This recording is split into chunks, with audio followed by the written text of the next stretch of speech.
Greetings, family. This is Cassandra Faye Floyd, also known as the Daughter of the Fates. We are approaching 411. So I wanted to make sure I was on here jolly on the spot at 411. So every time I do this live, it's going to be scheduled for 4:15, but I am going to be up on here at 4:11 to do this conspiracy. So hopefully you are ready.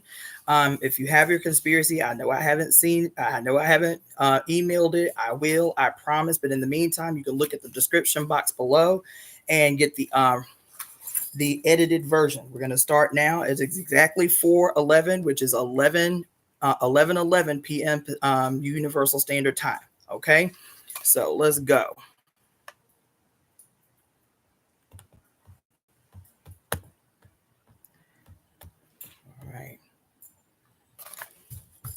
We are the breakers of curses, the casters of glorious conspiracies, and the creators of the new world. I, Cassandra Faye Floyd, am a divine instrument of my mother's divine will. As such, I am protected and guided by the sacred blood and water of my mother's body that anointed my entry into this life. I am divine because she is divine. Mami and I are one. I call all of our mothers to this moment. I call on she who governs everything, all time, every space in between. She with 1,000 names today is Oya, the usheress of the new world, or the new age. Mami and I are one. I call upon all the divine ancestors and the ashe of every mother on earth to break every curse ever cast upon the mother and her children in all timelines and in every dimension. Mami and I are one. We, the mother's divine children, conspire together today to forever bind those who have or would harm you, great mother. Mami and I are one. We conspire together today to destroy everyone in every timeline and dimension that has caused suffering and despair. Mami and I are one. Today, we embody the sacred and divine power of our mothers. Today, we the tree, we the weavers, rewrite all time. Today, we the tree, we the weavers, rewrite the book of life. We, our mother's children, call the winds of change. We conjure the primordial dark. We summon the sacred serpent deep from within the earth. We subdue the rogue sun. We call the light. We control the light. We heal the harmed, we embolden the fearful, we instill courage. Today, we are staging a global evolution as is our mother's divine will. Mami and I are one. We ecstatically welcome the radical destruction of all institutions of hate and harm erected by the godheads of war. Mami and I are one. We have the power. We have the voice. We are the portals of change. We give life and sacred blood to this conspiracy. Mami and I are one. We command, come the winds, come the storm, come the lightning, capture all godheads of war and all betrayers of the mother's divine will.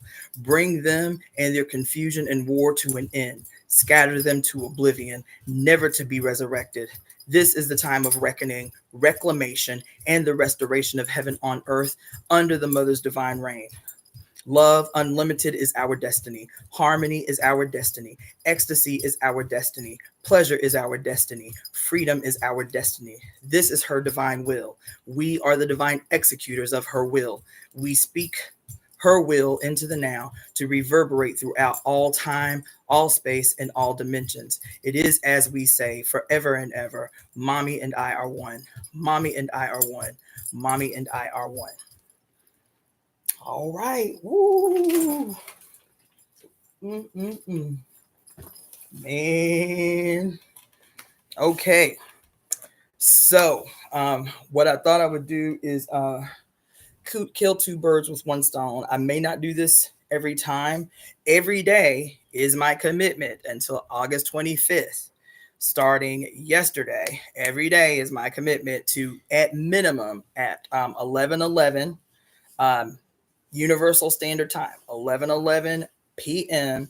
Universal Standard Time, is to get up on here and at least minimally speak the conspiracy out loud so that you have the opportunity to join at the same time, to log in, what have you. So that I'm going to do every day.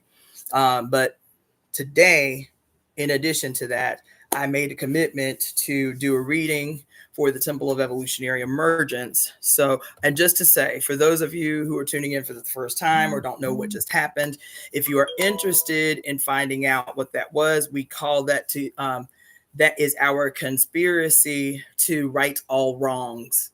Our conspiracy to right all wrongs. Our conspiracy to right all wrongs.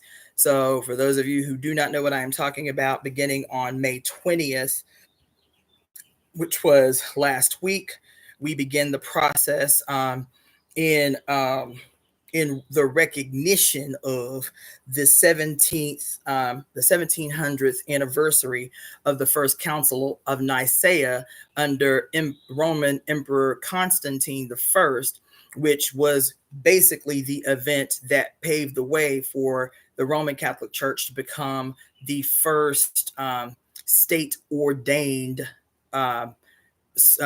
religious institution, and the long-term unending impact and effects that it has had on the lives of people all over the planet consistently for 1700 years. Last Monday or last Tuesday, whenever the 20th was the 1700th anniversary of the Council of Nicaea. So if you want details, one, you can go back to the video that we did, you can go back to the video that we did on the very first night. I believe was Monday. It might have been Tuesday, but the name of the video is called The Conspiracy to Right All Wrongs. It might be 4 or 5 videos back. The Conspiracy to Right All Wrongs. Thank you so much, Sage Page, for your donation. I love it. I love it. All right, let's see here. Let's see what just came through because it might be. Yep. Okay. So, okay, GJP, thank you so much for your donation. I appreciate you for it. Thank you. Love you for it. Okay. So yeah, if you are interested and you don't know what I'm talking about, just email me at evoemetemp@gmail.com. evoemetemp@gmail.com and write conspiracy at the top, and then I will send you the conspiracy. It'll talk about what it's about, what we're trying to accomplish with this conspiracy, and it'll also have attached to it now the video link where you can go back and see the details on how to prepare yourself to participate in the conspiracy, because there's some steps that you'll need to take in order to join us every day as we move through, because the Council of Nicaea involved 318 men who met in a closed door session in what is now Iznik, Turkey, but at the time was Nicaea, the city of Nicaea. They met in a closed door session, 318 men, from May 20th, 325 AD to August 25th of 325 AD. And once they emerged and agreed upon the Nicene Creed, this became the birthplace of Christianity in its many faces as we know it. Okay. And so this was our focus attention for this event, but there's innumerable events that we can bring into the space. Also, I have been telling people, pay attention to the news. Pay attention to the news. If there are names that you want to speak associated with this conspiracy, if there are tyrants and deviants that you can identify to focus this energy on before you speak the conspiracy, do that. Now this, as the conspiracy reads, is to right all wrongs in every timeline, in every dimension, in every space. But we can be specific, and there's a lot of reasons to be specific in these days. Okay, so yes, speak names. You know what I'm saying? Create. So the conspiracy, speaking of the conspiracy together is a ritual. But if you want to go hard in preparation for when we speak the ritual, light a candle. Clear your space. You know what I'm saying? I'm using my ancestor staff to call my ancestors. That's why I'm beating on the floor when I recite the the conspiracy. I'm calling my ancestors into the space when I am beating on the floor with my ancestor staff. You feel me? Whatever it is you feel called to do, whatever it is you feel moved to do while we do this. And then the other thing that I've told people who have been following for some time is look for the evidence. Be searching the news, be searching headlines, be searching headlines and shit. Look for news, look for the evidence that your conspiracy is working. Look for evidence that your conspiracy is working. You understand? And if you have, especially those of you who have called a specific name, you know what I'm saying, attached to this conspiracy, and then you find a headline, which several of you have already reached out to me already this soon. We've only been doing it 5 days. Make sure to email me. I would like to see the evidence that your conspiracy is working. You understand what I'm saying? So I think that's all I want to say about that in particular. But every day, log in around 5, because I am scheduling the live every day at quote 11:15 Universal Standard Time. Okay, but from my time, it's 4:15 Pacific Standard Time. So when I post this, I am posting this based on Universal Time and what it means for me to be on the Pacific coast. Okay, so all you have to do is go and do like a converter or whatever. What is 11 p.m. On the East Coast or whatever on Eastern Standard Time? So find out whatever time that is. There's no way to schedule for 11, so I schedule for 11:15, and then I make sure that I'm up on here 3 minutes early or 5 minutes early, just so I can be prepared that exactly for 11 or 11:11 p.m. at 11, just like we did today, at 11:11, I am speaking the conspiracy. That's what we're going to do until August 25th. Okay. All right. So today I told you there was not going to be any segues. There wasn't going to be the housekeeping is as it always is. I encourage you to make a contribution to the Temple of Evolutionary Emergence. This is my primary work right now. Is what I'm doing here, the deep dives I'm going into, the study that goes with that, the breakdowns, the ceremony that you see happening in real time. This is my full-time work right now. I haven't put my hands on anybody in 3 weeks. So this is my primary work. I told y'all the other day, like I am actively trying to shift out of my current occupation so that I can spend my real occupation can be completely building the temple. That is the logistical and the legal and the clerical shit that has to happen within the city of Los Angeles.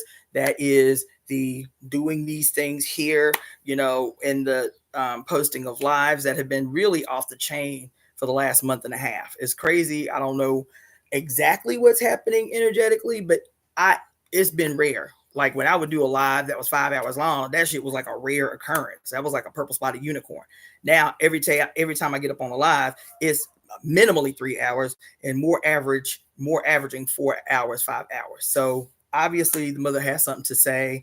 And even as I'm quote on the right side of my brain, trying to be disciplined, on the left side of my brain, I have to also be open and comply. So this is my primary occupation. So if you want to support the Temple of Evolutionary Emergence, you can do that in several ways.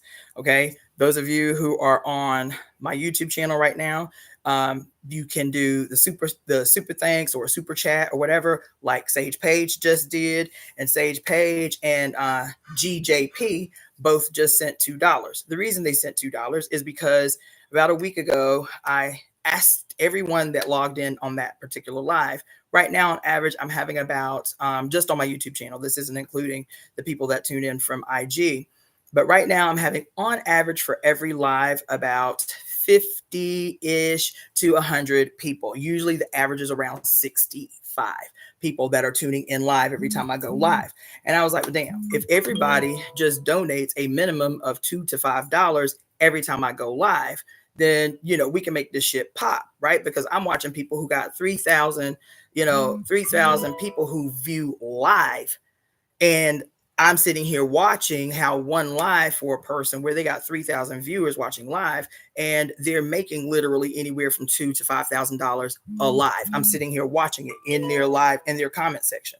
And so I'm not asking y'all to make me a millionaire or no shit like that. I'm asking you to support and contribute accordingly to that information that you say you see value in. Okay. And so that's what I put out about a week and a half ago. I was like, look, every time you come on live, I ain't on here live, but maybe 2 to 5 times a week, if you lucky, 5 times a week. But two to three in particular. Thank you so much, Claudia Ankra, for your super chat. And if everybody can donate a minimum of $2 and a maximum of $5 every time they watch me go live and they value something that I say up on here, then I can actually completely divest from the laborious work that I do for a living and really start going hard on now shifting the temple into some next level shit, right? And so that's the yes, I am Sage Page, and I had done that for a little while, for maybe like 3 months. I had been doing that, doing live readings, like doing drawing a card for giving one question and up to 3 questions for people wanting to do like a lot, like they were open to having their questions addressed live, and it's something I can consider again. But thank you for bringing it back up. Okay, so there were some donations that came through while I was talking, so let me just shout them out. Vortex Ninja, thank you so much for your contribution, dear. Let's see, Baby Zoe, thank you so much for your donation. Sister Dion, thank you so much for your donation.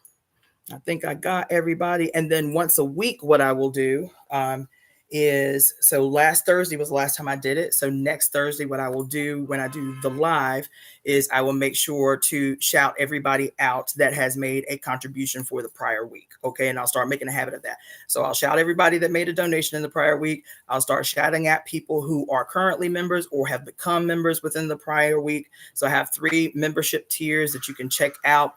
If you're looking at the description box below the video, if you're on YouTube, then you can see right at the top in the description box how to become a paid member or a paid subscriber. So I encourage you to do that. If you want to hit me where I see the money right away, which is always nice, then you can use that email address, evoemetemp@gmail.com. That's the Temple of Evolutionary Emergence email address, evoemetemp@gmail.com. You can use that to make a Zelle contribution or a PayPal contribution. If you want to send a contribution via Cash App, that is going to be $ Daughter of the Fates, spelled the same way as it is in my YouTube channel and my IG. Daughter of the Fates, no spaces, no nothing. Daughter of the Fates, or Venmo, my name, Cassandra Floyd. And that is CASSANDRAFLOYD. Okay, those are the ways that you can contribute. The other way that you can support the work of the Temple of Evolutionary Emergence. Thank you so much, Shauna Michelle, for your donation. It's been a minute since I've seen you up on here, sister friend.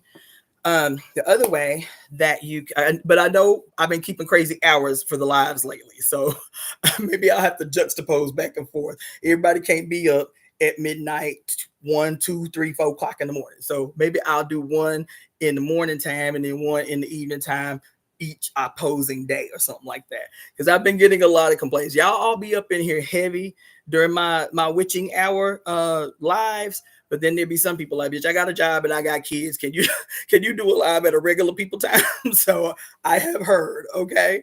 So anyway, the other thing I was going to say is the other way that you can, y'all tripping in the comment section. The other way that you can contribute is to make a purchase from my Etsy store, which is called Daughter of the Fates, and it is daughterofthefates.etsy.com. Daughterofthefates.etsy.com. That's FATES. Okay. Because some people have been saying they've been having a hard time getting onto my Etsy store. You can either do it by daughterofthefates.etsy.com or just go to etsy.com and then click in the search engine, Daughter of the Fates. Okay. All right. So I think that's it. So I'm going to do this reading, but I am going to start. I said I'm going to be a lot more disciplined than I have been in the past. I am going to read our standard conspiracy, the standard conspiracy of the Temple of Evolutionary Emergence. This is our thing. This is our mission. This is what we do this for, okay? I, Cassandra Faye Floyd, as a peculiar expression of the almighty divine she, the great cosmic mother, now join in breath with my global family to conspire on behalf of the whole made well. We are breathing these words together to ensure that our home, her body, is restored to her original perfect glory. Her glory is perfect in peace, love, bliss, happiness, and ecstasy. This world exists because we collectively will it so now. We, as the representatives of the mother's reign on earth, speak this beautiful conspiracy as a single cosmic earthly orchestra to guarantee heaven on earth in joyful compliance with our mother's divine will. Possessing the power of our mothers, we speak this glorious future now. It is certainly as we say, Mommy and I are one. Okay? So that's that. Then, because I came on here at exactly 4:10, I said I was going to preface the reading of our current conspiracy. Thank you, Shanta J, for your donation. Appreciate you so much.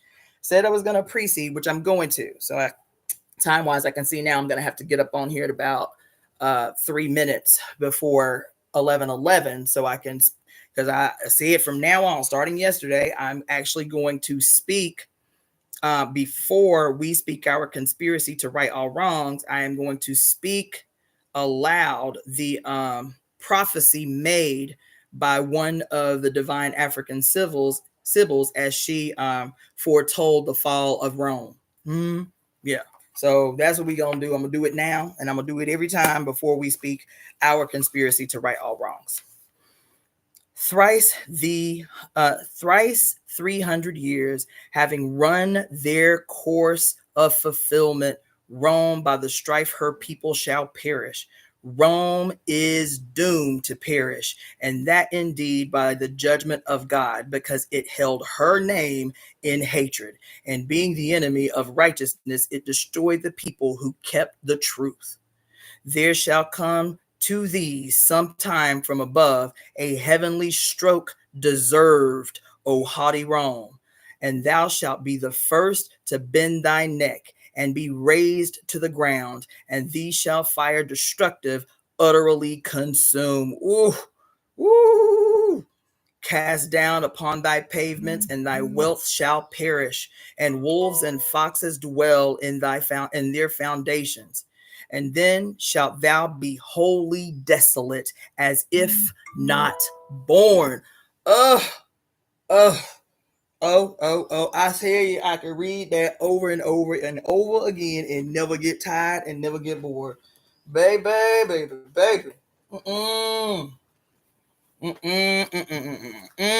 For those who do not know what I just read, child, I'm telling you, I get goosebumps every time I read it. Every time I read it. So I'm gonna read that every day to y'all. But that part where she say, hold on, where she say that at? Where she say that at? Yes. Where she say that at? Ooh, I'm gonna read that again.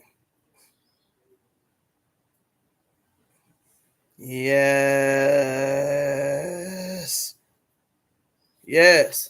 When she say, and thou shalt be the first to bend thy neck and be raised to the ground, and thee shall fire destructive utterly consume. Whoo! Baby, she say, oh, haughty Rome, y'all got it coming, and you earned that shit. Oh, haughty Rome, you earned what's coming. You have earned what's coming. It's page 96. So for those of you who don't know what I'm reading from, it is, the name of the book is The Sibyls, the First Prophetesses of Mami Wata, and the Theft of African Prophecy by the Catholic Church by Mama Zobe. Okay. This is going to be one of the books I'm going to be rereading soon. I told you there are 3 books that I'm going to be rereading soon, because I had been reading those books way in the past through my StreamYard account, which was just, ideally it was a great idea, but it just did not work. I don't know if it's some kind of weirdness with me. Some people love it, but Every single video that I did through StreamYard was splotchy, was always interrupted. It was terrible. So much so that I've actually had several people ask me to reread this book, to reread Communion, The Female Search for Love by Bell Hooks, because that one too had a lot of interruptions. And I believe The Great Black Mama of Creation too, I've been asked to reread. They're all relatively short books, so I've agreed to reread those books. Speaking of which, several of you have asked about the book club, which has not been active for some time, right? And there's a reason for that. I'll be honest. The reason was because I was in my feelings. I was in my feelings, and I don't like being in my feelings, and I don't like allowing myself to be receptive enough for somebody to have me default into being in my feelings. And so once I feel offended, I was like, you know what? This is taking a lot of my time. I'm doing a lot anyway. And this book club thing, as an addition to what I'm already doing, is taking up a lot of my life. If y'all, if y'all don't appreciate the process, then fuck it. I just won't do goddamn book club no more. This is time that I can be spending doing something else. I can admit that position was wrong, because there was only one person that offended, but the offense was so much and I took it so personally that I was like, you know what? Y'all got it. No book club.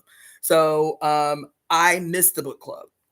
The thing that reminded me of how much I missed the book club is when we started 2 months ago. I don't know why y'all in the comment section laughing. I'm being deadly serious, okay? Being deadly serious. I had an attitude, and that attitude was deep enough to have me take the book club away from people who really valued it, because I was in my feelings about one person and her slide ass shit. You feel me? So, and I have to admit, I can admit when that was an incorrect position to take. I recognized how much people appreciated and got from the book club process, which I had been doing for almost 3 years. You feel me? And then, so we started planning for this conspiracy, the conspiracy to right all wrongs, about 2 months ago. And we were doing that in the same process. We were doing that in a private meeting through Zoom, which was very much like what we had been doing with the book club. And I was like, damn, I missed this.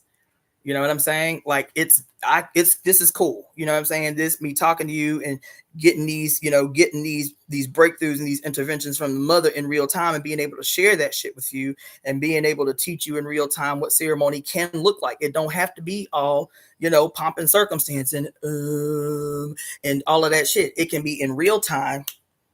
She's like, oh shit, there's enough people watching. I got some shit to say and they listening. Let me filter through. You feel me? That is ceremony. That is ritual.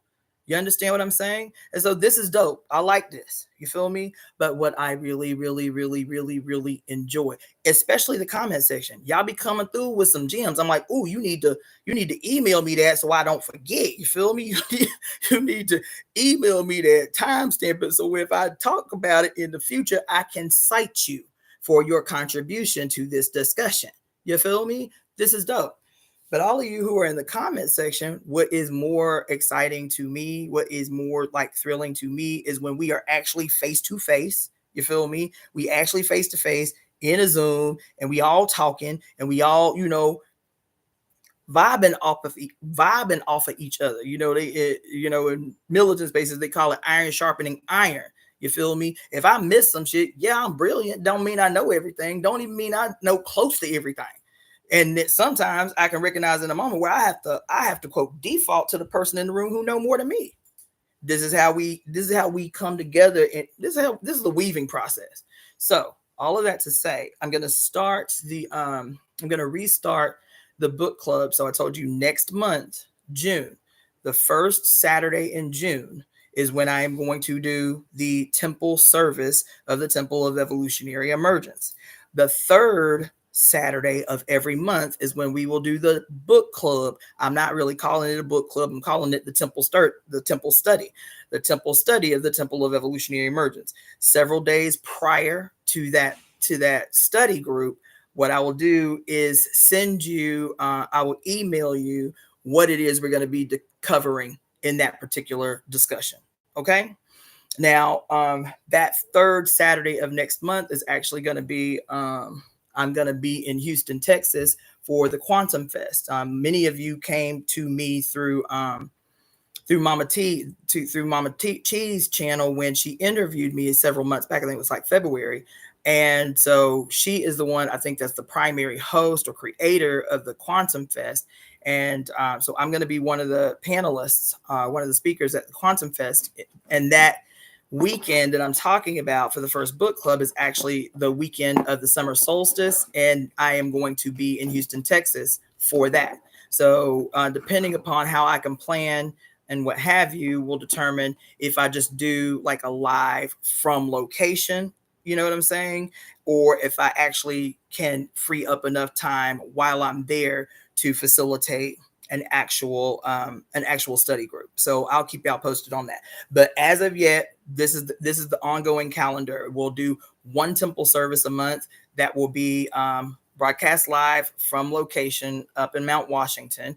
And that will be the first Saturday of every month. And then the third Saturday of every month will be the temple study group. And then the lives in between or any special events that happen within those two standard events. Also, I do want to make a regular schedule of doing something specific for every new and full moon of the month. So that would be 4 official temple events. First Saturday, the temple service, third Saturday, the temple study, and then to do something live for every new and full moon of the month. Speaking of new and full moons, this day that I am choosing to do a temple reading for you guys, today is the eve of the full moon in Gemini, which happens tomorrow. Okay, so it's an opportune time actually for us to be doing a temple reading. And according to Lunatic Astrology, who I was watching today, she's one of the astrologers I really like. Greetings, Miss Gee on IG and everybody else that's tuned in via IG. According to her, this full moon that is happening it's not a full moon, it's a new moon, excuse me, it's a new moon. Am I wrong? Shit, am I wrong? Child, am I tripping? It's tomorrow full moon, new moon. I know I'm tragic. Child, somebody tell me. Yes, it's a new moon. It is the new moon in Gemini tomorrow. Well, depending upon your time zone. So it's 25th and 20. I think she said 25th and 26th, or 26th and 27th. But anyway, we on the eve of this new moon. Oh, hey, Gary, what's up? How y'all doing? I just talked to y'all son 2 weeks ago. He called me out the blue. Anyway, we're on the eve of it, or we are, if you want to be more specific about it, we're in the energy of it. Okay. So check your time zone and then find out when the new moon peaks in your time zone. But 24 hours prior, 24 hours after, you're in like the thrust, you're in the throes of that. So it's fitting that we're doing a reading today. And according to Lunatic Astrology, go and check out her video on this very event. I think it just released yesterday, that this is the most powerful new moon of the year. That if you trying to get what you're trying to get, if you want what you want, if you're trying to conspire the way we trying to conspire, then tomorrow is the day to ensure that comes to fruition. And for 6 months, we will be experiencing the impact of this new moon in Gemini. And I just want to say, I like her name is Lori. I can't remember her last name, but that's the name. Her channel is Lunatic Astrology. I like the simplicity of her explanations and still be deep. I didn't even know it, but she was saying today that because she was talking about what we've been talking about for some days now, for about 5 days now, about this twin energy everywhere. Every time you turn around, there's twin energy. Like what is going on in the universe right now where the twin energy is so pervasive. I told you that while I was doing the deep dive on sinners, there will be, or have been already, for the year 2025 total, there will be 11 movies. 11, 1, sign of Gemini looks like a Roman numeral 2 or an 11. 11 movies released this year with a theme of twins in it. 11 movies this year. We just heard about the 11 black men who escaped from prison in Louisiana the same day that that plantation burnt to the ground, right? And how all 11 of them were Geminis. I was like, oh shit, you cannot even make this shit up. You can't even write this shit. You feel me? It literally writes like make believe, right? And so the twin energy is huge. It's everywhere. So guess what Lori say today?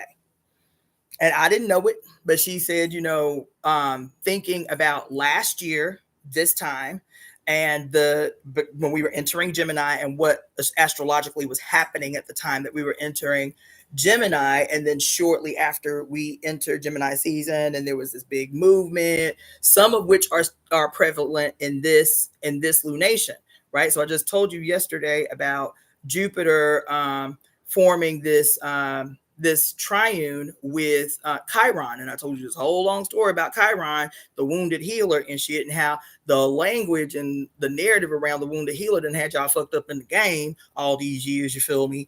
And how the actual mythological story of Chiron could clarify what it was we were all experiencing, right? Those of us who quote identify as healers anyway. And this isn't just healers as in putting your hands on people or reading people or divining for people.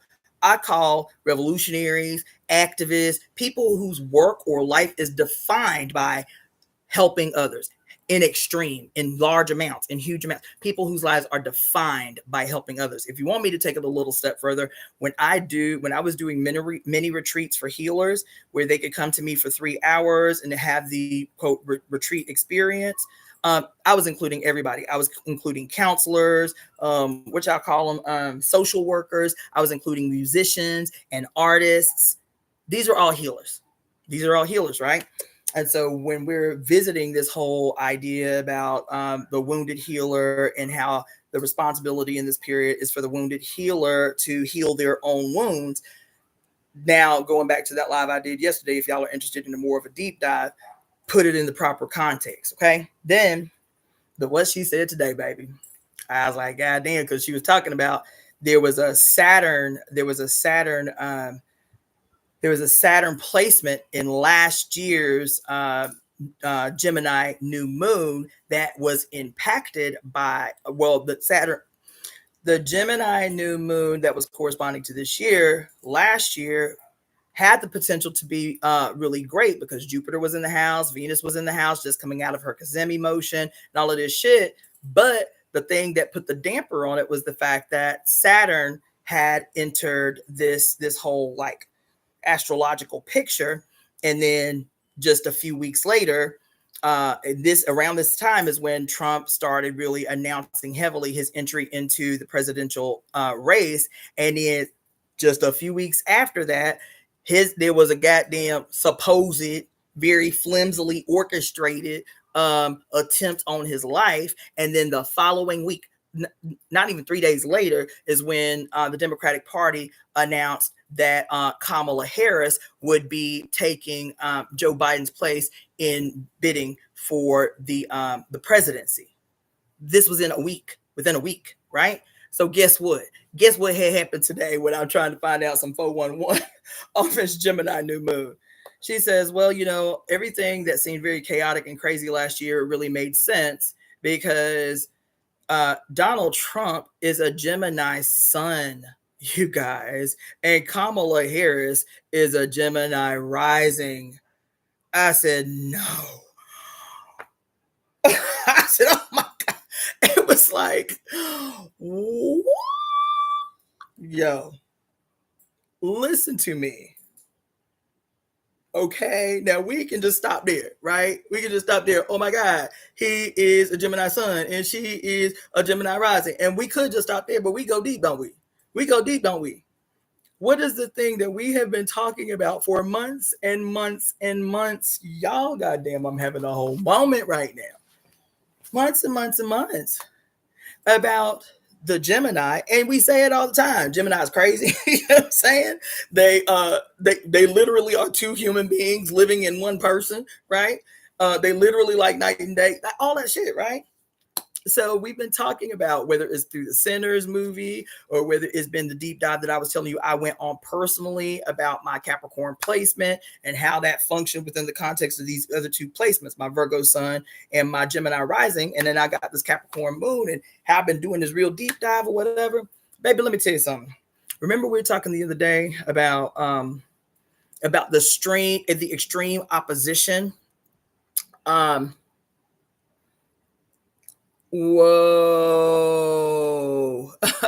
So we were talking about the extreme opposition in Geminis. We were talking about so we associate like the yin and yang, right? We associate the yin and yang because it looks like it. We associate the yin and yang with the Pisces fish. That's what you actually will be told by some esoteric practitioners of Chinese medicine or philosophy, is that the yin yang is an actual physical picture of the two opposing fish. The fish that represents the unseen area of the ocean, right? The deep, the dark, the mystical, and then the white fish that represents the part of the ocean that where you can still see sunlight, you can still detect sunlight. So say you a diver and you go down and there's this little moment where you can go deep and you can still see light, you can still detect light, and then there's a moment where now you get so deep it's pitch black, you can't detect light anymore. This representation of the yin and yang or the Pisces fish. But that yin and yang aspect, that light and dark aspect, that hidden and seen aspect exists in all of the archetypes that are represented with 10 twin energies. So you've got the Pisces fish, you've got Libra, right? You've got you've got Gemini, but you also have Capricorn, right? Because Capricorn is represented by what? And the story of Capricorn is what? Is this girl goes up to the water and sees this goat in the water, and all she can see is the half of him that is up in the air, up outside the water. And so she sees the goat. But what she cannot see is that moment where his body is split in half by the water, the unseen, that the lower half of his body is a fish. Right? So there's a whole archetype there about kind of twin energies. And I talked to y'all about that the other day. That people know, I talked in a reading to a sister about that the other day, is that how people get a very linear, unwavering understanding of Capricorn energy, but they do not realize that they're missing a whole half of themselves. All they get is the picture of Capricorn being rigid and rigid with money and money issues if they're not, disciplined and all of that shit and time and boundaries and but there's a whole fluid, floating, unseen aspect of the Capricorn that nobody gets into, nobody goes deep into, because this aspect of the Capricorn is all about pleasure. It's all about bounty. It's all about growth. And we never ever hear anything about that. So we default into this doom and gloom story about the Capricorn, right? I don't want to get that deep into it, but let me just tell you what had happened. When I'm talking about all of these different personifications of extreme opposition, okay? All of these depictions, we just talked yesterday about how it was interesting that the Jews had these rituals called, which is where the scapegoat came from, right? Was about how they needed two goats for these ceremonies. One was going to be the quote innocent goat, and one was going to be the scapegoat. The scapegoat was presumed evil or bad because why? Because as a part of the ceremony, in the remission of their sins, all the Jews that were participating in the ceremony had to, quote, dump their sins and their bad behaviors and their wrongdoings into one goat. So one goat was responsible for, quote, one of the sisters put it in the comments yesterday, like eating their sins. The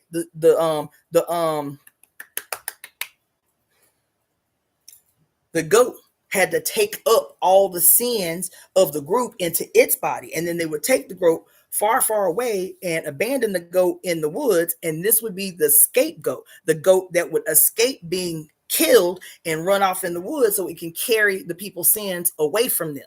And then the innocent goat was the one that had to have its throat slit on the offering, because the Bible say there can be no remission of sin without the spilling of innocent blood.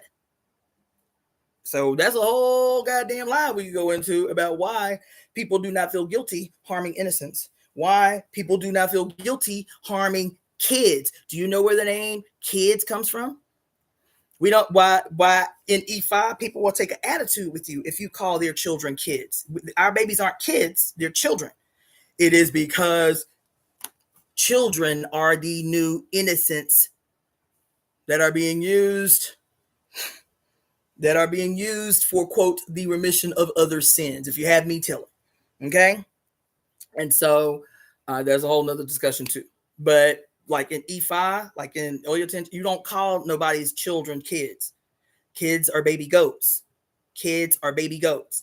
And so since there ain't no mass use of, quote, baby goats, you understand, that are being used in ritual practice for, quote, the remission of sins. Anyway, I digress. I was talking about how, do you think Hebrews just came up with that out of nowhere? Well, at least historically, we know that the Egypt had been invaded by the Hyksos, which would eventually be called Hebrews. The Hyksos were invaded. They weren't enslaved. They invaded Egypt.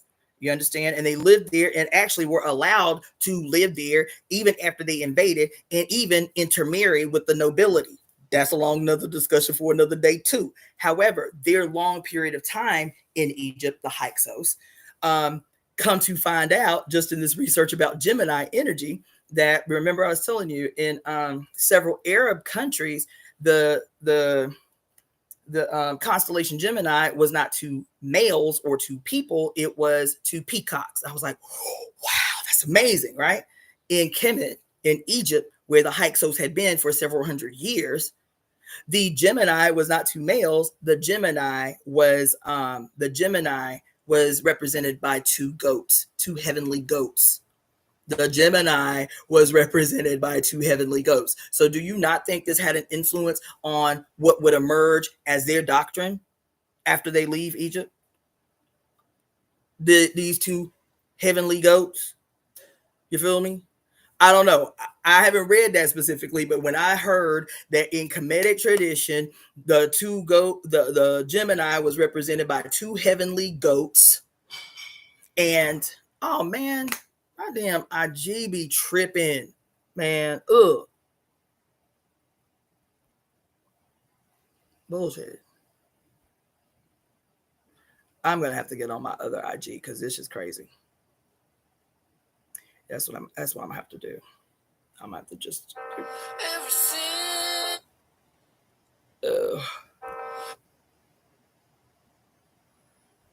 Well, there you go. Telling you, everywhere you go, revelation, revelation, revelation. And what are you doing in response to the revelations? Anyway, so let me just pull up my IG because I don't want to go on with that line of thought without putting people on. Okay. All right. So we'll do that. Okay. Okay. And so while that's coming up, I'm just going to check real quick because I think I heard a couple of notifications come down while I was talking. Okay. So let's see here. Ooh. Yeah. Done with that. Nope. Everybody's mentioned. Okay. Oh, Edwina Willie, thank you for your donation. And I think I got everybody else. Yep. Okay, cool. All right. So what I was saying is I read that, and then I read that the goat-headed deities, the goat-headed deity was a goddess deity. I'm going to find my notes about her so I don't miss her again, but it's coming up just in reference to, okay?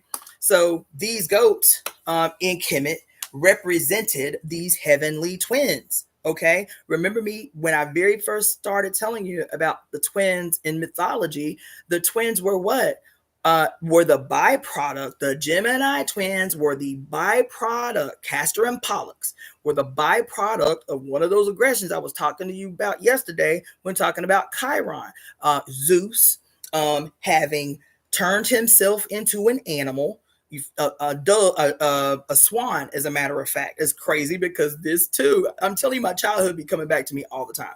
This too was one of my favorite poems, but I didn't know what the goddamn poem meant. But Later in the Swan, I loved that poem when I was a kid and didn't know why. I didn't know that it was going to have some relevance in my life in the future and that it would stand out as one of those sharp memories in my childhood. Later in the Swan was one of my favorite poems.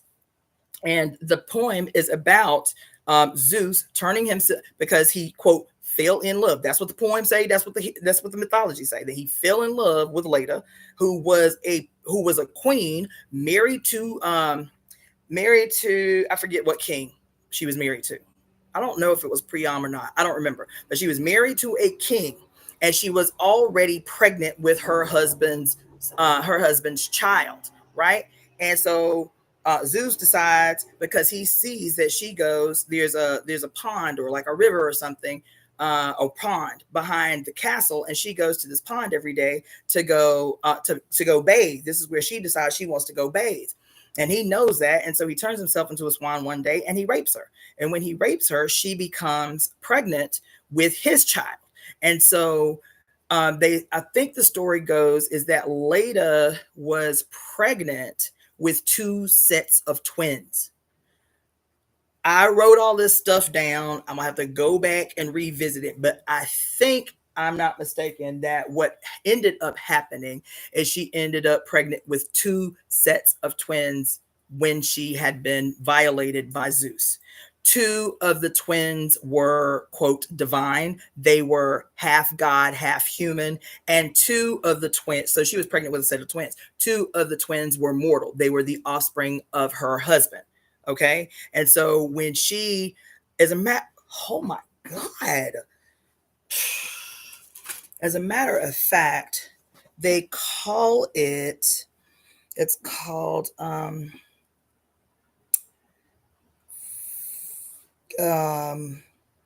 think it's called, I know I'm saying it wrong, but my brain, somebody can look it up.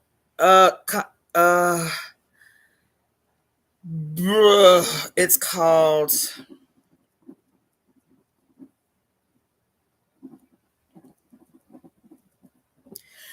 chimetrism, somebody Google that for me. What does it mean when a woman gets pregnant? So what happens in this condition? This is actually a condition. It's gotten a lot of women in trouble, as a matter of fact. This is an actual condition where a woman can get pregnant with, because say, chimerism. Thank you. That's what I thought. Yeah, something like that. Chimerism. Okay. So, where a woman, say for whatever reason, it could be a hormonal imbalance, a freak of nature, or whatever, where when she ovulates, there are 2 eggs in her. There are 2 eggs that have the potential to be fertilized rather than 1. So typically, in a healthy cycle, you have 1 egg that drops once a month to attempt to be fertilized. If it doesn't get fertilized, then at the same time that's happening, the endometrium is forming to prepare her to hold a baby. And if the egg doesn't get fertilized, then that's what your menstrual cycle is your endometrium passing away. Okay. So if I am not mistaken, do not quote me on this, but from just my study, my superficial study, she was pregnant with 2. So in the condition, for whatever reason, a woman has in one ovulatory period, she has 2 eggs that can potentially be fertilized. In the circumstance where she gets pregnant with, quote, twins, because in a normal situation that would just be fraternal twins, 2 eggs possibly being able to be fertilized, but from the same genetic material from the father. So the father, right, fertilizes 2 eggs. In chimerism, what happens is there's 2 eggs that have the potential to be fertilized. I might be mistaken about this too, but 2 potential eggs that can be fertilized, and say something happened, say she's stepping out and shit, and her husband, aka partner, fertilizes one of the eggs, and another sexual partner fertilizes one of the eggs, where you have two babies born as twins, but they have two different genetic contributors. Do you feel what I'm saying? I think that's right. So anyway, so this story is like basically about that. And the reason I say that is because there are other stories of chimerism in Greek mythology. Like one of the first labors of Hercules was to kill this quote creature that we later learn is actually a divine creature of the mother, who is called, her name is something about that. It's like chimera or chimeras or the chimera or something like that. But it's in Greek mythology. His first labor was to kill this quote monster that was a representation again of all the mother's creatures, which are what? The lion, the serpent, the eagle, and man. The lion, the serpent, the eagle, and man. Sound familiar? That's in the Revelations. The lion, the serpent, the eagle, the man. Okay. Anyway, I ain't trying to get that deep because we can go deep. Anyway, he does what he does. And so she is already pregnant with a male female twin from her husband. And then Zeus does what he does, and she becomes immediately pregnant with a male and female set of twins that are basically what you call demigods. They're half human, half god. Well, Pollux, I believe it's Pollux that was the one that was divine, and he and Castor, who is his brother, but his brother is human. He is a demigod. His brother is a human. But according to the story, they were thick as thieves. They loved each other. They were thick as thieves, and so they played a role in the story of Troy, the fall of Troy. Castor and Pollux played a role. And from what I understand, if I am not mistaken, because, I told you Cassandra had a twin. I'd never heard that story until I started going into this deep dive about twin energy. Cassandra had a twin, a male twin. They both served in the temple of Athena. The story is actually that they both fell asleep in the temple, and that these sacred serpents came to them while they were asleep. And the exact quote is the serpents licked their ears, and when they woke, they had the gift of foresight. But only Cassandra, because of Apollo's attempts to get with her, what he did was curse her gift. So she would only see terrible futures, and nobody would believe her predictions. But her brother just went off into the wilderness and lived his life or whatever. Okay. And Cassandra was also royalty. She was the daughter of King Priam, but they always kept her locked up because they thought she was crazy. Right. So this is how all of these webs of stories that we've been told as separate, different stories, not connecting. This is how they connect, because Zeus. So Cassandra was not divine; she was human, and her brother. I think that's how it went. Her brother there was like four of them. I forget, but anyway, Cassandra was twin. Her brother had the gift too, but he was of no consequence because he didn't have a terrible life, and so anyway. Castor and Pollux are the only twins that we ever hear about in this story anyway. We never hear about the other twins, okay? So Castor and Pollux love each other. They best friends, they homies, they aces, but Castor is human. So when they go to defend Troy, when they go to help Troy, Castor ends up taking an arrow, because Troy, that's what it was known for, was this master archer. So he ends up taking a fly arrow and he dies instantly. And Pollux is so heartbroken by the death of his brother that he begs his father Zeus to resurrect him or something to that effect, and that he would give up his divinity.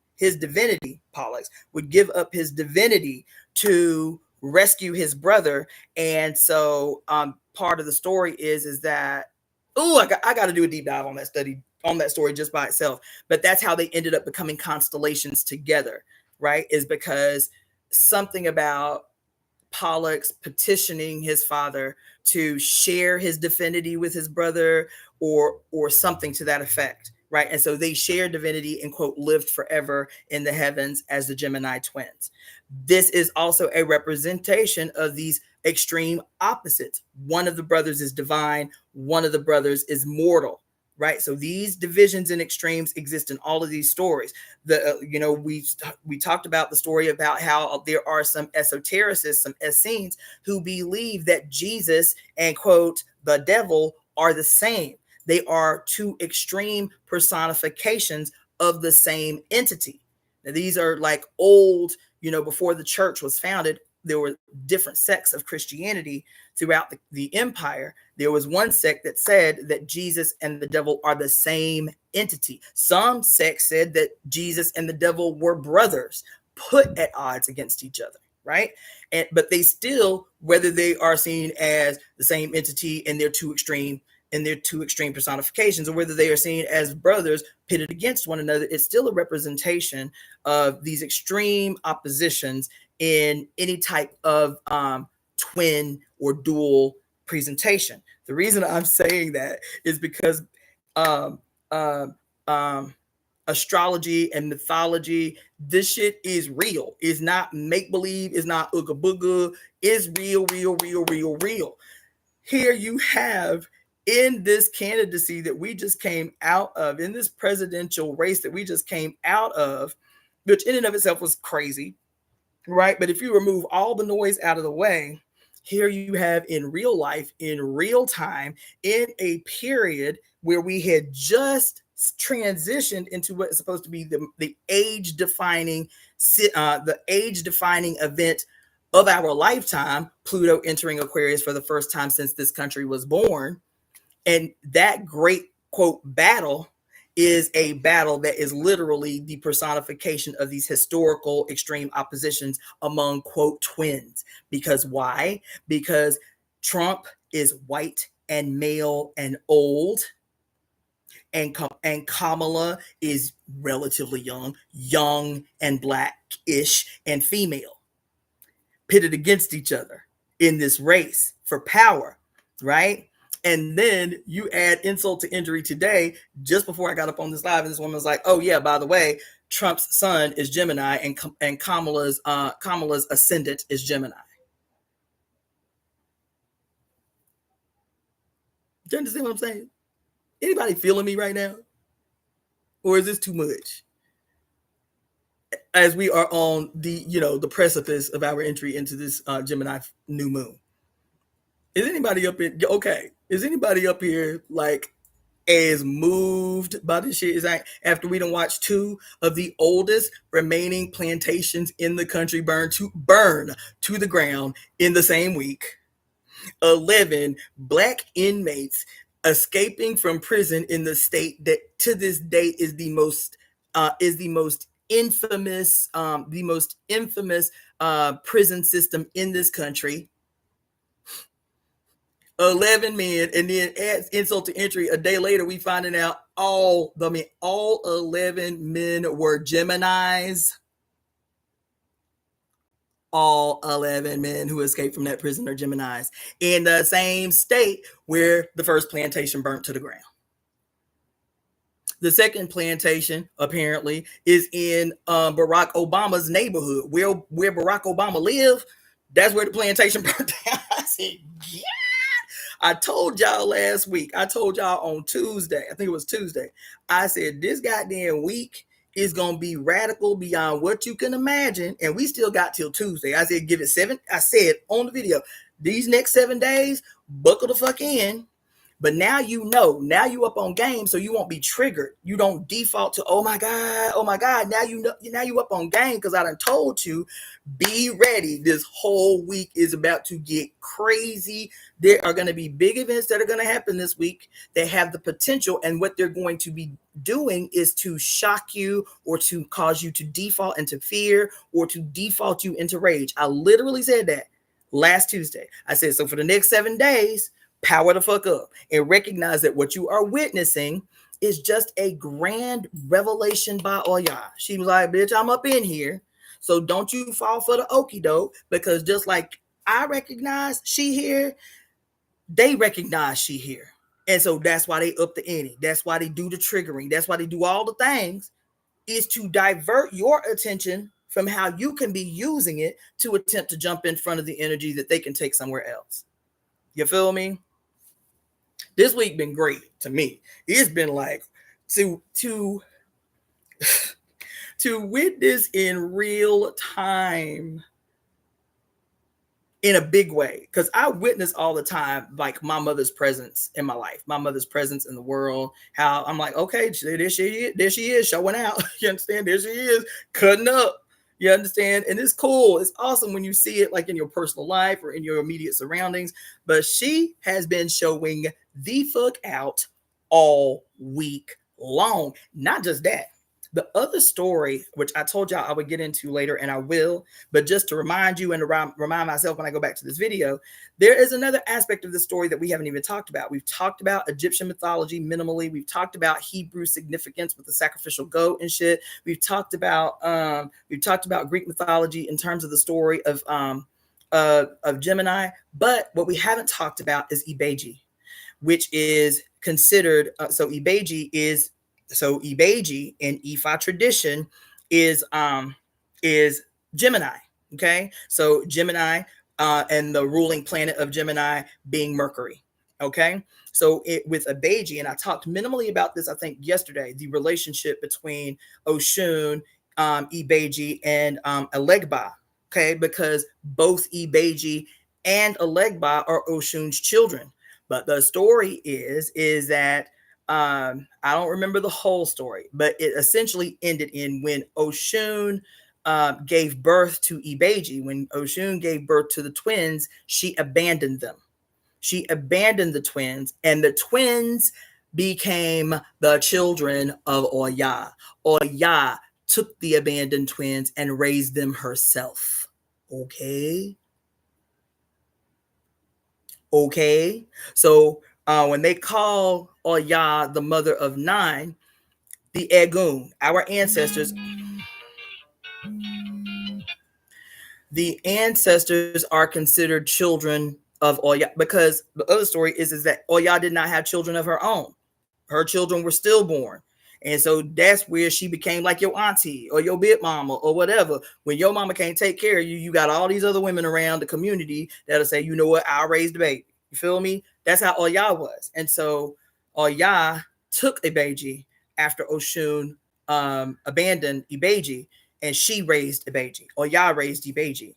So I need to work out for myself before trying to put y'all on game. I need to work out the details and how to communicate the story of Oshun, Oya, Elegba, and Ibeji, and translate that to modern astrology before I do that. So that'll probably be the next deep dive that I go into, is just to be able to translate the mythology of Ifa and these entities to, like I do with everything else, and compare it to modern astrology. But so that'll be something fun to get up into.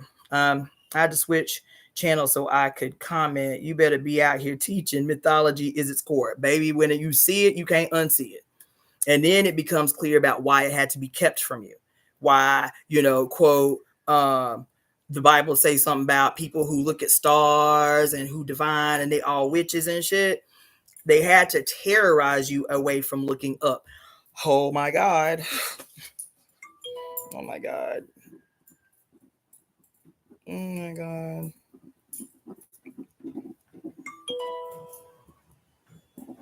God damn.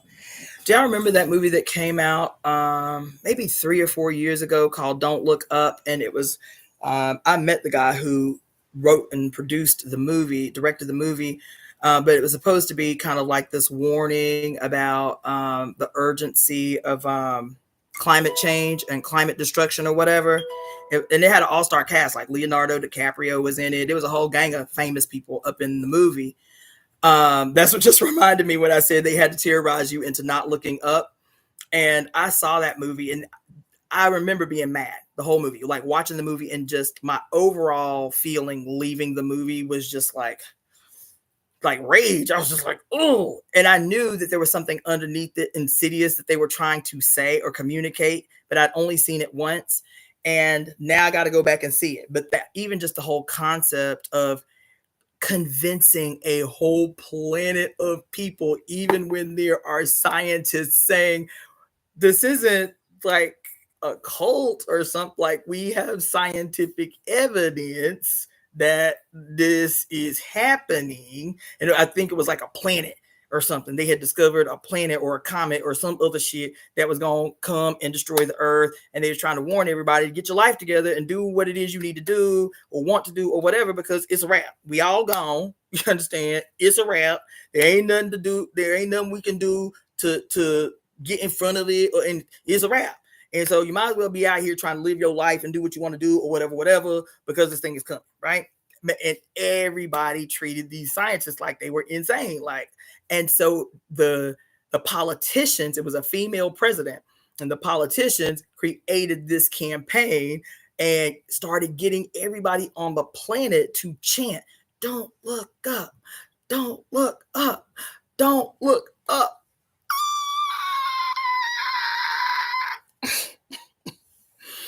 Baby, that's what your church has done. Okay? That's what your church has done. You understand? That's what your church has done. That's what your imam has done.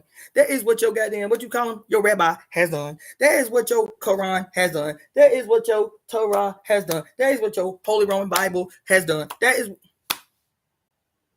for a couple thousand years now. We saying at minimum 1700 years, given the fact that the 1700th anniversary of the Council of Nicaea under then Roman Emperor Constantine in 325 AD. So at minimal, since 325 AD, they've been chanting, "Don't look up, don't look up," and not just encouraging you not to look up through threat of your life. Through threat of not only ending your life, but torturing you until you submit to end of life. Don't you be looking at these motherfucking stars. I told you, Galileo went to prison for heresy for having the nerve to just say, because he could actually see through the first microscope, through the first telescope, he could see that, these stars and planets don't revolve around us, that the planets, we are part of a body of planets that revolve around the sun. Oh, and they was like, "Nigga, what? What you said? What you said out loud? Oh, no, hell no. Your ass got to go." Galileo, one of their heroes. Honey, they put his ass in the motherfucking dungeon charged with heresy. Yes, they did. Yeah, they did. You feel me? Hold on, let me check these. Let's see. Celeste, thank you so much for your donation, dear. Let's see. Thank you so much for your donation. Let's see. Okay, I think, yep, that was the only one coming through. Okay. So I gotta go back and watch this movie that irritated my nerves, but I didn't have no frame of reference until just this moment. I told y'all, this was maybe a year ago, that while I was in medical school, when I was in my first program. So my first program was a bachelor's of science in alternative medicine. And so we learned a lot, not only about, quote, the medicine itself, but also the history of the medicine and the history of assaults against these systems of medicine, alternative medicine. And one of the things that we had learned was that astrology has only now I'm saying 1700 years, but as officially, astrology has only been villainized by the whole since I think it was the late 1800s, like the 1870s. Boy, you so needy. What do you want? I play with you all the time. Why you got to be up in my space while I'm working? Ew. Boy, so needy. Hey. Child, y'all, damn. He be just like up under my armpits. Say, hey, you nosy. That's what it is. You can feel everybody energy on here coming towards you. Like, he's so cute. He's so cute. You can feel that, right? So you need that. You happy now? See all the people? Oh, he's so cute. He's so cute. Huh? You good now? Can you be up from under my armpit for a minute? Ew. Oh, he is fine though. He is fine. It's true. And go on about your life. Go find your sister somewhere. Y'all go play. Ooh, y'all go play. So anyway, anyway, damn, what was I saying? Oh, that it wasn't until the late 1800s, I want to say the early 1870s, that it still holds weight what I said, because up until that point, up until very later than that, quote, the field of medicine was only for men anyway. But in like the late 1870s, the late 1800s, up until that point, anybody in any quote field of medicine or science, no matter what the science was, anybody in the field of medicine or science, any man in the field of science or medicine, as a part of their required curriculum, they had to have an extensive knowledge of astrology. I didn't say astronomy, I said astrology. Doctors, up until the medical system changed, were required to have an extensive knowledge of astrology. Yep.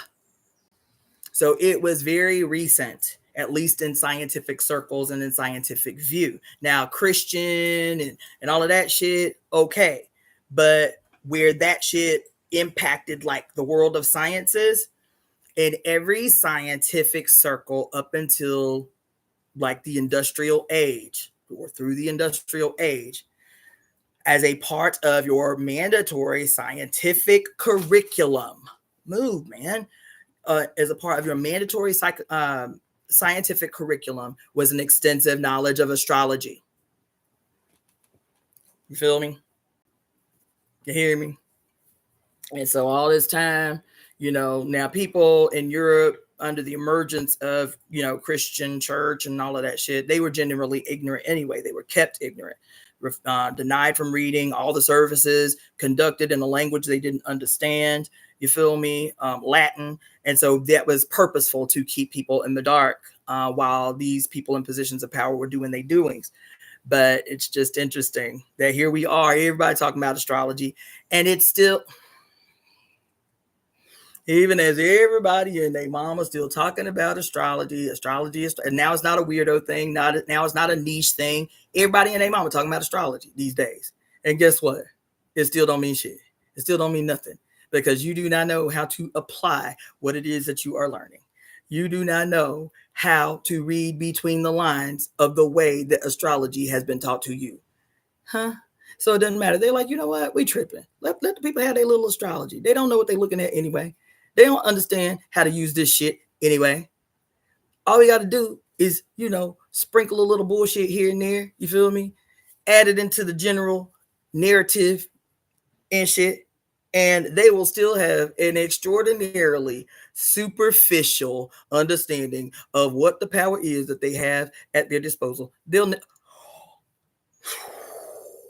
never, if they keep it like this, your little astrological, preparation for the week in your little newspaper or whatever. Or, oh, I get my chart read and look at how I'm going to make my life better. Or, oh, I did, and I see how many children I can have. They'll never get below. They'll never get deep. They'll never get into the real magic that is this thing that we have kept hidden from them for so long. Everybody's the only concern people have anyway is, can I get a little money? Can I find a boo? You feel me? Can I get a great job? You feel me? When I'm gonna buy my house? You feel me? What else y'all be worried about? You feel me? Can I make a baby? You feel me? That's it. That's all they're only worried about their particular little universe. Period. And so they'll never be able to get to the depth of what it is that's hidden in plain sight. Oh my God. They'll never be able to scientifically apply this shit to their life. Like what I told y'all 2 weeks ago, this had me on this tangent for 3 weeks anyway, was all these goddamn astrologers, every single one, hundreds and hundreds and hundreds and hundreds. You watch the first 2 minutes of their damn video about Pluto retrograde in Aquarius. Go inside, do your shadow work. It's time to be in your own safe space. Don't need to be out in public places. This is the time for you to retreat. chat. Y'all see them videos like on TikTok or YouTube, those little shorts where they'll show video clips of news broadcasters from different places around the world, and they're literally saying the exact same words from a script that all the news outlets get, and they put them side by side and listen to all these news broadcasters say exactly the same script. That's these goddamn astrologers these days. As these astrologers these days. Because I know I sat there that weekend. I literally watched scores of videos, at least the first 5 minutes of scores of videos to see if somebody was going to say something different about Pluto retrograde in goddamn Aquarius until October 13th. And I'm telling you, within the first 5 minutes, almost every word was exactly the same. Here we in spring, entering into the goddamn summer season, and everybody talking about go inside and retreat and do your shadow work. The fuck? My spirit was upset. Like, that shit don't even make sense on no practical level. You feel me? And this why. Let's see. Let me see what y'all saying over here. They don't want nobody knowing nothing nowadays. Never. I think doctors should know astrology. Farmers use astrology for farming. Truth. The increase of people now reading astrology and birth charts is crazy. Yes. It has increased a lot since 2020. Yes. Actually, since 2012. Yeah, I'm a little bit older than y'all. I'm turning 50 in a few months. And because 2012, there was this huge surge of like energy that was different from the previous, from the previous era, from the previous like 10 years. There was like this surge of something different that was happening, and it was happening in every space. So I know a lot of y'all are very young, you feel me? So your frame of reference is only since your ass was like 15. But that same surge that was occurring in 2012, that is what is feeling familiar. You feel me? So predictive astrology goes over my brain waves. I do like others. I feel like I would have to enroll in astrology school and have a teacher to be like, don't look at the moon. I'm like, why not? I almost went down a rabbit hole trying to understand what it means when you have a retrograde planet in your chart. I hope you got out of the rabbit hole. It's a dark down there and a climb to get out of one. I'm always where wrote when I die. So yeah. So I have said 1,000 times, and I'll say 1,000 times more until I can say otherwise. But I am not an astrologer. I do not read charts or anything like that. So my approach since I became interested in astrology was purely as a historian and as a scientist. When I started getting interested in astrology, it was specifically because of the event that was, as a matter of fact, it was specifically because of the August 17th, 2017 solar eclipse that happened in this country that, went across the country. And then that had not happened since, as a matter of fact, the last time it had happened was the same week that Nat Turner staged his rebellion. Okay. So that it was a huge thing. Everybody was talking about it. And then the thing that happened in 2020, the stellium, the Saturn Pluto stellium in Capricorn. This is when I really, really got interested in the historical benefits of learning astrology. So I was like, I don't have to be an astrologer. All I have to do is listen to what other astrologers are talking about, are the defining potentialities of coming, astrological events. And then what they say are like historical events that happened the last time this event happened. And because I was like, well, because they always only talk about what happened in Europe, or they always only talk about what happened in America. And I was like, well, cool. I'm not really interested in what happened in Europe or in America per se. I want to know what was happening in Africa. I want to know what was happening in America. I want to know what was happening. I'm talking about Native America. I want to know what was happening among the indigenous in North and South America. I want to know what was happening in the Asian world. Okay, so cool. You say this is a big deal because this was happening in Europe the last time this event happened. Okay, well, was there not a whole other planet of occurrences that can possibly indicate to us the potential, the power potential in these astrological events? This is how I got interested in astrology, and this is the approach that I've taken ever since then. And some of the mythological stories and how they express themselves have become interesting to me. But now I'm at this stage where I'm like, do I even have enough time and brain space to commit to learning a whole new school of thought that I am ever increasingly feeling like it's not even an option, it is a necessity for us to learn the science and the mathematics of astrology so that we can adequately take that information and apply it to the mythology and how those mythologies differ from each culture and how those mythologies are the same across different cultures. Because one of the things that we're still confronted with is that everybody on earth, no matter where they are, if they're not like Abrahamic religious people, and they quote practice any kind of traditional religion, everybody still assumes that the mythologies of their past are meant to be taken literally.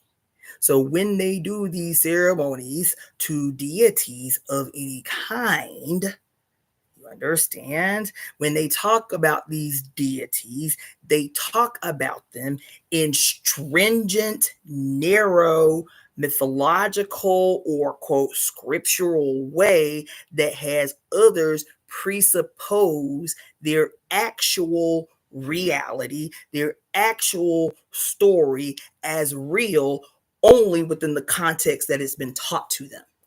And so when I make a statement, like, and I didn't get it from nowhere. There was a dude 4 years ago who turned me on to this astrologer who, if you decide to go on this dude's YouTube channel, this is my preface and my disclaimer that if you do not like being drawn into wormholes, don't check this dude out. I done spent whole notebooks of notes listening to this man's lectures. The shit is insane. And I'm talking about in a good way. The shit is insane. It's so deep. You barely have the ability to come up for air, child. His name is Santos Bonacci. Santos Bonacci. I think he was born and raised in Australia, but he is of Italian lineage, like bloodline, right? Santos Bonacci. It's so interesting too because he aged so rapidly. And you hear that all the time about people who become genius. Like they do so much studying, they get so deep, they know so much that their hair will just turn white overnight. I'm watching videos of his that are only 8 years old, only 10 years old, and he had a head full of bushy jet black hair. And today, when you watch him, all his facial hair is white. All his head hair is white in 8 years. I'm like, what the fuck? Right? So this dude go hard. I will also say another disclaimer that no matter how deep, no matter how intelligent, no matter how brilliant, child, they be afflicted by that Y chromosome. They be afflicted by that goddamn Y chromosome in the absence of having a relationship to the mother, in the absence of being nurtured and, protected by the mother, informed by the mother. Honey, until you get your life right with your mother as a male, your Y chromosome will always function as a rogue ass affliction in your ability to wholly become. I'm trying to give you a motherfucking word because this dude is brilliant. brilliant, mind blown, wide open. And then every single lecture I see, I was like, oh, there it is. That motherfucking malignant ass Y chromosome, there the fuck it is. Just when I'm in like, oh my God, what'd he say? Let me rewind that like 20 more times. What'd he say? Right everywhere. I mean, drawing every picture. The man is brilliant. I ain't gonna take that away from him. He is brilliant. But baby, they only have the ability to go so deep. They only have the ability to go so far. They only have the ability to become so brilliant outside of relationship with their mother. That shit will have a definitive stopping point always, unless they are, what do we call in Chinese medicine and yin yang theory? Bound by their mother, bridled by their mother, anchored by their mother. They can only go so far, child. And I'm telling you, every single video I done watched, some of them videos are 6 hours long. And some of them lectures I done seen of his, I can always crystal clear identify the moment. Fuck. Yep, well, it was inevitable. There it is. That wild ass, rogue ass Y chromosome, there the fuck it is. There the fuck it is. And that's not a condemnation of Y bearing chromosome people because they carry a Y chromosome. It is an acknowledgement that the Y chromosome is very necessary where the mother's will was concerned to exist.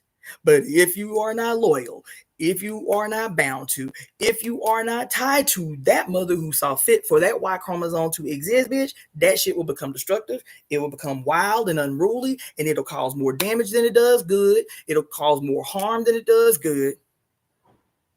It's necessary, the Y chromosome. It exists because it's supposed to exist, that Y chromosome. But honey, under certain conditions, under certain ramifications, is how it's supposed to exist. And I tell you, I don't care how brilliant. I know a lot of brilliant men. I've mentored under several brilliant men.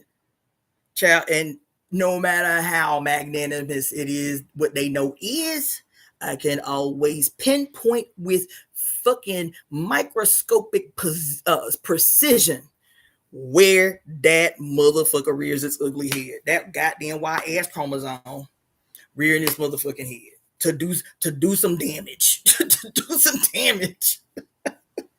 So that's my disclaimer. Santos Bonacci, that he calls himself an astrotheologist. That's his whole bag. And there's a whole school of thought now, astrotheology. The reason I got on that bag is because he's the one that I've heard that's most brilliant in his articulation of astrotheology, right? But the base level foundation of the understanding for this school of thought is that every religion on earth, every spiritual tradition that has ever existed, which makes sense now, doesn't it? Every spiritual tradition, every cultural tradition, every ATR, for those who don't know what ATR is, African traditional religion, every belief that has the emergence of a character as a deity, those deities emerge as a representation of what has always been godlike figures in our lives as human beings since we first started looking up. And that is what at the time were the 7 great wonders that we could see with the naked eye, which is Mercury, Venus, our moon, Jupiter, Saturn, Jupiter, and the sun. Jupiter, Saturn, and the sun. So the Saturn is the last planet that you could see with the naked eye. Every deity has been fashioned after the very real, visible, tangible objects in the sky. Every deity, every single one. And so when people, so that's all I'm saying. Is the reason that these stories all sound so similar and they all sound so the same. And you actually doing ceremony to an image in your mind that you think is an actual deity creator with this very real specific story that only applies to you and your people and all of this shit. I'm sorry, you are wrong. And that's some hurtful, hard shit to say when you devoted your whole life to worship and ceremony with a certain idea in your mind. Okay?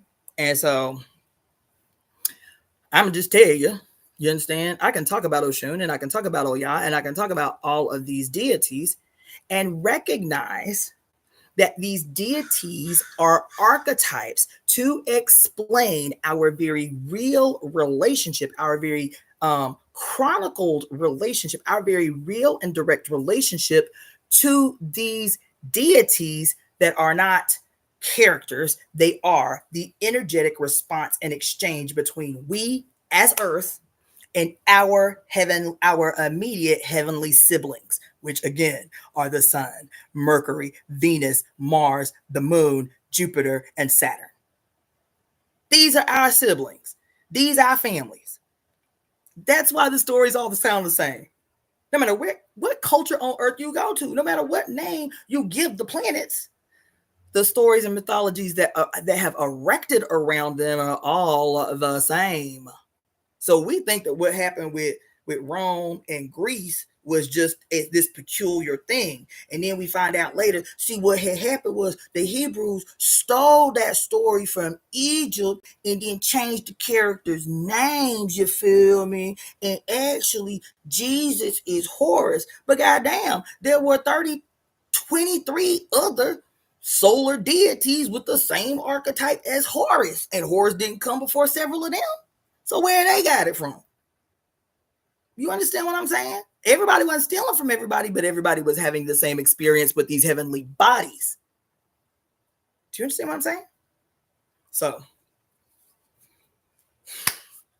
I know that's and the other thing that I will say, and the other thing that I appreciate about Santo Bonacci is that he's like, I'm not trying to.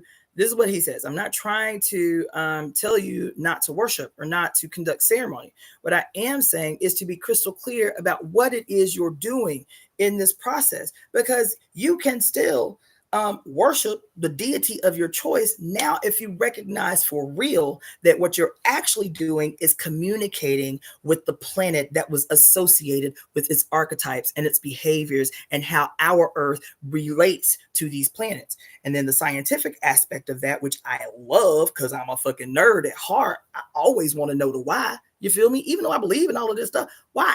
Why I do that? You feel me? And baby, what was it? 2 years ago, NASA released a report saying, and it was, I'm gonna see if I can find it. NASA released a report, I think it was 3 years ago or 2 years ago. They were saying, look, we don't know what it is we're listening to. We don't know what is happening right now, but they released a recording of Jupiter and Saturn. And they were saying that based on the audio recording they were getting from the planets themselves, from the actual planets themselves, is that the only thing that they can conclude because of the rhythmic, I gotta be done with IG. This shit is pissing me off. Okay.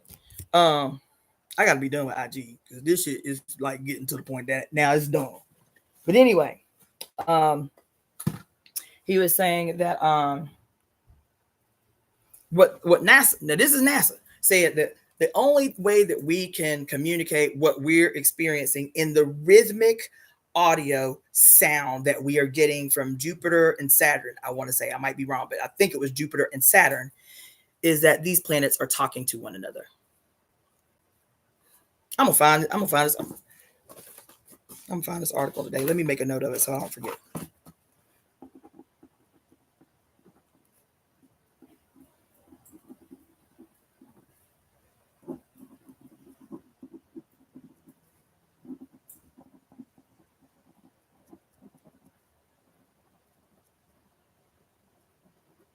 I got to start compiling, saving articles.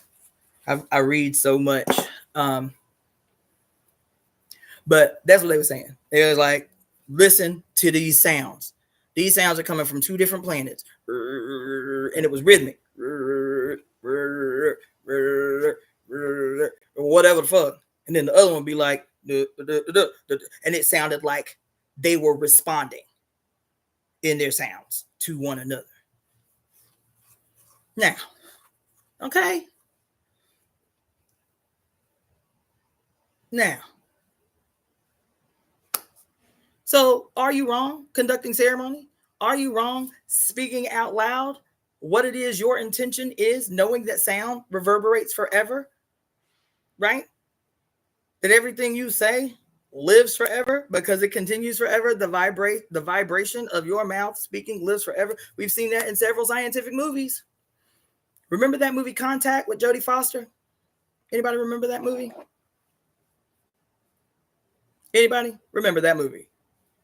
Because I ain't even gonna give you the reference if you ain't seen the movie. Anybody seen that movie? If there's one person that's seen the movie, I'll make the reference. Yes. Okay, cool. In that movie Contact, right? And she works with SETI. She works with SETI. For those who don't know what SETI is the Search for Extraterrestrial Intelligence. It's a U.S. It's a U.S. government sponsored organization that has like their major locations, I think, are in like New Mexico, and then they have another major outlet in the mountains of Puerto Rico. And so it's the Search for Extraterrestrial Intelligence. That's SETI. So this girl works for SETI, and that's all they do all day long is sit around listening for any kind of evidence of intelligent life, right? So whether it's like frequencies or sonic, whatever the fuck, right? And they get this message, and it's like unlike anything they've ever heard. And when they finally decode the message, guess what it is? That was like, I think they said a few hundred, so not very far. A few hundred light years away. A few hundred light years away. So that is a message being sent back to the earth that it took in light years 50 something or 60 something years. What had happened was, oh my God, I gotta be able to go deep. I gotta be able to go deep, man. Listen, that's what we need to be calling in with our conspiracies. I didn't spend a lot of time in our conspiracy talking because I talked about the reclamation in the conspiracy, but I think I need to be more specific about the reclamation and what that means, because I need the resources to do nothing else but play and study. So what I'm talking about, because this shit has come up recently in astrology, and I didn't even make the connection until now. So I think it was it. Somebody Google really quick.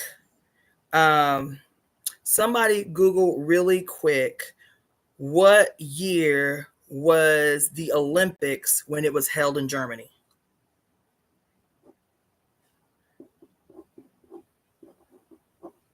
I want to say it wasn't that late. It was it 48? Somebody Google really quick what year the German Olympics was.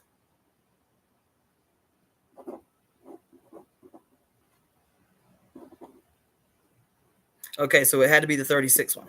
All right. So in 1936, something, because this was always like when you look at different things that Germany did while Hitler was in power there during the rise of the Third Reich.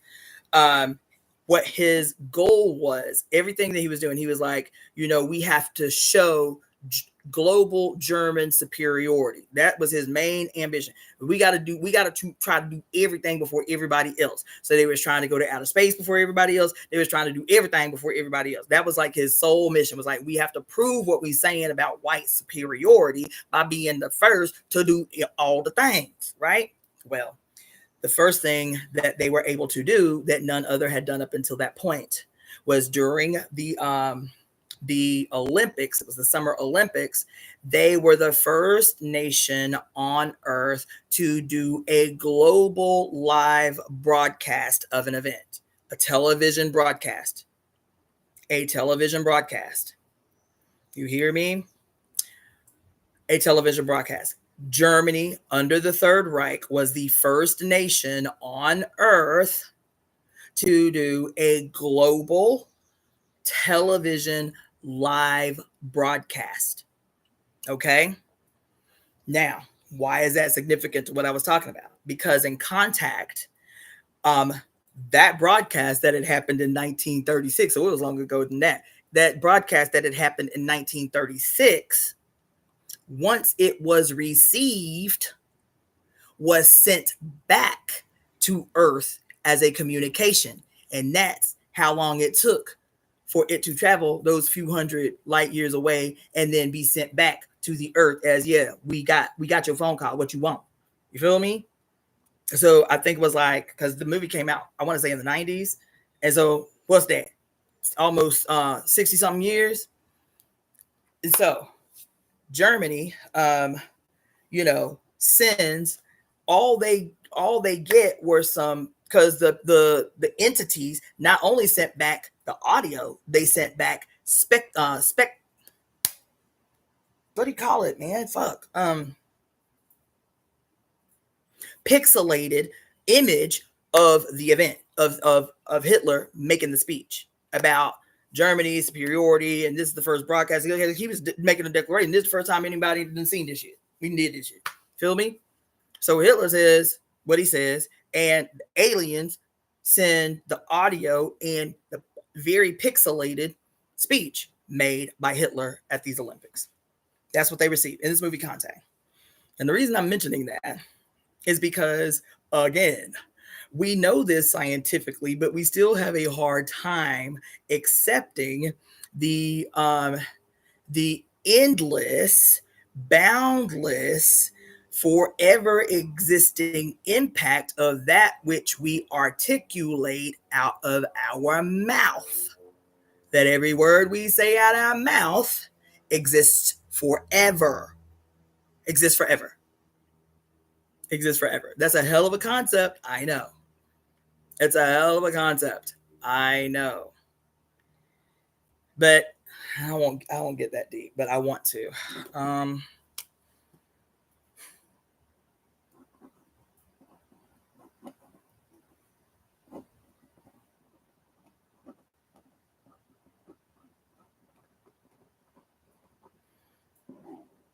But I'm only saying this within the context of what we're saying.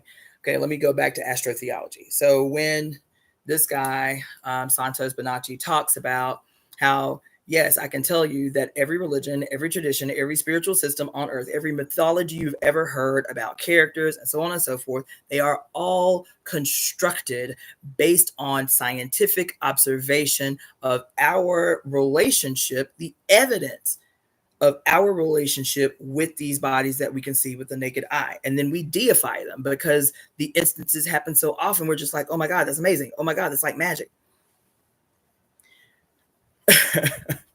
Let me write that down. That's magic. And then the stories unfold and are being witnessed between different cultures on every corner of the earth. And they're so similar. You understand what I'm saying?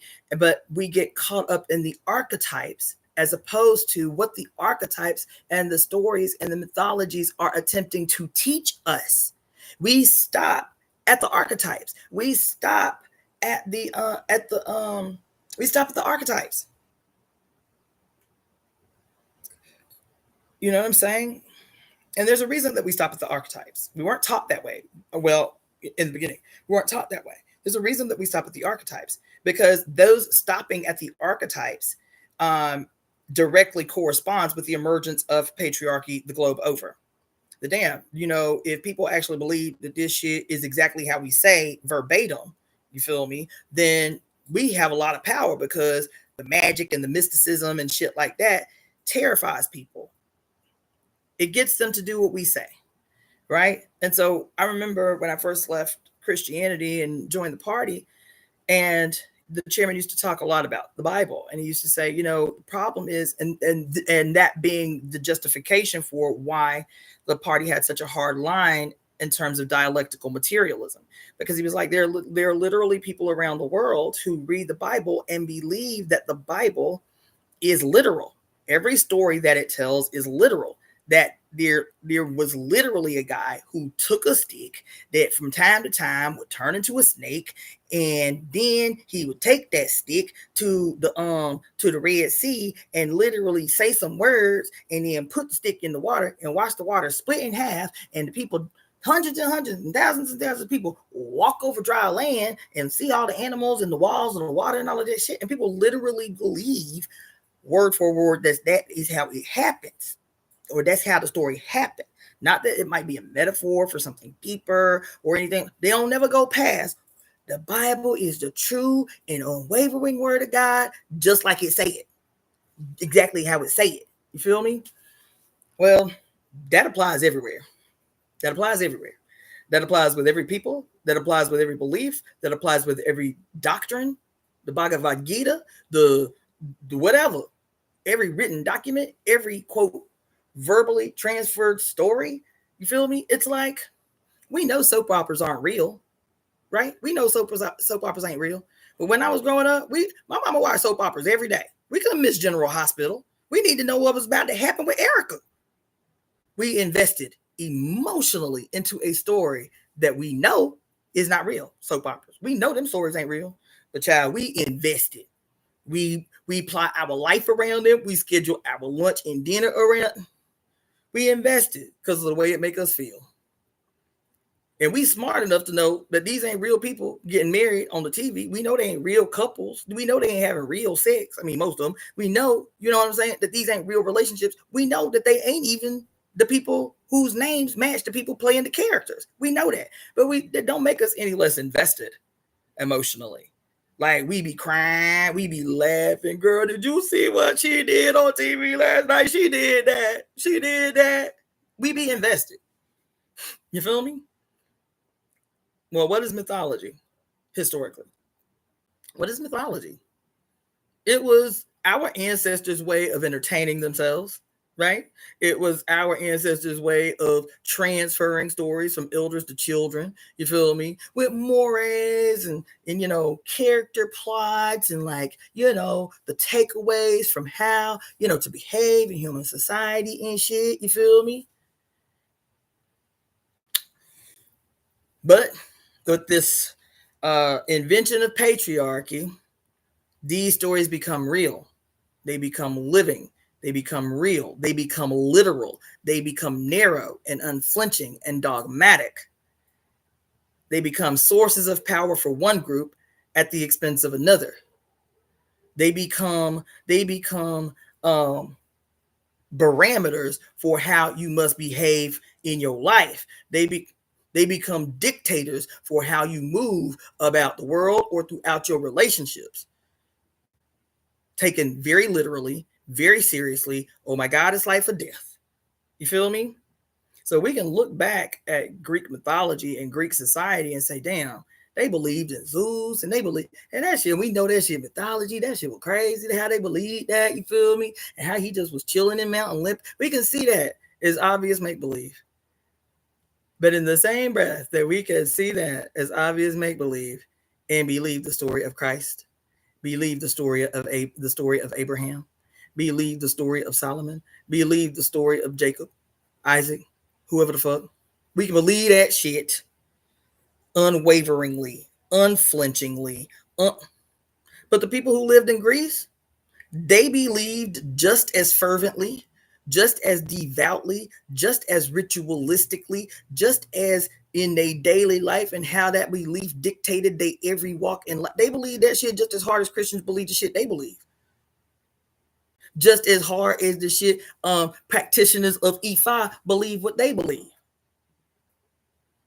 Hope I ain't hurt nobody feelings. Well, you know, I ain't hurt nobody feelings. I don't hope that. But I'm just trying to give you a word. Because that was one thing I appreciated about Santos Bonacci. He's like, look, I'm not saying don't do what you do. Just recognize that these characters emerged everywhere on Earth as a character representation, as an archetypal an archetypal representation of the very real and charted over thousands and thousands of years evidentiary relationship that we have to these entities that are closest to us in our solar system. That's all. And how our circular dance around our sun can help us determine in this relationship with the other planets what is likely to come, how the energies is going to shift, and how that energy shifting from planet to planet may or may not impact us based on our actual observation over 25,000 years. That's all. Do what you do. Light the candle. Say the prayer. Just recognize that this archetype that you're focusing on, Oya, is actually the planet Pluto, the actual physical planet Pluto, and how she behaves when she's making this long trek around the sun, and how specific periods of time in our life when she makes a show, when she stages a contest or makes a play, that it's actually the energetic output from this planet, and how our ancients who developed astrology through observation in the first place were able to make these predictions based on what they had observed in this planet's movements and its impact on her sister, which is the Earth. That's all. So if you want to call the planet Pluto, which you can, or Yah, because that's your ancestral lineage, do that. That's what the Romans have convinced the rest of y'all to do. We call planet Pluto Pluto because Rome rules the Earth. That's the name they gave that planet. But the name they gave that planet is different than the name the Grecians gave that planet. The Grecians called that planet Hades. And before them, another group of, not even before them, some other group somewhere else might call that planet something the fuck else because they Asian, or because they live in South America, or because they live on Easter Island. So he's like, call them who you want to call them. Just recognize that when you're doing the ceremony and you're actually communicating with this planet, because that's what you're doing, then just recognize that I like this version of this story, that I have, this relationship that we have with Pluto or Saturn or whoever. I like this particular archetype. I like this particular story. I like, because I'm from Australia. And so I like this personification of Pluto. And I want to make it the face of the energy that I am using to communicate with that planet. But just to be out here, no different than the Christians that we criticize for believing in what they believe in, and then we'll take what we believe in and treat it the exact same way. Rigid, undialectic, unevolutionary. Well, our ancestors have been doing it this way for 2,000 years, you feel me? But meanwhile, your earth done changed. And if your earth done changed, it means you have changed.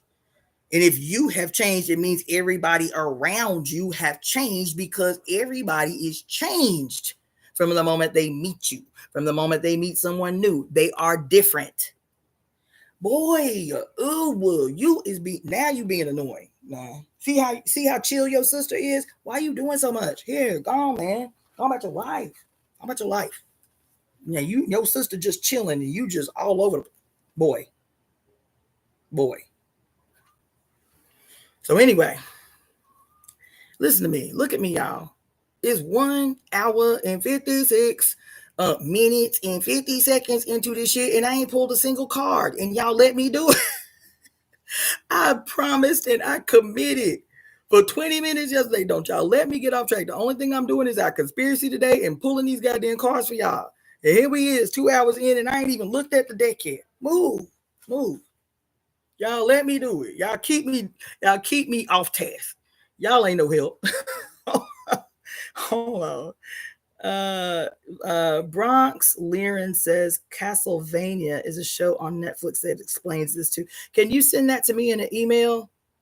Because I'll be honest, it's rare that I go back and scroll through the live comments. I keep them open for other people to have access to them, but I can't do all these things. So I read comments, I listen to timestamps that y'all send me. But if it's something like that I would actually be interested in going back to, email it to me. So, because I definitely check my email every day. Okay. Stop. I'm trying to be nice, but now you're pissing me off. Let's see. Marisha. Okay, QB. Thank you for putting me on blast. It's one of the 1,000 things I got to get to, but yes, you are correct. It's true. I need to do that.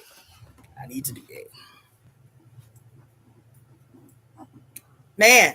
I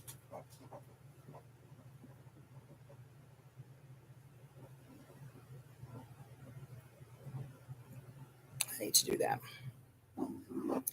Okay. Get down. Because you're doing too much.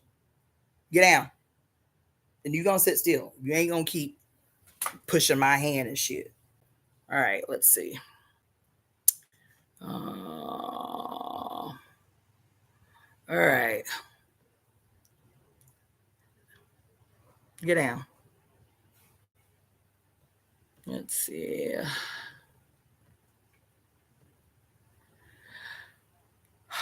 Okay.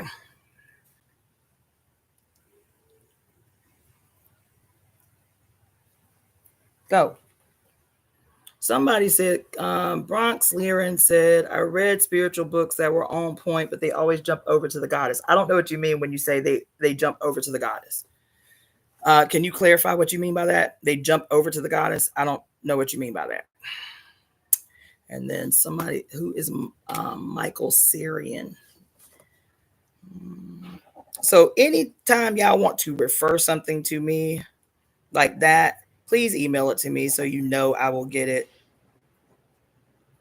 Because if I get it in an email, more than likely I'll just go straight to it. I won't put it on a piece of paper and say, okay, I'll eventually get to it. If I see it in an email, I'll probably go ahead and Google it right that second, or watch it right that second, or whatever.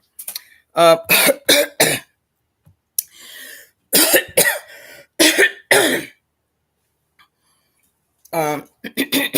right. So what am I going to do? It's already, God damn it, it's 6 o'clock.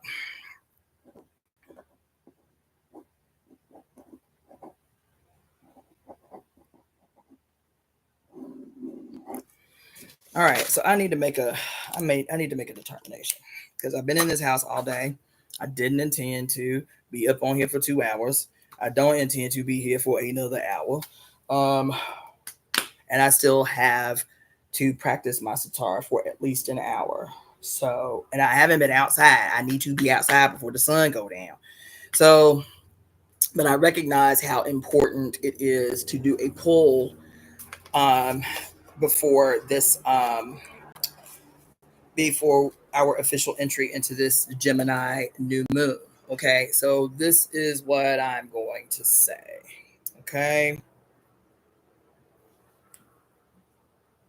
Oh, okay. Bronx Liren, thank you, because I didn't, yeah, I wasn't clear the way that was worded, what you was talking about.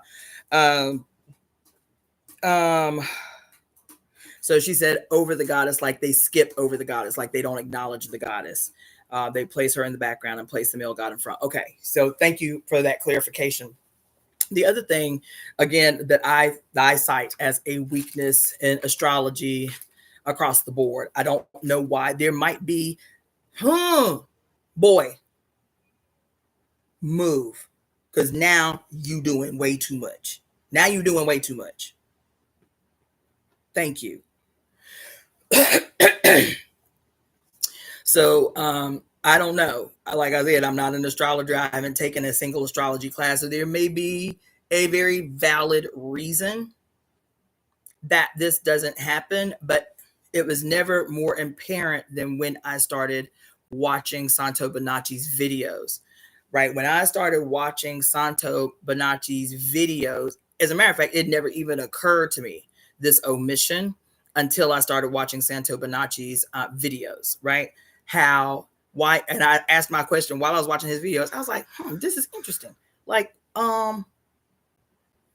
why when we look at the zodiac, like the zodiacal chart, like why we look at the zodiac, why we ain't on it?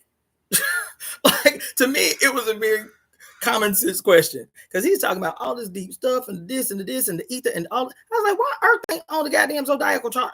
Like, why we ain't on it? I was like, is there a reason? Like, is there, I mean, like, if there is somebody who is an astrologer, right, who can, like, not esoterically, like scientifically, and mathematically, like, explain to me based on what astrology gotta say why our planet is not represented on the zodiacal chart. I was like, why the sun in the center of the chart, but we ain't on the chart nowhere? Like, what's the astrology? What's the astrological sign of Earth? What's our astrological sign? You know what I'm saying? Like, what's our little? Do we got what? Like, what's our sign? Is it a person? Is it an animal? Is it what's our sign? You know what I'm saying? Like, why we ain't on there? And why I don't know. To me, it still fucks me up.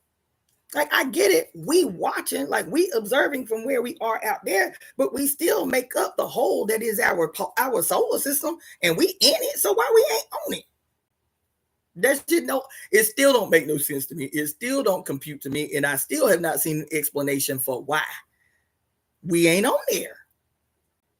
Because we say that there are other signs in other planets in our solar system that are, quote, Earth-like signs, right? But why they Earth-like and we ain't? And we Earth. You know what I'm saying? Like, why we ain't and we Earth? But we done put Earth-like characteristics on other planets, but we ain't Earth. Somebody make it make sense, because somebody out there know more than I do. Somebody got an answer that is very easy to understand for why Earth is not among the zodiacal signs. Like, what's the house of Earth? What's the house of Earth? What house we fit in as a planet? Where our house at? Do we move? Do the rest of the planet move through our house? What happens when another house moves through our planet? Or the house associated with our planet? To me, that seemed like a huge motherfucking omission. I thought about that, QB. She's saying maybe because we focus on their effect on us and not our influence on them. I thought about that. I contemplated that, right? But even if there is no intelligent life of any type on the planets in our solar system, right? I struggled with this very question that you're asking, because we see it as external influence on us, right? But like, that still didn't sit. After I grappled with it for a minute, I was like, that still don't sit, because Earth has to have an influence on Earth itself, just like we have an influence on our own body. Shit that we do and the way that we behave and the things into this and the way we adjust has an influence on us first before anything else has an influence on us. So that didn't sit either. It's a great question. I mean, a great observation. I grappled with it. I was like, okay, maybe that's what it is. Maybe what it is that even the ancients was like, okay, well, we here and they there. You feel me? And so that's the perspective with which we do this thing. But the reason I said nope, that don't sit right either. And this was the big one, QB.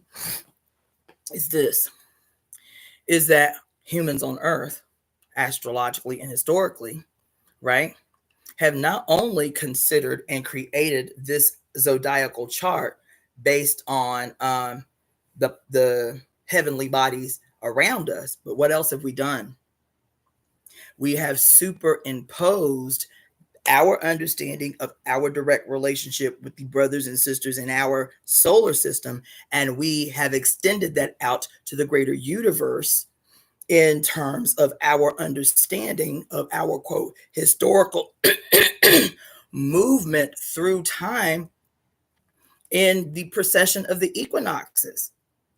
So in the precession of the equinoxes, which is no longer about just our little solar system, in the precession of equinoxes, we have said, okay, that these 12 houses in the zodiacal chart apply to our relationship and our movement around the sun. But now what we're going to do is we're going to make this go further out to include the whole at least Milky Way galaxy, right? The whole Milky Way galaxy. And we're going to call this the precession of the equinoxes. And in the precession of the equinoxes, we're still not added.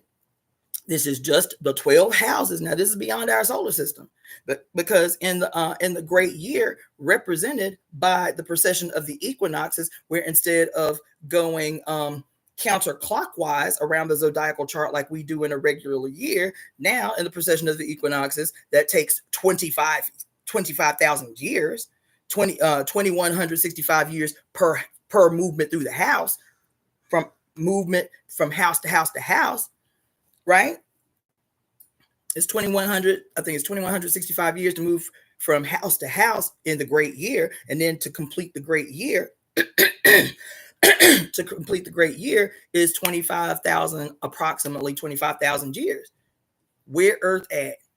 I know, even in the precession of the equinoxes, they say that our movement from age to age is based on a specific spring equinox. I don't remember the exact 411, but it's based on the spring equinox occurring on Earth and Earth's movement through these houses at a specific equinox. I get it. Maybe I'm being too deep about it. Maybe I'm being too in my feelings about it. But remember what I said about the Council of Nicaea. Remember what I said maybe 3-4 months ago about the Council of Nicaea? And one of the primary issues that they were struggling to work out in a 3-month closed door session among 318 men. And it shocked me. I was like, damn, why so important? Remember one of the primary issues I said they were struggling around to work out and form a consensus around? Anybody remember? Anybody remember? I know it's a lot I've given to you over 3 or 4 months, but anybody remember what was one of the interesting and odd things that they deliberated about? These are the greatest wise men in all the goddamn empire. And this was the thing that got them caught up in them 3 months behind closed doors. Yes, QB, yes. To determine the date of Easter. Mm-hmm.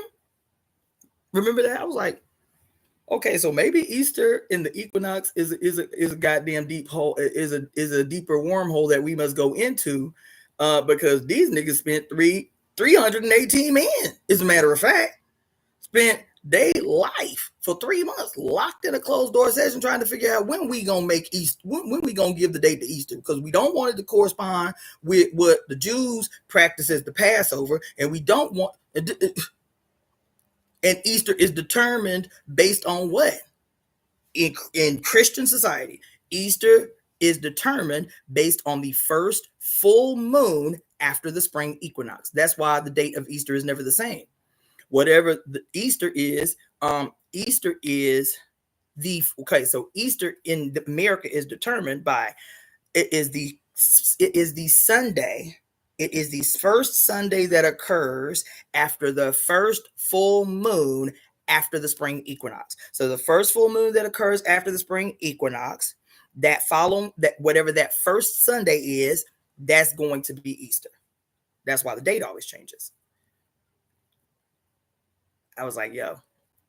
So even having this discussion now, which was obviously not intended, which is obviously something that's just coming down in real time for whatever reason, I was thinking about what I told y'all 4 months ago. I was like, damn, that's crazy. Like, they spent a whole lot. Remember, I told you, as a matter of fact, it was one of the, what was his name? Because you remember, as a part of that whole breakdown, I was telling you about the Council of Nicaea. I was like, I went into another deep dive about why all these men had the name of Dionysus. Remember that? I was like, these niggas was Christians. Why they kept giving themselves the names of Dionysus? But they was Christians. Remember? Because Dionysus was a cult. And so I was like, damn, well, they in Rome now. They ain't considered Greeks no more. They are considered Roman citizens. Rome done won. Rome done conquered Greece. You feel me? And so all these, quote, proclaimed Christians who were in the Council of Nicaea and writing all these treatises on all this different shit. One of the Dionysius that we talked about was the one that was responsible for the calendar we currently use, right? Then there was another Dionysius who wrote this treatise on what was it? I forget, but it was another big one. But anyway, as a part of his works, he wrote a treatise that they said this shit was 1,000 pages long on the significance of Easter, child. How you gonna write 1,000 pages about Easter? I said, okay, this is obviously some shit for another day. We're gonna have to go a little bit deeper into, because there's something very specifically important about this concept of Easter and shit that we don't know, that we can't clock or we can't go into with the information that we have. Because for a nigga named Dionysus, you feel me, in Rome, a self-proclaimed Christian, to write a treatise on Easter that is 1,000 pages long, I said, okay, there's something we still ain't got access to. We don't know yet. We don't know how deep this is, but it's obviously deep. Now, talking about what we're talking about, and the reason I brought it up is because, again, our transition from one age to the next is based on a very specific parameters around a spring equinox on Earth that alerts you that, okay, you have officially transitioned from one age to the next age. That recognized transition from one age to the next is based again on the spring equinox on this planet.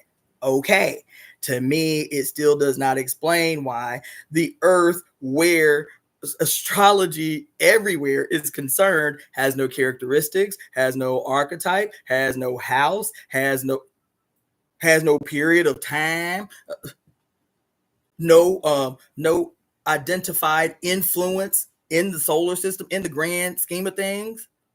To me, it don't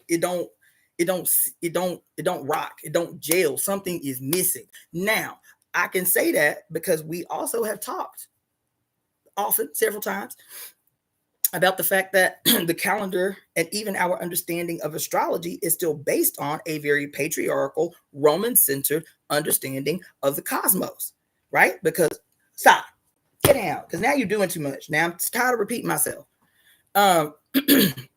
Because we've talked about the fact that it used to be that the calendar had 13 houses and not 12, because most places on the planet had a lunar based, lunar central, lunar centric calendar, right? Equal divisions over the 13 months. Each month has 28 days. Each month was determined not by a solar centric understanding of the universe, but a lunar centric of our Earth and our relationship to Earth and the obvious identifiable influence of the moon on the Earth. Right? So that is something that we're all pretty aware of now. There are other ideas about the calendar and how the calendar had a 13th house, which was called Asclepius. It was called something else too. Fuck. It had another name. But Asclepius was its Greek name, this 13th house, right? Can somebody Google that for me? Just do something like, what was the 13th sign? Because the 13th sign was removed. I want to say by Rome, but it might have been by Greece that the 13th sign was removed. I mean, the Ophiuchus. Thank you. So Ophiuchus and somebody Google it because you said or something. So somebody Google it. What's the 13th sign? What are the names of the 13th sign? What are the names of the 13th sign? What are the names of the 13th sign? It ain't but two. It's the name of the sign, and then the character that the sign is fashioned after. Asclepius is the name of the character that the sign is fashioned after. What's the name of the sign?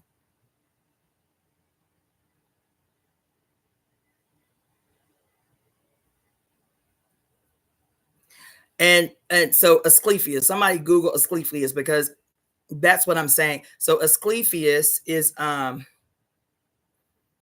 Google, what is the sign Ophiuchus attributed to?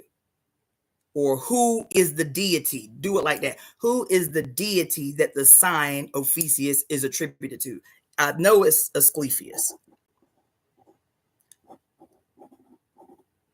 Yes, Asclepius. Okay. All right. And yes, y'all got it right. Yes, the serpent bearer, but that's not what I was getting to. All right. Okay.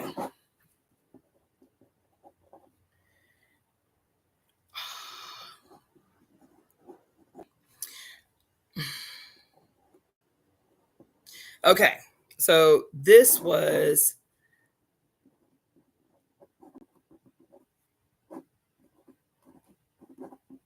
okay. So so the reason I brought this up is because again, you have two versions of the previous lunar calendar, the calendar with 13 signs. with 13 signs, with 13 houses, and an equidistribution of days among each of those signs.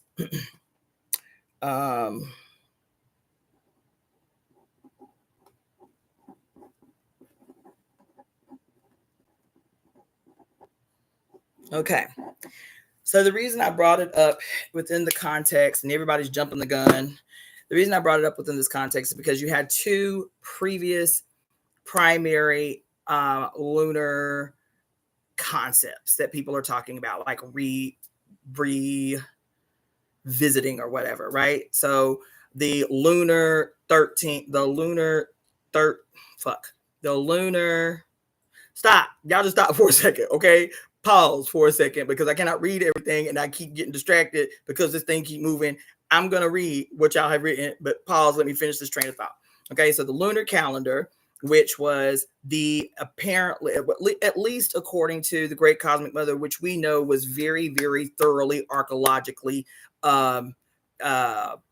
cited and referenced, okay, was that before there was any calendar that you got to have a conflict about who calendar, right, and how they changed before any calendar, the very first calendar and the times and dates set on those calendar was a lunar calendar developed by females all over the planet that were marking their lunar cycles, their menstrual cycles in relationship to the lunar cycle as it was occurring. That is not even refuted anywhere. The first calendar of human beings on Earth was the counting stick, what they call the counting stick. Okay, the counting stick has been found literally by archaeologists and what's the other one? Archaeologists and what's the other ones? Archaeologists and what's the other ones?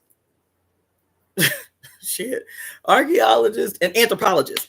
So by archaeologists and anthropologists around the world, they have found evidence of what they call counting sticks everywhere. Large staffs that would have very succinct marks on the sticks. They would have the counting stick that was just for the lunar cycles, and then they would have very specific counting sticks that were for women who became pregnant. The way that they marked the stick was not by the time that they don't bleed. It was actually from the time that they experience the quickening. This is when they would begin to mark the stick. At the moment of quickening is when they would begin to mark the stick. Okay. So anyway, so that's the first calendar, is a straight up calendar, a lunar calendar based on women's, and it was so precise. The pregnancy stick, from what I've read in several places, the pregnancy stick was so precise that it could predict the time of delivery within a few days. We don't get that accuracy today, that within a few days, using the counter stick method, they could predict up to a few days the time of delivery. Sure did. You feel me? And so that's your first calendar, right? And there is actually, as a matter of fact, in the Great Cosmic Mother, Barbara Moore has a whole chapter, and I think it's in the chapter on. The title is something like The Moon and Moon Blood, or something to that effect, The Moon and Moon Blood. But that's where she spends an extensive amount of time talking about the lunar stick and calendar keeping and how precise it was and all of that stuff. Okay, so that's the first thing.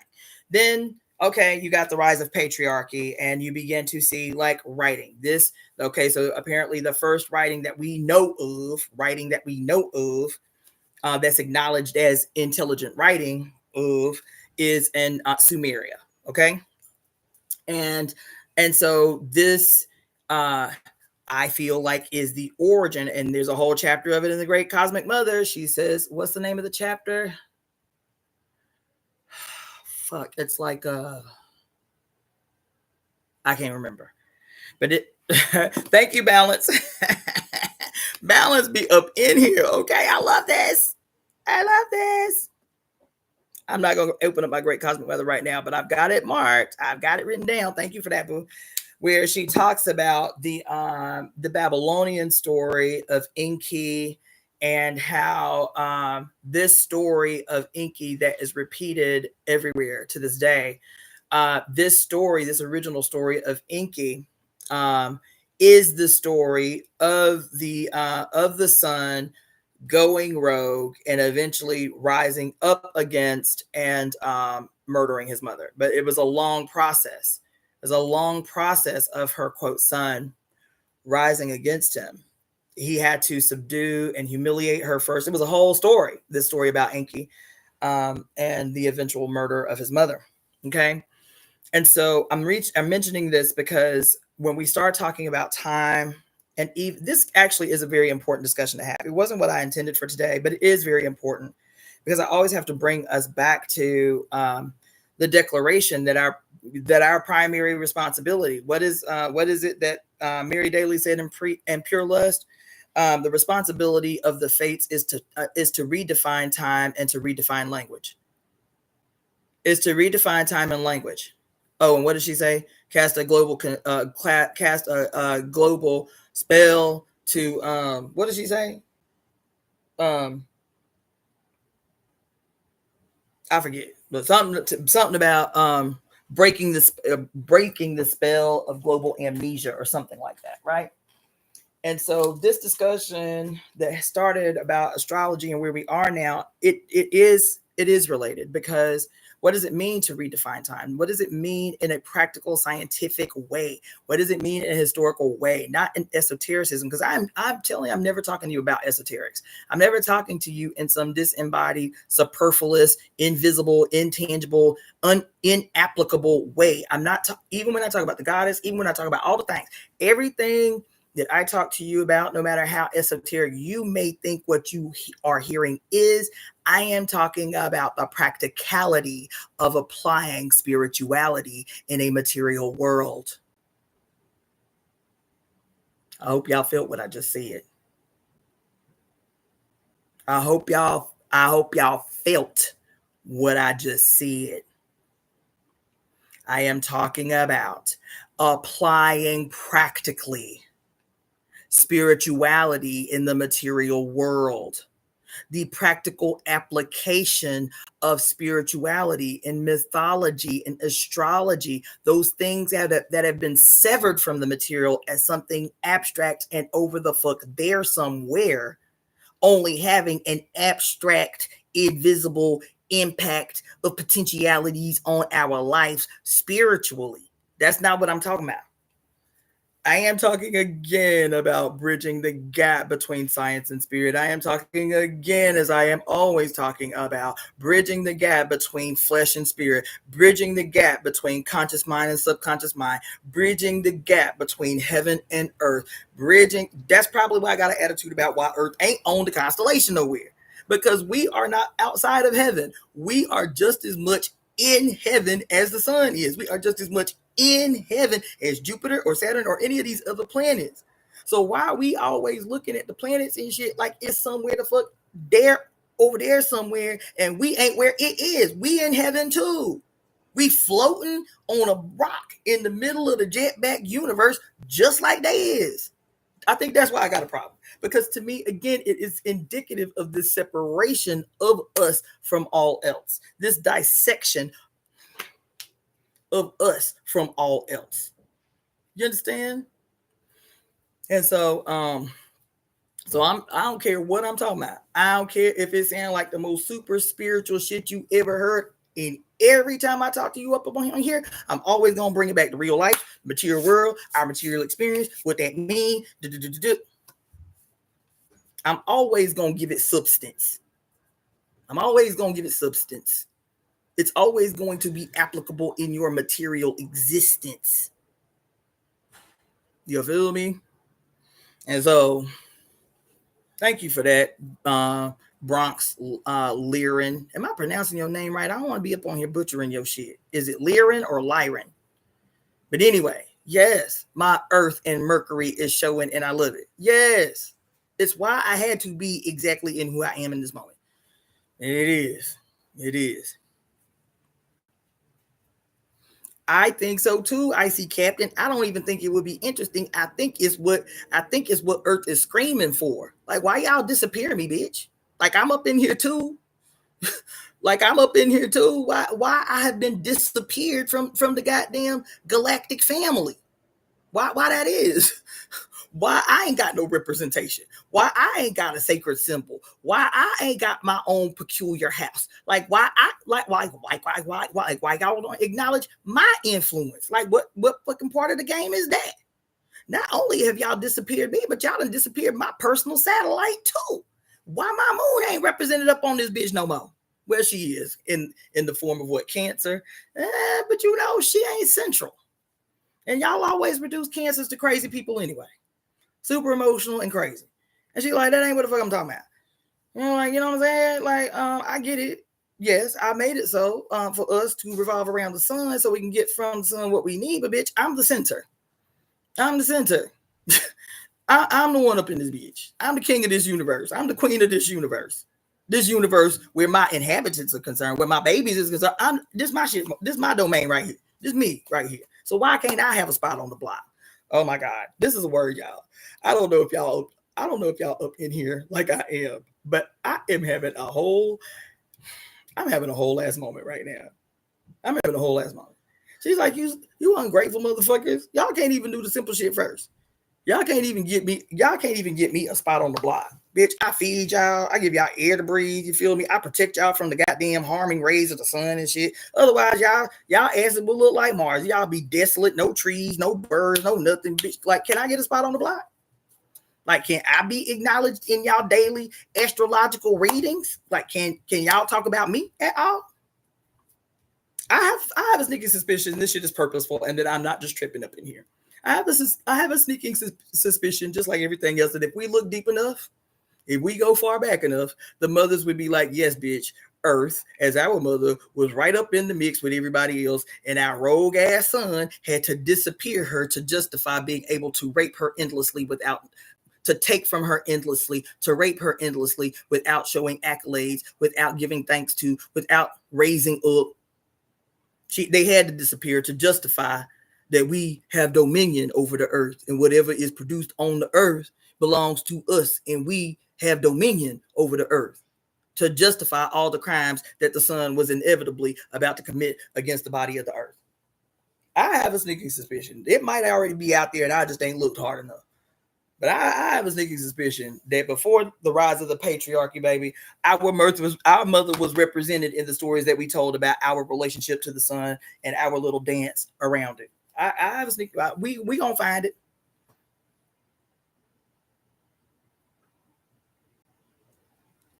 No. I said Cancer is represented by the moon. What I was saying, I think before you missed it, was I was bitching about why Earth ain't represented on the zodiacal chart, but we got other planets that are called, quote, or other signs that are called, quote, Earth signs. We have other signs that we attribute, quote, Earth-like characteristics to, but we don't acknowledge Earth itself on the zodiacal chart. I said, and Mother Earth has got an attitude about it. She's like, because y'all don't even center the moon no more. That's what I was saying. I said, well, the moon is on the chart. She is Cancer, but y'all done downgraded her because you call her crazy. You call her emotional and crazy. That's what y'all call Cancer. It's emotional and crazy. You feel me? And she's like, that's not what I'm talking about. That's not what I'm talking about. Because it wasn't until the rise of patriarchy that the sun became the center character of the journey around the zodiacal chart from sign to sign to sign. And what I started this conversation telling you is that when we're talking about why these men locked up for 318 men was locked up for 3 months trying to create this new religion, a part of that was this dude writing this strategy that was 1,000 pages long on the significance of Easter and how to determine the date of Easter around the spring equinox that didn't correspond with the Jewish Passover. I was like, damn, this is deeper. This is a lot deeper than we're given space for. And I have a sneaking suspicion that we got to go back into the significance of calendar, blah, blah, blah, like the lunar calendar. That's how I got on that, a Kincaid. But I am just, digging deep. So I started with the 13th sign. So the first calendar that everybody agrees on, archaeologists, anthropologists, historians, is the lunar stick used by women, because when the world was cyclical, women would cycle with the moon. The dark moon was when they would menstruate, and the white moon was when they were ripe for for getting pregnant. It was the peak of ovulation or something. Yeah, it was the peak of ovulation, the full moon, right? And even now,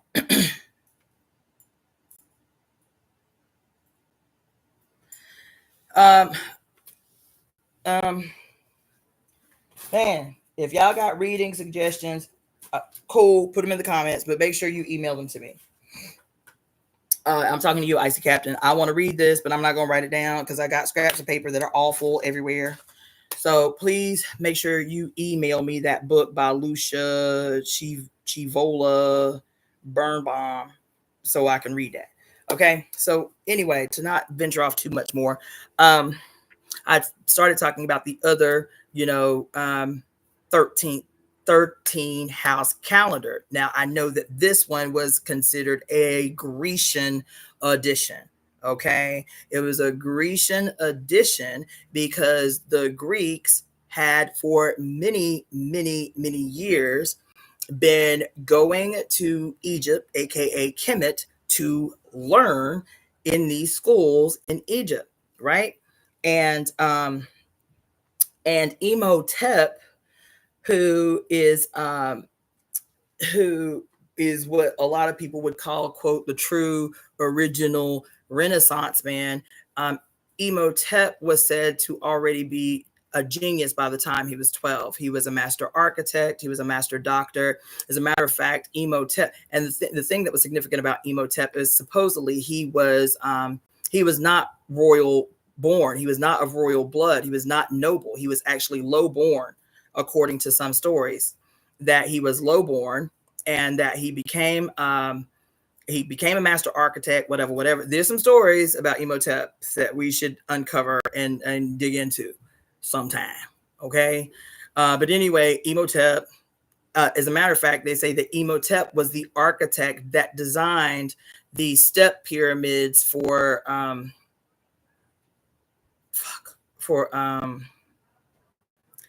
they're called the I think, child, my brain is all over. I think it's called the Doja pyramids, but it's the step pyramids that were for a specific pharaoh. I can't remember. I used to know off the top of my head, but whatever. Y'all gotta forgive me, okay, for my lapse in memory. But anyway, he was the one that designed like that big giant, the most notorious step pyramid in Egypt. Okay, was Imhotep. He had been brought into Pharaoh's palace. He was the chief. He was like, afforded the title of chief architect, chief doctor, high priest. Like he would, when they say Renaissance man, is because he was already at genius level status, very young. Imhotep didn't live very long. I think 19 or early 20s. I think 19 is standing out in my head. But anyway, it was either 19 or his early 20s when he died. He had the Saqqara pyramids. Thank you. And email that to me too. Please email that to me. So anyway, he died very young, and he was already at genius level status by the time he was like 12. Okay. And so when Hippocrates, I think it's 300 years later, I think Hippocrates is like 300 years, 400 years later, and he says that I am a child of Imhotep, it is because his mentors were all students coming out of their relationships with Kemet, having learned in Kemet, and then going back to Greece. Okay. Well, according to legend, Imhotep was the first non-Greek born human person who had been not just non-Greek born. He was the first human elevated to God status, but also the only non-Greek person that actually lived elevated to God status. Imhotep in Greek became Asclepius or Asclepius, the serpent bearer, Asclepius. Okay, so when you're talking about this 13th sign or this 13th house, Ophiuchus, the sign is based on the character Asclepius, who the Greeks recognized was Imhotep turned God after his transition. Okay, and so he is the serpent bearer because everywhere you look, I even have a bracelet that you can buy on my Etsy store. It was the first bracelet I ever made because I was in medical school, and I was like, "Ooh, it'd be interesting to find out who all the healing goddesses are, because I didn't know much at that time, right?" And so I was like, "Ooh, let me just Google search. Who are some of the goddesses from different cultures that represent healing?"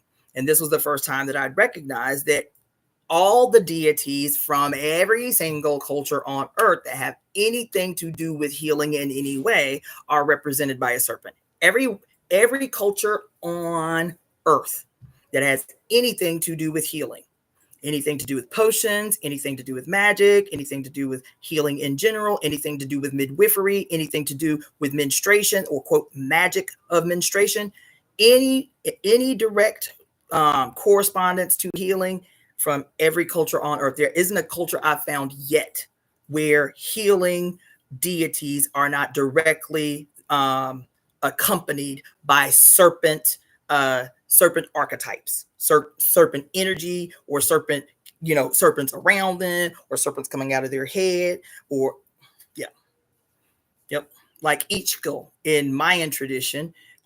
She is accompanied by both a rabbit because she is a deity of midwifery. She's a moon goddess who governs midwifery, but she's got the little white bunny on one side, and she is always accompanied by a serpent coming out of the top of her head.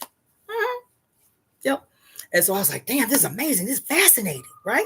And so I have a bracelet called the goddesses of healing, because I didn't use any of the male archetypes. I only used the female archetypes, but I have a bracelet called the goddesses of healing, and it's all the goddesses that have the serpent on them or in them or part of them or around them in general, right? That was the first bracelet I made when I started medical school. And like I said, it was just an idea that I had because I wasn't even practicing Ifa at the time. I was just like, oh, it'd be cool because I'm in medical school. So I wasn't even like a spiritualist at the time. This is years ago. But anyway, so Asclepius, was the name that they gave him, the Greeks gave him, but it was Imhotep, right? And so I was like, okay, well, that's why he was removed by the Romans. Like maybe that's why the 13th sign was removed by the Romans. Was like, nah, we can't even have no memory of some Negro being placed in the heavens as a constellation. Like that's unacceptable. And then they chopped the 13th sign off the zodiac. Maybe that's what had happened. You feel me? Because the lunar calendar based on female harmonious union with the moon had long since disappeared. Do you understand what I'm saying? So a patriarchally imposed calendar had already existed, and it was the Greeks as the descendants, at least intellectually, the Greeks as descendants of Imhotep that were like, oh, we need a 13th sign, and let's go ahead and elevate him to God status because he has such an influence on all of our learned men. And then we'll call him Asclepius, whatever. Right. And so I was like, well, maybe that's why they chopped the 13th sign off the calendar. It was when the Romans took over and they was like, y'all got a Negro in y'all constellation? Like, that ain't no shit we trying to do. And chopped him off the block. Cool.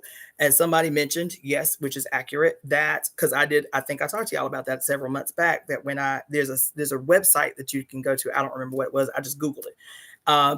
What would my sign be if Ophiuchus was still in the zodiac? If the 13th zodiac still existed, what would my sign be? Because the placement of Ophiuchus actually only impacts, I think, three, maybe four other signs. So I found out, which was crazy, that if if Asclepius was still the 13th sign and is positioned between Scorpio and Sagittarius, that I would be a Leo. I was like, I would be a Leo, and I told y'all in the past that I have both my parents are Leos, and they're mid Leos. They're like real Leos. They're like right there. Both of my parents are Leos. My dad's birthday was the 23rd of July, and my mother's birthday is the 24th of July, literally born less than 24 hours apart. 3 of my 4 grandparents are Leos. 1 grandparent is an Aquarius. But so like I've always been surrounded by like heavy Leo energy. And it's interesting because my parents, even though they were born less than 24 hours apart, they both had very Leo-esque qualities, but like the extreme opposite Leo qualities. It's crazy. Like they were literally like oil and water in their presentation, in their characteristics. Right. So like my mother was the loving, nurturing, like, caring, what do they say about Leos? They're like, what's the word? Humanitarian.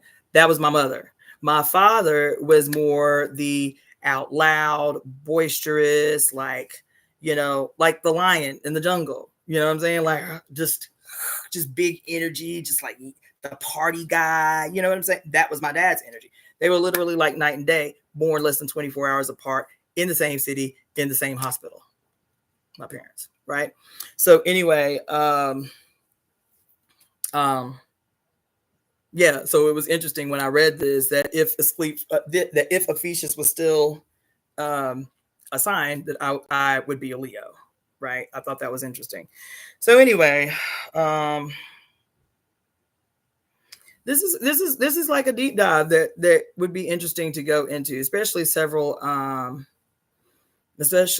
topics that we have raised or you guys have raised within the context of this thing that's happening right now.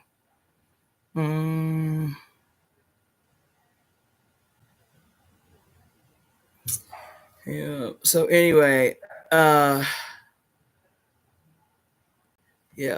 So all of that to say, I think I went off on that because that thing came down about don't look up, and they taught you not to look up. I'm gonna watch that movie again because I'm sure there's something for us now in it. And but that's how I got off on that. And like,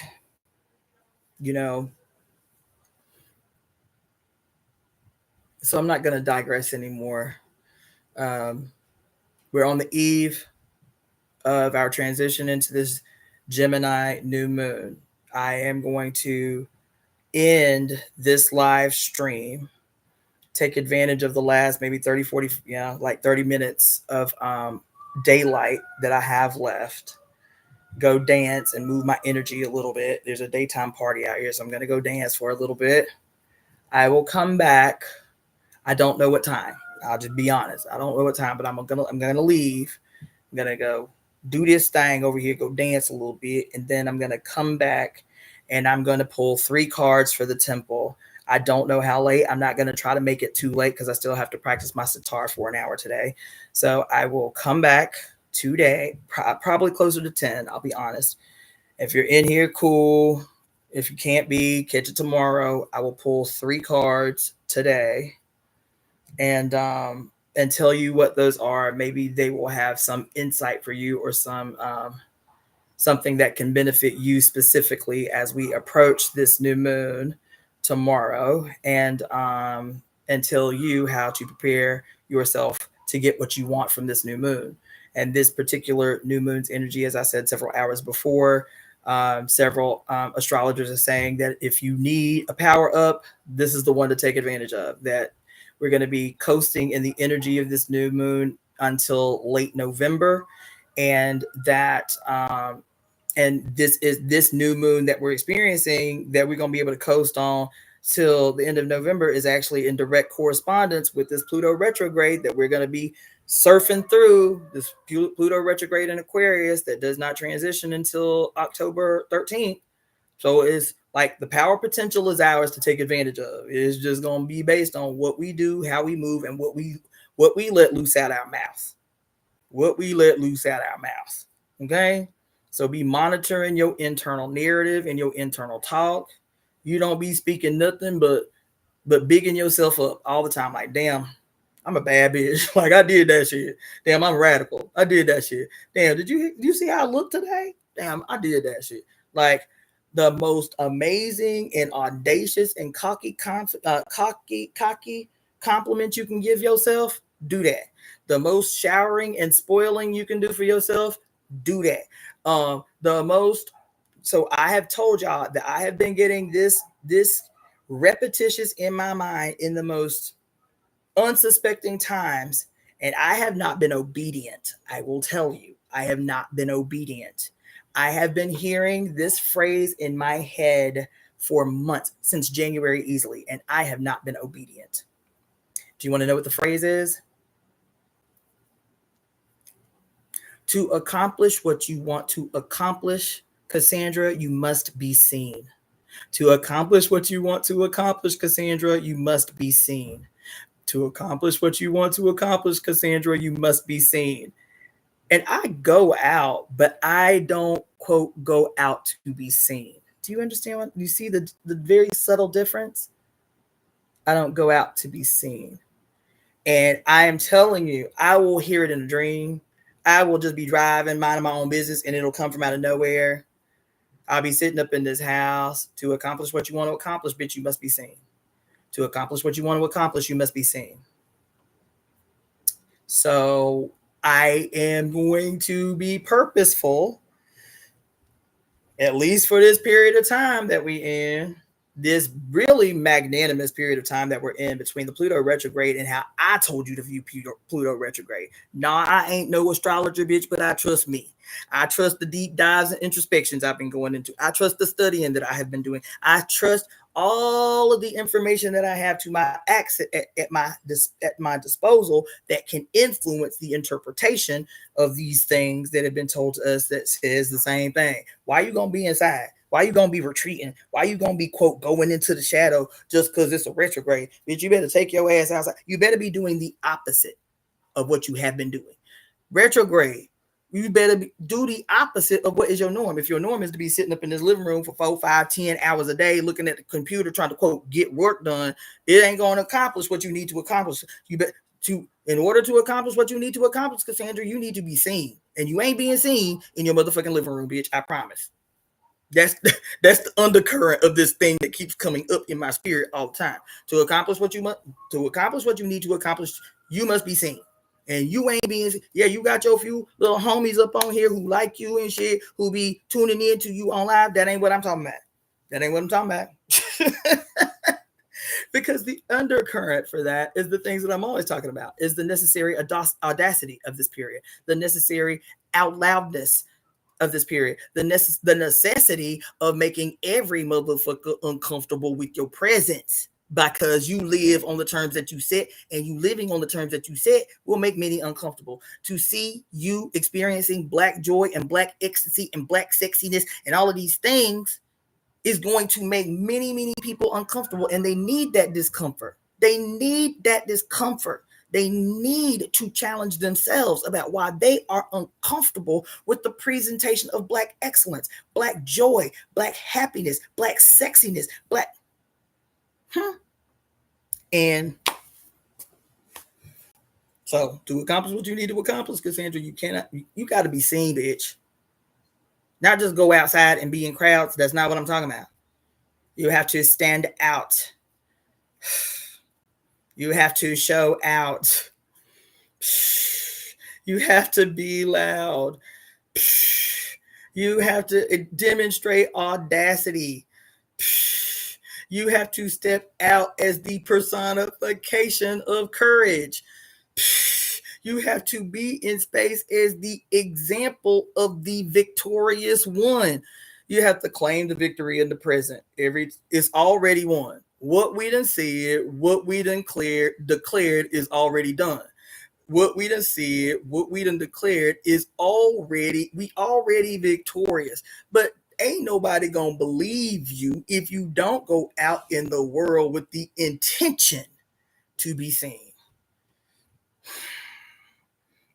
I told want y'all. I'll be up in here and get my ass handed to me. I'll tell you, I ain't joking. You know what I'm saying? Because it's easy to be like, I just want to be. Can I just put on a little, like a little house dress and some flip flops and go do what I need to do?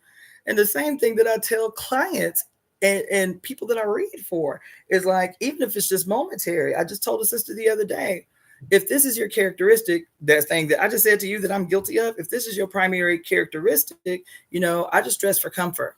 Then your spirit is telling you, okay, now you need to be doing the opposite of that. Your spirit is telling you to do the opposite of that. Whatever it is that you do regular, your retrograde is telling you, okay, now try the extreme opposite and see what happened then. It ain't saying across the board, everybody need to be going in the shadow and being in the dark and being in solitude and going on retreat. It ain't saying that across the board. Everybody ain't the same. White males, in general, white males of positions of power, that might be an appropriate prescription for them, is to turn in, is to be quiet, is to go into moments of solitude. It is to go deeper. It is to do a walk with their shadow. That might be an appropriate prescription for them based on the fact that they represent in the world boundlessness, limited limitations, zero boundaries, zero opposition. That might be an appropriate recommendation for them. Not your black ass, woman. Not for you, woman. Not for you, native red woman. Not for you, Mexican woman. Not for you, Indian woman. Not for you, African woman. Not for you, Maori. Not for you, indigenous peoples, indigenous women's of Australia or Fiji or Maui or Easter or wherever the fuck. Not for y'all. That is Pluto in retrograde. That recommendation, all these primarily female astrologers have been talking about, be quiet, turn in, retreat. Not for y'all. Not for y'all. Y'all hijab wearing women in the goddamn Arab nations. Not for y'all. Not for y'all. That ain't no recommendation for y'all. That ain't no recommendation for y'all. And as a matter of fact, for those who do not have the ability to speak out based on the patriarchal societies that they live in that are threatening to incarcerate them or harm them if they even open their mouth because they recognize what the world is, even if these women don't, then we conspire on their behalf to speak for them. That when I open my mouth, I'm not only speaking for myself and mine, me and mine, I am speaking a conspiracy of radical release, a radical liberation of the power of the throat chakra in the bodies of women who in the present time do not have the capacity to speak for themselves. I'm saying clear all of the obstacles out of the way that imprison their goddamn throat chakra. God damn it. And even if they have to whisper the conspiracy behind closed doors until they can create the circumstances that allow them to shout the conspiracy in the world, that's what I'm conspiring for. When I say this prayer, I'm conspiring for the radical, instantaneous global liberation of female-bodied human beings who have been the victims, the primary targets of the sun going rogue. That's what I'm conspiring for. God damn it. God damn it. Just like these niggas for 1,000 years been at noon, at dusk, at noon, at 3, at 6, at 9, at 10, praying. Everybody, every male penis possessing person on earth who calls themselves a Muslim, stop in place no matter where they are on earth. Millions. They're the second largest religion on earth, Islam. Everywhere they are on earth. And everybody has created ordinances and laws to support that shit. They can be at their job. They can be on the construction site. And that ain't nobody gonna bother them when they pull out their little rug in the middle of the street or the construction site and face the east and pray the prayer that further maintains their dominion over women, that further maintains their dominion over the mother, that further maintains the suppression of that which is inevitable and they are all terrified of. So we too, at 11:11 p.m. Universal Time need to be speaking outside our mouths that which will, I'm convinced of it. And so that's why she's saying, bitch, you can't be in your house. If you got to pick up your laptop and go somewhere else to conduct your shit, you can't be in the house no more. To accomplish what you need to accomplish, Cassandra, you have to be seen. To accomplish what you need to accomplish, Cassandra, you need to be seen.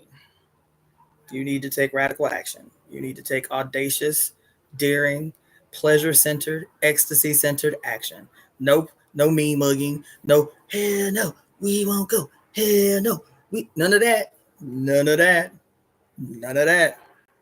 Because in everything that we do, I'm still maintaining my position. Our pleasure has to be in the center. Our ecstasy has to be in the center. I don't care what it is. Our pleasure and ecstasy has to be at the center. Has to be. Has to be. And if you want a validation of why that is my position, let's go back to the great cosmic mother. The last few paragraphs of the very first chapter. She said, based on the scientific and historical evidence of the physical evolution of the female body and how her body has changed based on her environmental conditions, and how we know now that the evolution of the woman's body is what gave rise to what we know as human consciousness. It's the thing that separated us from other species. It is that frontal sex based on the functional evolution of the human female body, prolonging sex, and for the first time in a millennia, causing human beings to look one another in the eye when copulating, is what triggered that first, what am I always calling it? Spark of illumination that gave birth to what we know as human consciousness. She said, based on all this information, it is my personal position that the evolution of the human female clitoris, the only organ among creatures that its only purpose for evolving, was for the erotic stimulation and the ecstatic release of female pleasure. That's the only reason it exists. For the erotic stimulation and for the ecstatic release through orgasm that centers or has no other function than that, has no impact whatsoever on procreation, whatever. Its only purpose for existing is for human female ecstatic pleasure and release. And this is what gave rise to the human consciousness, is facing your lover and looking into their eyes and seeing goddamn God. This is what gave rise to human consciousness. She says, so this is what made us human. This is what defined us as something other than the other creatures on earth. And if that's the case, now that's what she say, is that the human female clitoris is the trigger organ for human evolution. That's what she said specifically. That's what she said. Not based on her feelings, based on research, based on science, based on archaeology, based on human evolution, the science of human evolution, blah, blah, blah, blah. That the trigger, that the human clitoris, the human female clitoris is the trigger organ for human evolution. That's what she's saying. That's how she ended that statement. Now, based on how she ended that statement, I add to that statement, if, as Barbara Moore has taught us in The Great Cosmic Mother, Rediscovering the Religion of the Earth, that the scientific evolution, the necessity of the evolution of the human female clitoris to allow us to become something greater than just animalistic, that it was the trigger organ responsible for human consciousness, and it is the trigger organ solely responsible for the evolution of human beings, then I will add that if we can recognize that historically and archaeologically and so on and so on and so on, then it is my position that it is the re-elevation of the significance of the human female clitoris that will jumpstart our next stage in human evolution. That if you raise up the mother and you raise up her representatives on the earth, we can't help but be better than we are. We can't help but be better than we are. So that's why I say we must center our pleasure in everything. We must, every prayer we pray, every conspiracy we cast, everything that we do, every ritual we conduct. If you have me, tell it, goddamn it, every last person, male, female, and all the genders in between, need to, just like we use like little bagwas. Y'all know what a bagua is? In Chinese, like in feng shui, you got to buy bagwas, right? Bagwas are like the little mirrors. They'd be like little mirrors, and then they got little stuff around it, and then they got little red tassels, and you can hang them in very specific places in your house, or you can use crystals as bagwas to bring more light into a dark area of your place. We need to have motherfucking vagina and clitoris goddamn bagwas somewhere in our abundance corner in our house. We need to have that. Maybe that's the project for the Temple of Evolutionary Emergence. We need to figure out how we gonna construct some goddamn vaginas with obviously protruding clitorises as bagwas to sell, to put in people's dark corners, or to put in people's abundance, where you put your little bamboo tree, your little money tree, put hanging from the ceiling on top of your little money tree, a goddamn vajayjay with her clitoris protruding and shit. You feel me? She's like, look, if the clitoris is what gave rise to human consciousness, if the clitoris is what allowed us to evolve to be humans, conscious thinking people, decision-making people, and the thing that was responsible for that was the prolongation of sex, that sex was no longer just functional for procreation. Sex was no longer functional for procreation. Do you understand? That now something has happened in the body as an evolutionary process that allowed us to engage in prolonged sex for the sole purpose of pleasure. And that this is what turned humans from animals. Oh, they always be out here. I told you I got a whole little family of crows that just be up out here carrying on. I love it. Like a whole crew, like 12 of them. But anyway, so if that's the case, if that's our starts in terms of being conscious, in terms of being, quote, aware. Remember Adam and Eve in the garden? That they were unaware. They were unaware of their nakedness. They was unaware of the knowledge of the tree of life. Who is the tree of God? Motherfucking damn. Who is the tree of life, though? We is. What did they say the tree of life was? The tree, what was it? The tree of the knowledge of good and evil in the garden. And I've been telling y'all for weeks and weeks and weeks and weeks and weeks that we the tree. That's why our conspiracies say we the tree. We are the tree. People with uteruses in a goddamn body are the tree, connecting one generation to the next. One personification of yourself as spirit with your flesh. We the tree. We the bridge. We the all the things. We the book of life. You feel me? And if we the tree, and the Bible is a freaking collection of plagiarized stories meant to diminish and untell the story of who we are as the tree of life, as the tree of knowledge and evil, where poor little Adam and Eve were unaware, and then all of a sudden the serpent. Who is the serpent? It's the goddess. It's the Shakti. The goddess comes to them as the serpent and was like, I need y'all to be more than what y'all are. I need y'all to be better than what y'all are. You feel me? The serpent is the Shakti, baby. The serpent is the Shakti. Lilith complied to the Shakti. Eve did not. Well, Eve complied too, as a matter of fact. But Adam's power over her subdued her own will. Lilith complied to the Shakti. Lilith wasn't the Shakti. Lilith complied to the call by the serpent. The serpent is you. What did the Kemetic tradition symbol say? That the great serpent of the Nile, from whose mouth water poured, is every woman of power.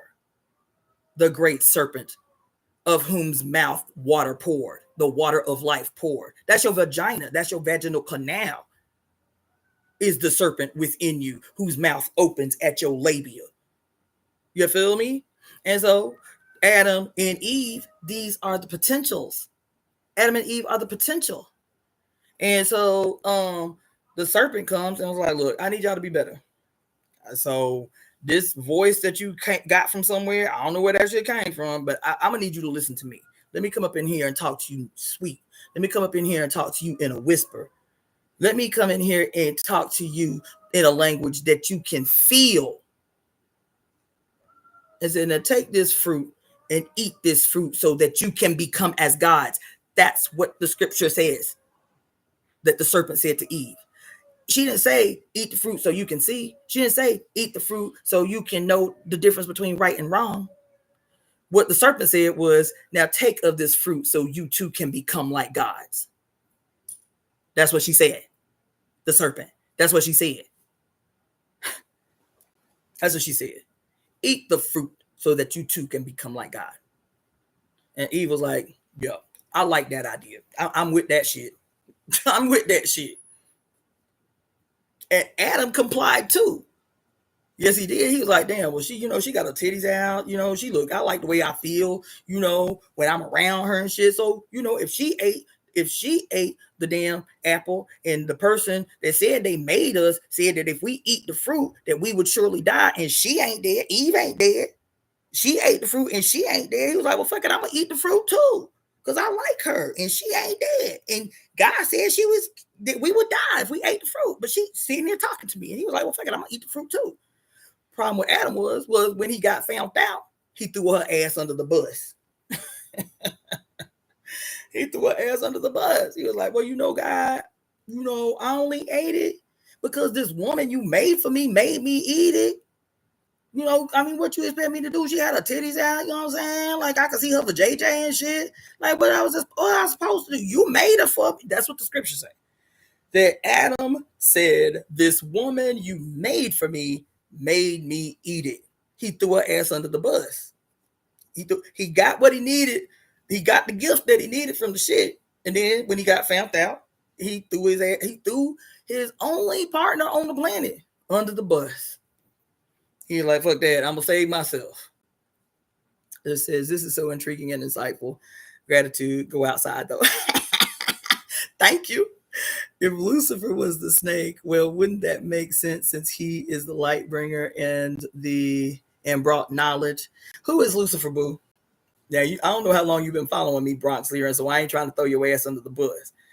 But Lucifer, y'all ain't gonna like hearing this because I don't say it this blatant often. But Lucifer, in all of his names and in all of his personifications, Lucifer is the mother. Lucifer is us. Lucifer is us. Satan is us. The devil is us. Everywhere, the Leviathan, the evil Leviathan of the Old Testament, in the chapter called the Levites, Leviticus, feel me? The Leviathan is us. The serpent, everywhere you see it, is us. It's us. And fortunately, as rabbit out the mouths as all these extremists and all of these like evangelists and shit are they saying the forever quiet part out loud. I told y'all I was on a Christian YouTube channel and they talking about how evil Hollywood is and the old evil Hollywood thing that's pervasive right now. And they wasn't even saying the quiet part quiet no more. You feel me? They said, well, we want to leave y'all after this broadcast with a song by so-and-so, what's his name, whatever. And the name of the song was The Devil is a Woman. This is being played on a YouTube channel as the outro, Christian YouTube channel. The devil is a woman. They saying the quiet part out loud. The devil is a woman. And I'm going to tell you, it's one of the things I have written down as a potential title for a future live to do is how this thing that we're experiencing as this quote, what it used to be called the satanic panic. In the 80s, it was the satanic panic. And there's been different variations of this shit throughout the last 100 years in America, like the satanic movement of the rock and roll era, and Beatles was the face of Satanism in the rock and roll era, and then Led Zeppelin was the face into this era, and the heavy metal in this era, and now it's rappers. Oh, the Illuminati takeover of hip hop, and you can see the devil everywhere, and all the right, it's everywhere, right? And so I was like, okay, after a long time, 10, 15 years of trying to make sense of what people are talking about, the 666, like when you do this, this means 666, you feel me? And how to recognize the symbols of the Illuminati and the evidence of Satan in Hollywood and all this bullshit, right? And, and you know, when they be doing this, I'm about to fuck y'all up. When they be doing this, you know, like, you know, they be talking about like, see, hey, how Jay-Z be always doing like this, you feel me? Or they be doing like this, you feel me? That's the sign of the Illuminati. They in league with the devil, you feel me? All the things, all the things, all the things. And so there's two lives that I want to do. One, I am going to call the reclamation of our mother's symbols. The reclamation of our mother's symbols, one. And two, the other part that I want to do to that is, what did I call it? I have it written down somewhere, but something to the effect of, oh, what did I call it? Something to the effect of, like the dev. So I can't remember how I said it, but basically the overall theme of this next one, tied to the first one, is going to be like a grand slide of hands, like a grand slide of hands. So there's going to be the reclamation of the mother's symbols. I might even call it that. The reclamation of the mother's symbol. Ooh, I got another idea. Let me write it right now. The reclamation of the mother symbols.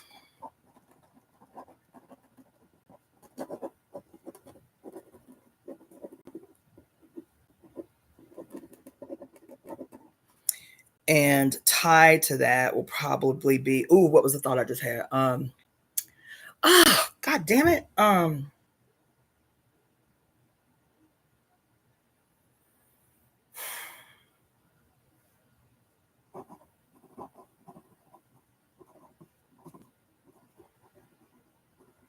God damn it.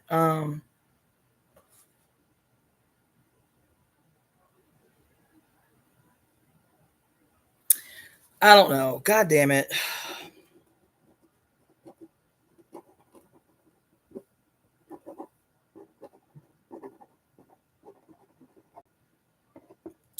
But basically, the theme of the second one is going to be something to the effect of like exposing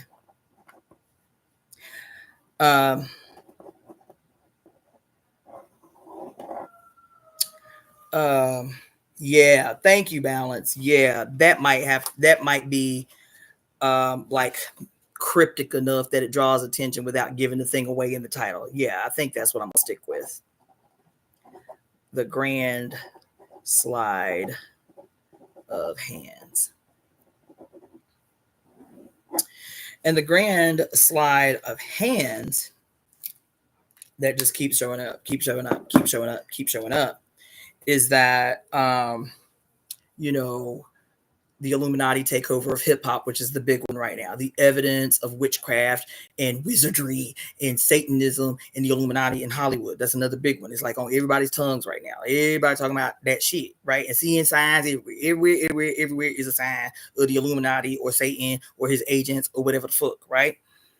And my personal position is all of these institutions like that promote that shit, right? Like the hidden in plain sight shit. Like, okay, they want to say it's the Illuminati, fine. They want to say it's Freemasons, fine. They want to say it's like the Church of Satanism, fine. They want to say it's, I don't know what else the fuck they want to say, but fine. All the things, fine. That all of them that are, quote, dropping these now not so subtle, quote, symbols of their allegiance to the devil and casting spells and all of that shit. My personal position is that these are actors. They are performers. They are acting. They are performers and actors. I'm talking about all of them in every space, whether it's actors or models or musicians or whatever. They are actors acting out a performance that is still an honor to the white male godhead of war. You have the obvious agents of the godhead of war, which are your extremists, your evangelicals, your staunch religious extremists, your devout what to whomever Abrahamic God they show allegiance. That's what you got on the one hand, is the obvious out front. We are the warriors of the Lord, whatever that Lord is, whether it's Yahweh or God Almighty or goddamn Allah or what I'm talking specifically about the big three, them Abrahamic religions. They are the face of the benevolent. They are the face of the Godhead. They are the face of the true God. They are the face of the righteous. That's them in the front. Them, when they go home at night, you feel me? Them same ones. When they go home at night, when they do their dealings that they do behind closed doors, they become this. This is who? This is Satan. This is the devil. This is Freemasons. This is Illuminati. This. These two are the same. They the same in different personifications. Maybe that's why all the Gemini symbology and what we got to dig through is because when we see the quote Illuminati take over of hip hop, when the Illuminati have to take over the hip hop? The Illuminati gave rise. I mean, Hollywood gave rise to everything that we see as a campaign. They didn't have to take over hip hop.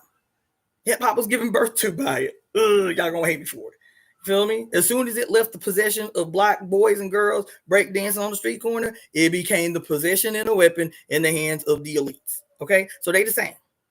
The good guys talking about God, Jesus, in Yahweh, and all the things out front.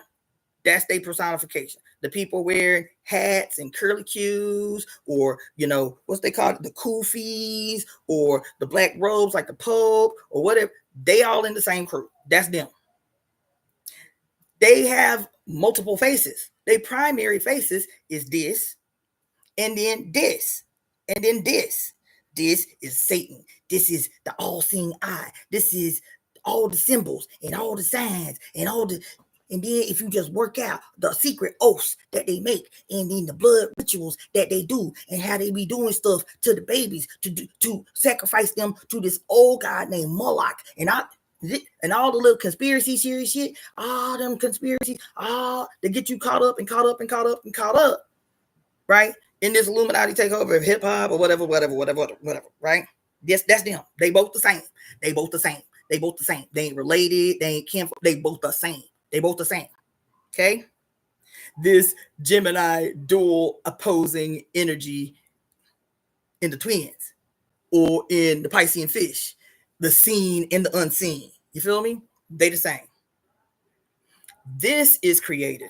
The bad guy personification, the evil, the Satan, the devil, the snake. See how God just read an article today about how about all the quote serpent symbolism in the architecture of the Vatican. See, the serpent is everywhere in all the architecture and all the symbolism and all the art. See the serpent there? See this? And this is the evidence that the quote Catholic Church is a satanic organization. But the conclusion that they come to is that the Vatican, as a quote satanic organization, this is why you need to be a Protestant Christian and give your life to Jesus, your Lord and Savior. That's the conclusion they come to. that's the conclusion they come to when they do a whole ass deep dive on the overwhelming serpent symbolism inside the Vatican. Is that okay? So the Vatican evil, you feel me? And Satanism is evil, you feel me? And you see all the symbols of Satanism inside the institution of the Roman Catholic Church, you feel me? And that's why we Protestants are right. And you got to go to this other version of Christianity, the true version of Christianity, and give your life to your Lord Jesus and Savior. See, That's the conclusion that they come to in this video. Right? Always this ping pong table back and forth to one extreme, from one extreme to the other. People be like, well, fuck the church. You know, I'm gonna just be out here living opulent. I'm gonna just be out here doing whatever the fuck I want, not tied to anything, but I'm gonna just do me. And then at sometimes something in the world terrifies the shit out of them. And he's like, damn, I gotta go back to this Christian shit then, I guess, because there ain't nothing else out here. You feel me? There ain't but two things, either devil or Jesus.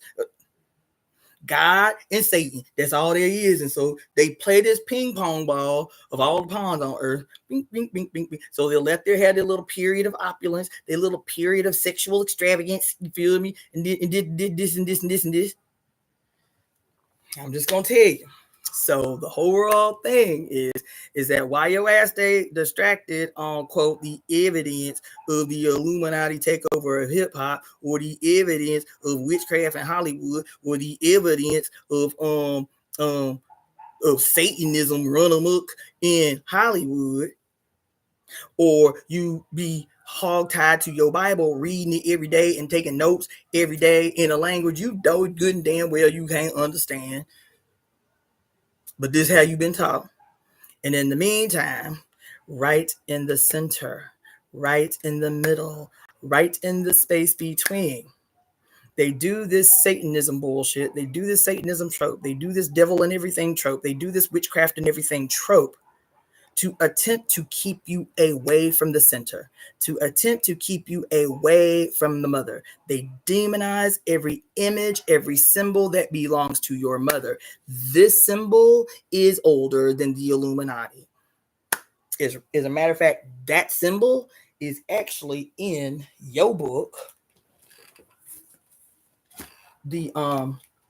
the Women's Dictionary of Sacred Symbols and Sacred Objects. That symbol I just showed you, that hand gesture that everybody see, they doing it. They ain't even shame no more. They just been doing this, and see, they ain't even shame.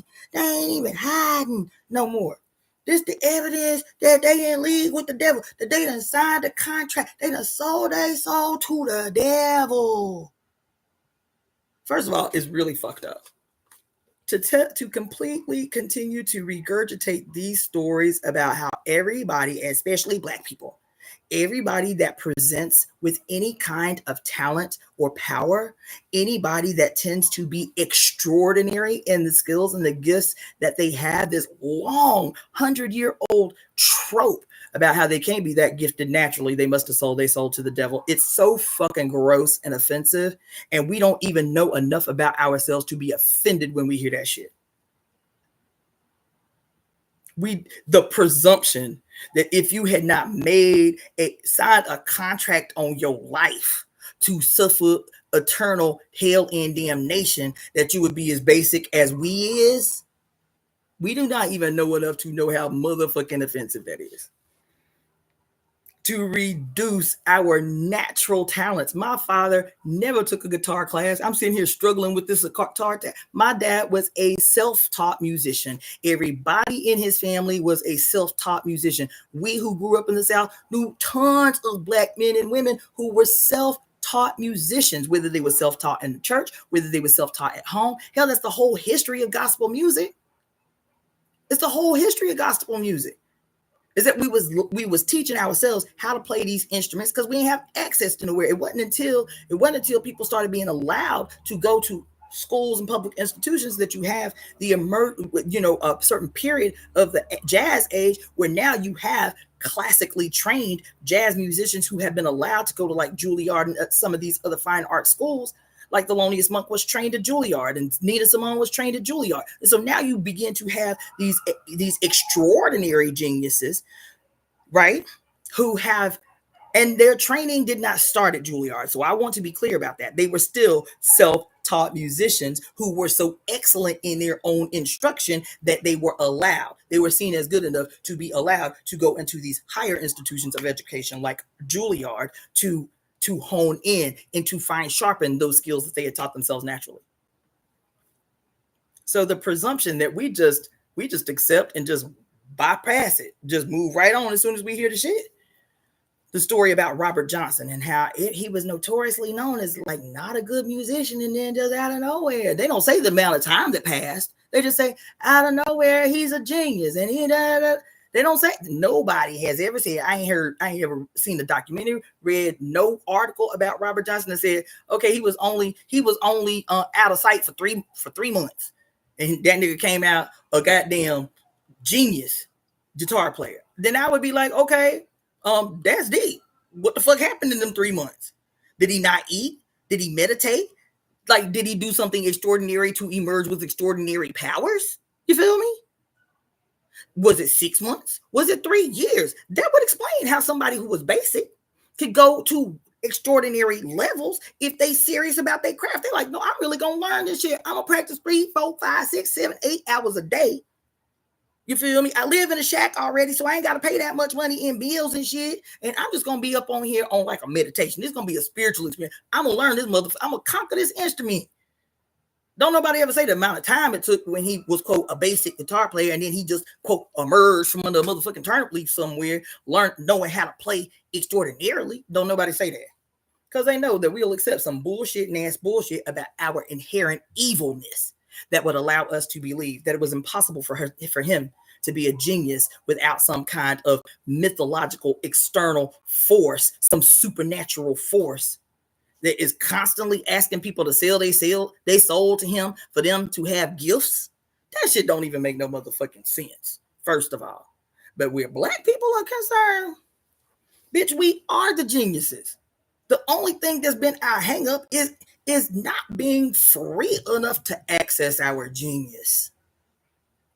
Freed up enough to access that which is already inherent in our melanated motherfucking DNA, bitch.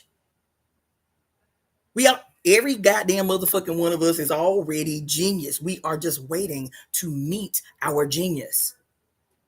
That's all. That's all. We see it as soon as we have a baby. We can have a baby in the ghetto. We can be on food stamps and just barely making it. And our baby at 6 months old will start dancing in the chair every time they hear music. Our baby started talking words that you can comprehend by 8 months. They be like, damn, why your baby so advanced? What you be doing at home that your baby so advanced? Don't you hear people say that? What you doing at home that your baby so advanced? They dancing already. They can't even walk. Honey, that's their melanin shining. That's their melanin shining. That's their melanin trying to break loose. Child, please. You feel me? So, when I already talked about the devil at the crossroad concepts anyway, and how they took and created something evil out of something that was a natural part of our cultural understanding about what is inherent in us. And then there's one more thing I'm gonna show y'all, and then I'm gonna be up out of here.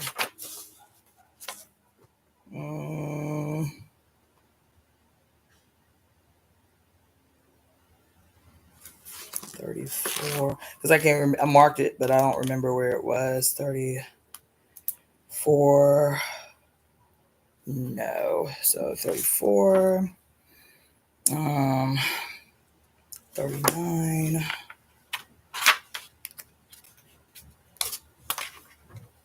No. 104. And I'm not gonna let y'all go without me telling y'all this, because when it fucked me up when I saw it, it's gonna fuck you up when you see it. Okay, so this I'm gonna leave y'all with. I love her. 106.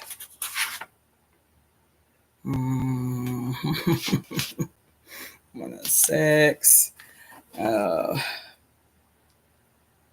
222. That might be it. 222. Nope, that ain't it. Where I see it at? 22 and 340. Damn, that's not it either. Fuck, where did I see it? Is that? Ooh, it might be this. Is it this?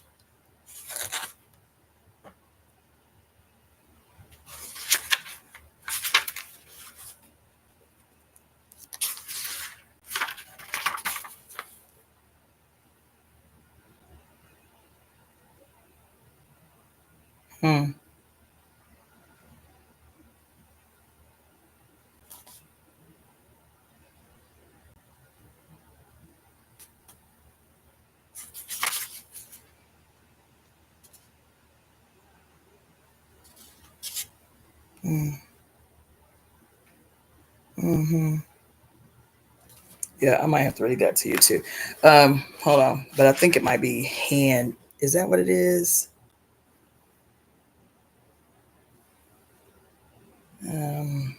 That's chakras.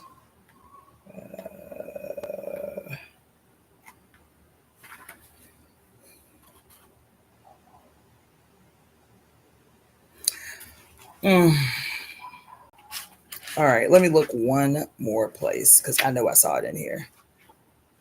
All right, let's see if I can look for it under mudras.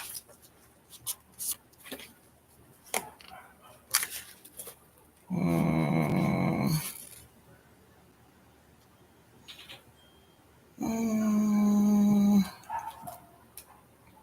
308. Let's see. Oh, well, that's it. Okay. That's the only thing. Okay, so maybe I was wrong. It wasn't that. You know what? Let me try one more thing. Sorry, boy.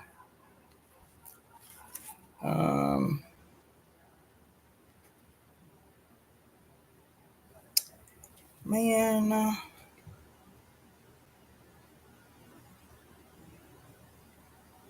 Mm-hmm. Okay, it may be this. Hold on.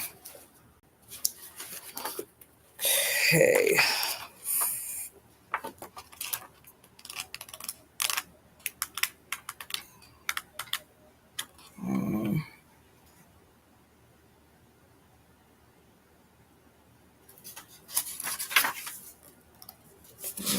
Okay. No, so all right, so not there. What's the next one? Sorry about that, you guys, but y'all want to hang on for a second and then I'm gonna let y'all go. 4110.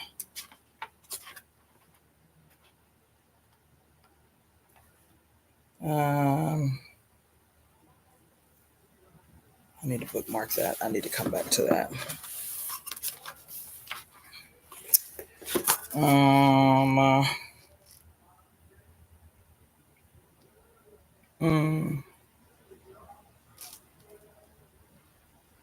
Damn.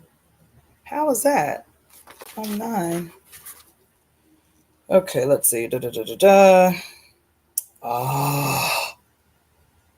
Okay. All right, here we go. Y'all ready? All right, so I was wrong. The mudra that I was doing that they call the, the all-seeing eye or whatever, that little thing, that's not what I saw in here. What I saw, it might be in here, but that's not what I saw in here. I saw another mudra. It's what they call the devil horns, right? That thing, right? And everybody be like, see, they did that. See, if you catch it slow, they did it. See, they've called President Trump, quote, doing this. They didn't quote stills of, what's her name? Kamala doing this, right? See, that's the devil right there. That's the devil, right? How about it's in your book? Here, let me turn this light on real quick.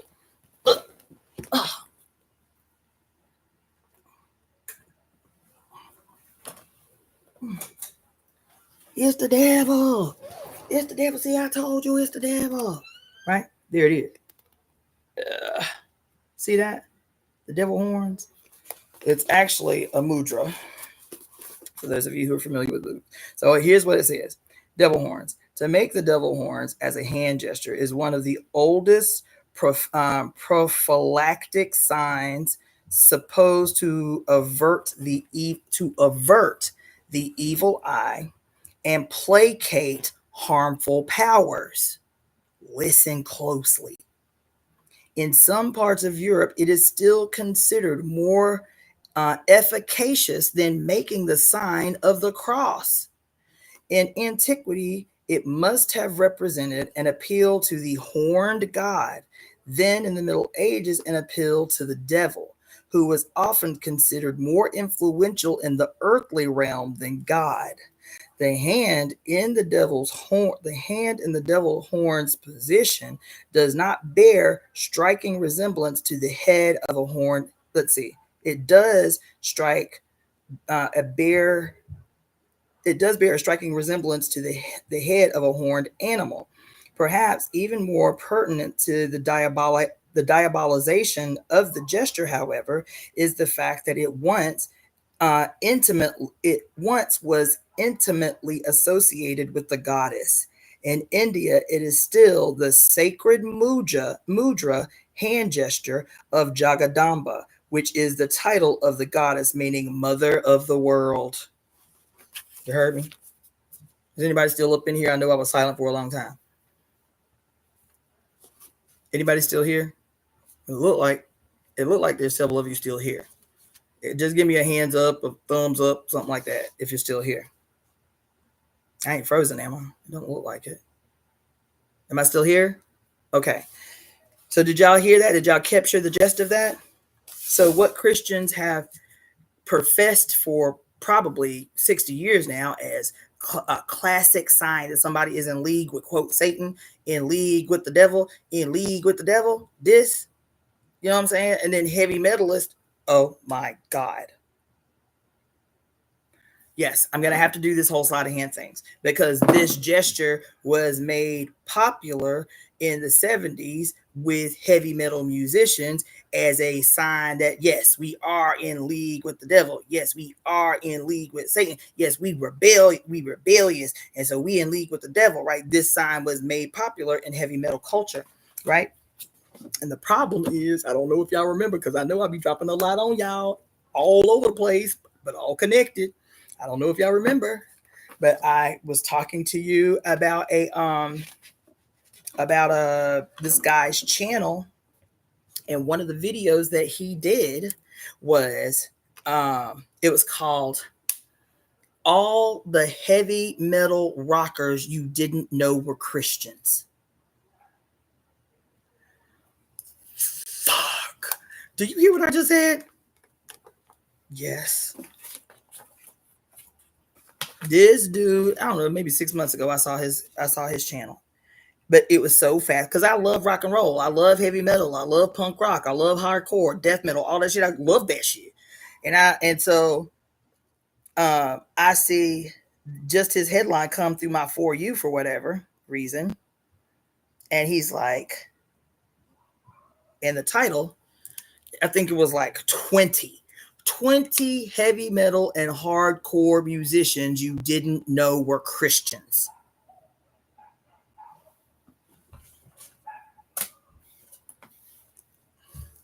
Why is that significant? Why am I having a whole moment with that?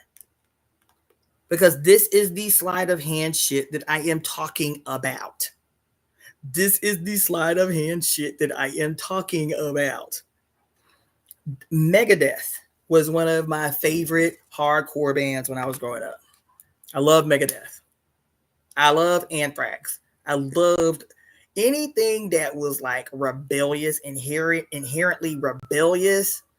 I was loving it because I was like finally in my teenage years kind of making a break with this Christian shit. You know what I mean? I was like, yes, give me all dark shit, all the rebellious shit, all the things. You feel me? I had a life-size poster of a red-headed Dave Mustaine in my closet. My room, my mama, bless my poor mama heart. My room was covered from a giant collage. My whole room was a giant collage. From ceiling to floor, from wall to wall, every wall in my room covered with punk rock posters, skateboard posters, fucking heavy metal posters, death metal posters. I'm telling you, there was not an ounce of white on my wall that you could see. Bless my whole black mama heart. Okay. She's like, what the hell is wrong with my black ass baby? You understand? And so I see this guy's I see this. I love that. I love Megadeth. Oh my God. Metallica. Suicidal tendencies. I mean, the more offensive, the better. I love Suicidal Tendencies, man. When I tell you, I loved this band when I was growing up. And so last summer, to fulfill one of my childhood wishes was to see some of my favorite bands perform. That was last summer. I saw Suicidal Tendencies for the first and probably only time in my life. I saw so many bands. I was like, oh my gosh, these were like bringing up childhood, like nostalgic memories for me. You understand what I'm saying? Agent Orange and the Smiths and the Damned. And oh my God, I just saw the Damned last year. Pantera was the first band I ever saw live. I saw Pantera in high school. But I just saw the Damned last summer, June last summer, which was one of my favorite bands ever. I just saw the Damned, and how about the guitarist for the Damned just died 2 weeks ago? I was like, oh my God, I'm so glad I got to see them before he died. He just died. And I was like, I didn't even realize. I never realized how old I am until I see somebody I, in my mind's imagination, still think is young and they ancient. The guitarist for the Damned had white hair. Like, he was visibly old. He was like in his, I think they said he was 82 when he died. He died just 2 weeks ago. And he was up on that stage last year cutting the fuck up. They were probably one of the best acts of the whole day. I saw 11 bands in a day. In one day, I saw 11 bands. Many of them I had always wanted to see and I got to see L7, The Exploited. I mean, it was like sensory overload. All these bands from my childhood that I never had the opportunity to see, didn't think I would ever get the opportunity to see, all in the same place at the same time. It was sensory overload. I had a dope ass time. It was fire. But then I saw this dude several months later do this freaking, like, really well researched and intricate dive into all the hardcore and heavy metal bands, you didn't know were Christian. Not like became Christian later, like as the bands were Christian.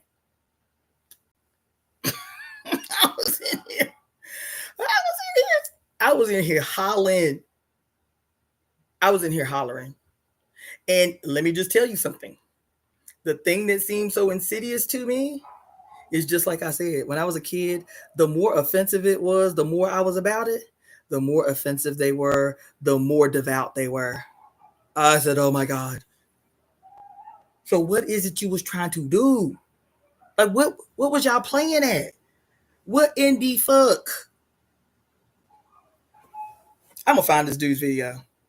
Because I know I'm talking to predominantly Black women up on here, colored women up on here. So few of you may be able to relate, but I would imagine the great majority of you can't relate, didn't grow up listening to heavy metal and hardcore and death metal and that shit. So I would give you a pass.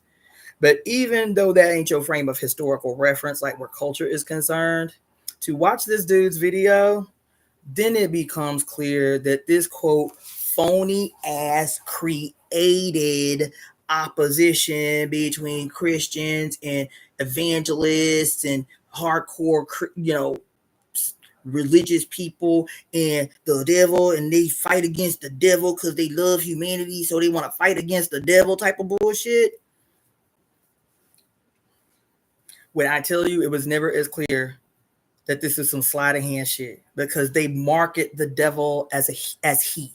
They market the devil, the contest between God and the devil, or God and Satan, or Jesus and Lucifer. They market it as a he versus he contest, and everybody else is just the victims of this war between the great good and the great bad, and the great bad is this person. As a matter of fact, think about every movie about the Antichrist or Satan or the devil or anything that wasn't like fantastic. You know what I'm saying? It was more spooky than it was fantastic. You know what I'm saying? Who is the devil always played by? Who? Think about right off the top of your head, every horror movie that you ever saw about the devil, the Antichrist, or anything like that. Who they look like? Remember the one movie about the coming of the Antichrist, and all the kids that were supposed to be the possible personification of the Antichrist had white blonde hair and blue or white eyes or blue eyes. Remember that one? Remember that one? Remember that one? Remember that one? What was the other one? Is the Antichrist ever a black person? A brown person? A native person? Is the Antichrist ever depicted as an all-powerful personification of the threat to the Christian institution of good and shit? You feel me? Is it ever that? Is it ever one of us? Are we the picture personification of opposing power in the form of evil that's going to challenge Jesus? Is it ever us? The only time I've seen a personification that was not both white and male, was somebody just mentioned the movie Constantine, and she wasn't playing the devil, she was playing actually a rogue angel. What's her name? I forget the actress's name, but she was playing the Archangel Michael. Remember that? The white girl, the weird white girl actor who plays in a bunch of stuff. She played in Doctor Strange. Which was fucked. But she played in Doctor Strange as the great supersedent. It might have been Gabriel. That's fine. Tomato, as far as I'm concerned. It might have been Gabriel. I think you're right. But she played in Doctor Strange. She played of all the people that could have been his great mentor on the mystical, magical Chinese arts is a white woman with white hair and white eyes. Ain't that about a bitch? Ain't that about a bitch? So he becomes a master of a hidden, secret Chinese sect culture of traditional Chinese origin, and the person that becomes his master teacher is a white woman with white hair and white eyes. Ain't that about a whole ass bitch? He go all the way to China, child. He go all the way to the streets in the back furrows, in the secret hiding walkways of China to run into his master teacher, which is a white woman with white hair and white eyes. Ain't that about a whole ass bitch? You understand? To emerge, savior of the world, master of the secret magical arts. You feel me? Anyway, talking about the opposing, the great opposer. You feel me? It ain't never personified as one of us. I will tell you what is frequently personified in those movies, though, is some colored person as the indicator of the coming end. So if there is a movie about an impending coming end, there is a black person representative of the things that are the evidence of the coming end. There is that. But even, remember the movie I was telling y'all about with Kirk Cameron, Left Behind, that was based on a series of books that was done in the 90s and scared the devil out of everybody and grew the Baptist church by leaps and bounds. In those movies, the president that is always a precursor of evidence that the world is about to come to an end because some nigga is in position of power. Louis Gossett Jr. played the president in the Left Behind movie series. Louis Gossett Jr. He played the president. So did. So they got a jet black, bald-headed black man to play the president at the period where the rapture of the church happens and everything goes to hell, because it is indicative. Morgan Freeman was the president during the movie Impact. Who else? There's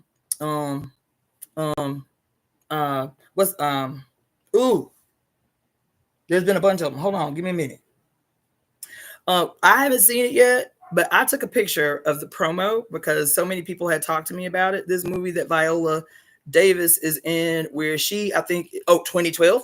Who was the president? Who was that? It was it Danny Glover that was the president in 2012? I forget. But yep, the president was black in 2012.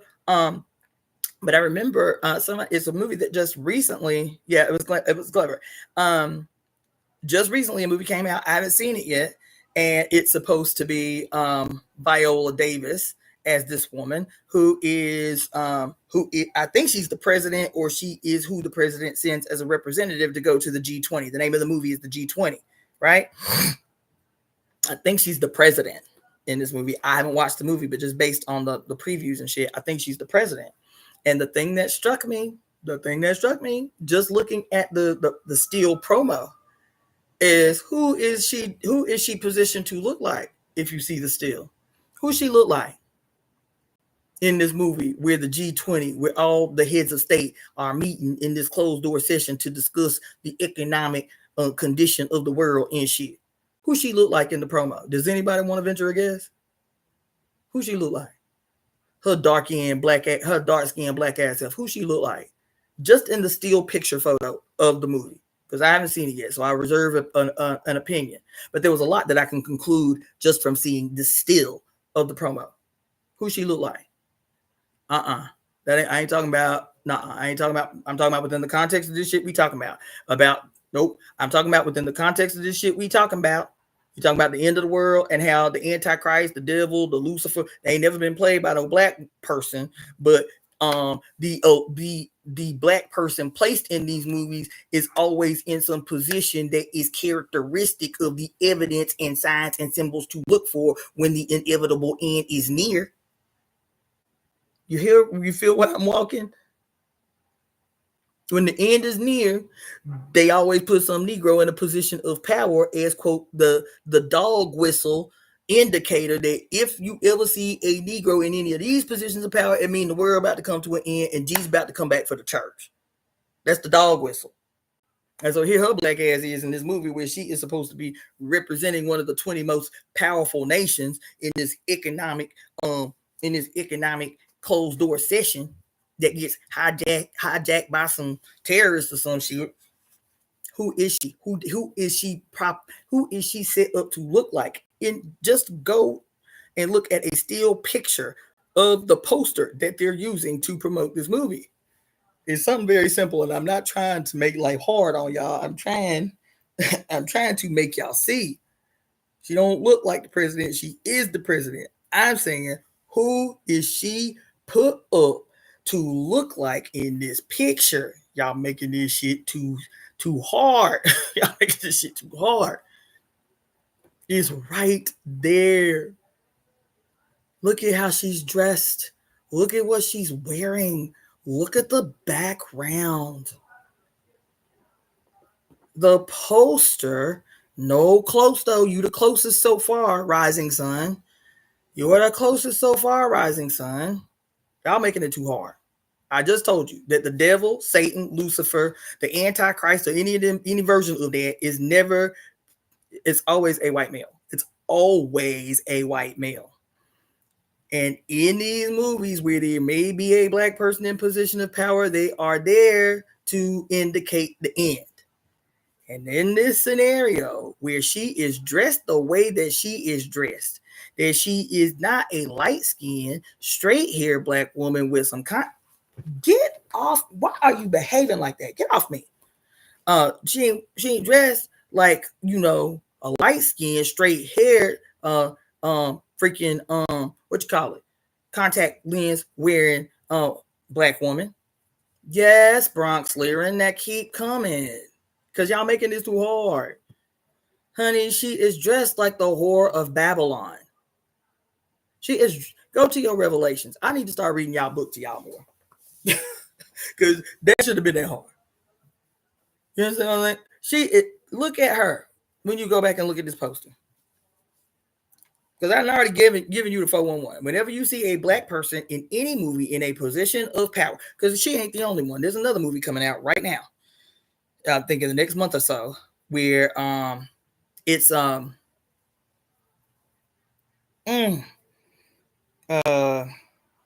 my God, what is wrong with my brain, child? What's her name? Oh my God, child. Angela Bassett. There's another movie coming out this summer starring Angela Bassett, and she too is the president. She too is the president. I said, fascinating. 2 major movies back to back with black woman presidents, and not just any black woman, black women who people know, black people who people really feel and emanate with and relate to and trust because we've seen them for so long and so consistently in movies. Didn't we just talk about that yesterday? How that's the reason they won't retire these old white people is because they know that every time you see them, there is a whole flood of emotions. There is a trust that you get.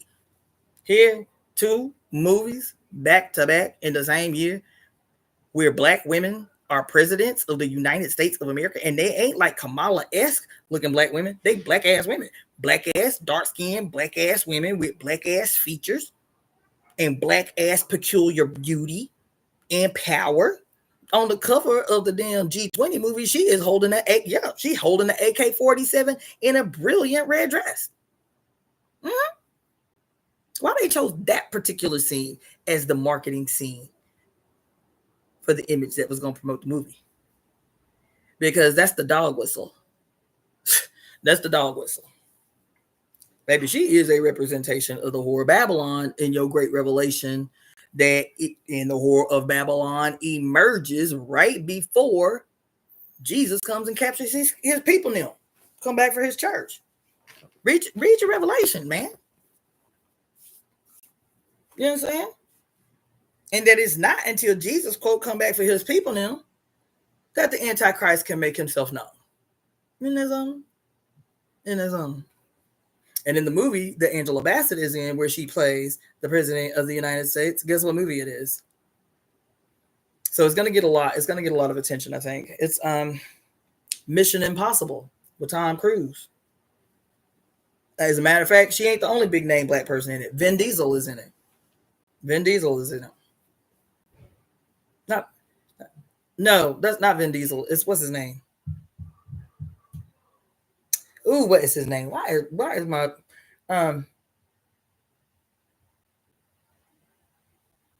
what's his name? Rhymes. He was in Reservoir Dogs. He was in a lot of stuff. He was in Reservoir Dogs. He was in that movie about the drag queens. He was in a lot of stuff. It's not Vin Diesel. It's but it's something like that. It was like Vin Rhymes, or I can't, but y'all know who I'm talking about. Big, heavy set. He ain't fat. He's just like stocky, tall, black man, old school actor. He's been in everything. He's been acting since the 80s. He's got a bald head. He's a good looking black man, but not Vin Rhymes. That's what, okay. Thank you. Vin Rhymes. That's his name. Vin Rhymes.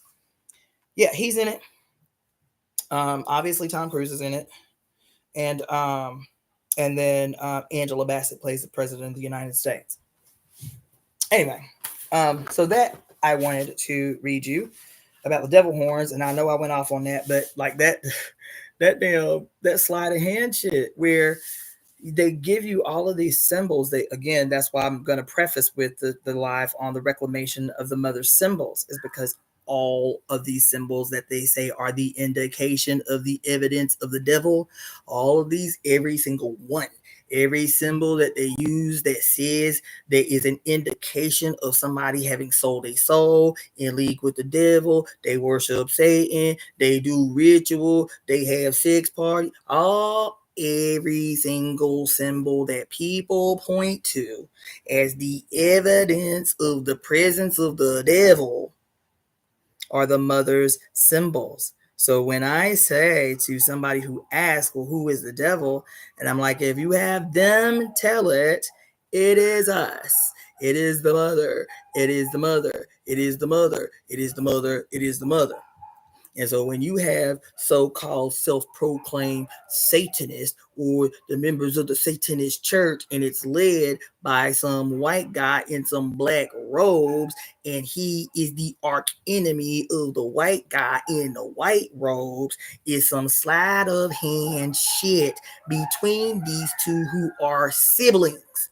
The guy in the black robe and the guy in the white robe, no matter who the fuck they are. I'm talking about siblings in the institution. They are siblings, and they have to create this confusion from above about the all evidence of the perpetual bad and evil, and the all evidence of the perpetual good and shit. You feel me? And this way they can hide you. They can hide you, mother. They can hide you. They use all of your symbols against you, and they use all your symbols to defame you, to galvanize fear and terror and horror and uncertainty and all of those things that you experience when you see these symbols, not knowing that you are being wooed away from your mother in a terror campaign, in a fear campaign. And I just had this thought the other day. I was like, damn, man. I said, this shit is really, it really is brilliant what they've done. It really is brilliant what they have done. because what they have done is they have created a very long history of being of putting themselves forward as the unending victims of evil, while at the same time putting themselves forward as the savior from evil. Because isn't that what Christians will tell you all the time? That in the end days, that Christians will be persecuted for their beliefs. Isn't that what they say? We gonna know it's the end of days because the world will rise up against Christians. That everywhere they go, Christians will be persecuted. Isn't that what they say in the Revelation? In the end of days, the way you know that Jesus is coming back for the church is because what does it say? Israel will have enemies in all the four corners of the world, that the world will rise up against Israel. And we Christians will know that these are the last days. And despite the fact that we have had this antagonistic relationship with the Jews all these years, that now we need to side with the Jews because this is the sign of the last days when the world rises against Israel. We know that Jesus is coming. You feel me? We know that Jesus is coming. When the world rises, and without context, you'll be like, yeah, it makes sense to me. The Bible did say that shit. Don't say shit about why the world will rise against Israel. That Israel was wreaking havoc all over the goddamn planet Earth. that Israel was robbing every goddamn nation on the planet Earth blind. You feel me? Say I'm wrong. Call me a liar. Call me an anti-Semite. Was it not Israelis that are responsible for the continued theft of diamonds in a chief campaign, the chief company organization, De Beers, which is an Israeli company? Is it not Israel robbing Sierra Leone blind for the diamonds there? Is it not Israel that is one of the three big institutions, if you will, that has its hands all up in Congo and the perpetuation of goddamn what do you call it? Proxy wars in Congo to be able to have free reign over the massive amounts of resources, various resources, because we always hear about coltan in Congo, but I have a friend in England who was born and raised in Congo, and he said the Congo was so bountiful with diamonds that as a child, you could literally walk down the road and kick raw diamonds down the road. They were everywhere. We don't ever hear about that. You feel me? They ain't say that in the Revelations. Just alerting us that when you see wars and rumors of wars, know that Jesus coming back for the church. You understand what I'm saying? We done had 160 years of Christians prophesying a specific date. 160 years that Jesus is, that some chosen prophet has been prophesying that this is the day Jesus coming back. 160 years of that. If you need me to tell you the exact names of every single one of them, I can compile them because I've already read their whole life story. Mm-hmm. So anyway, and so it requires a stealthiness. What did I tell you? Even when we was talking about this calendar and astrology and why our Earth ain't represented on the astrological, on the zodiacal chart, I wrote underneath the notes that I was taking as I was talking to y'all about the 13th house and 13th sign and shit. And I was like, oh my God, this is further evidence that the adversary is the author of confusion. Of course, you got to confuse everything. It would be too easy to know that if you had 13 houses in your zodiacal chart, that there would be 28 days equally over the 13 months that correspond with both the new and the full moon of every month. And guess what? Not only that, that if you had 13 months on in your year that equally divided your year, guess what else would happen? You wouldn't have to guess what day it is because every Monday would be the first Monday of the month. Every Tuesday would always be the second day of the month. Wednesday would always be the third day of the month. Thursday would always be the fourth day of the month. Friday would always be the fifth day, the fifth day of the month, and so on and so on and so on. You wouldn't have to worry about it. Okay, it's the 13th, but what actual day is it? I was like, oh my God, evidence in real time, not even trying to be deep. Like, oh shit. Because I'm always going to go back to that scripture. This is the adversary is the author of all confusion. And the adversary, it doesn't say who the adversary is. The scripture don't say the devil. The scripture don't say the Leviathan. The scripture don't say Satan. The scripture don't say Lucifer. The scripture don't even say the enemy. The scripture say the adversary is always he, the adversary, the one doing dirt, the one being insidious. You understand? The adversary is the author of all confusion. The adversary is the author of all confusion. So I'm like, damn, that's deep when you give it a new context. When you don't give it some weird ass supernatural context, when you say, damn, that's real life. That's why ain't nothing simple. Every I told you, every mystery created is about the maintenance of power under a patriarchy. So the adversary is the author of all confusion, right? And if that's the case, what did I tell you the etymology of war was? What I say that we have been living under the dictatorship of a godhead of war. What does the word war mean etymologically? Anybody remember? Anybody remember what I told y'all last week? The word war means etymologically in its origin. It means to cause confusion. That's what the word means. Nowhere in the articulation of the etymology of the word war does it say to go to battle, to fight a bitch, to scrap. It's all different manifestations of causing confusion. The word war literally means to cause confusion, to confuse, in different versions of that. When I tell you everything is in your face, it ain't even, we go so far out there trying to understand some shit, and most of the shit be right here. Like I'm trying to show you right here, and you going everywhere but right here. Everywhere but right here. So I'm thinking about the scripture I used to hear all the time as a kid. The adversary is the author of all confusion, and I'm telling y'all for the last 2 years, however long I've been saying it, that America is a godhead of war.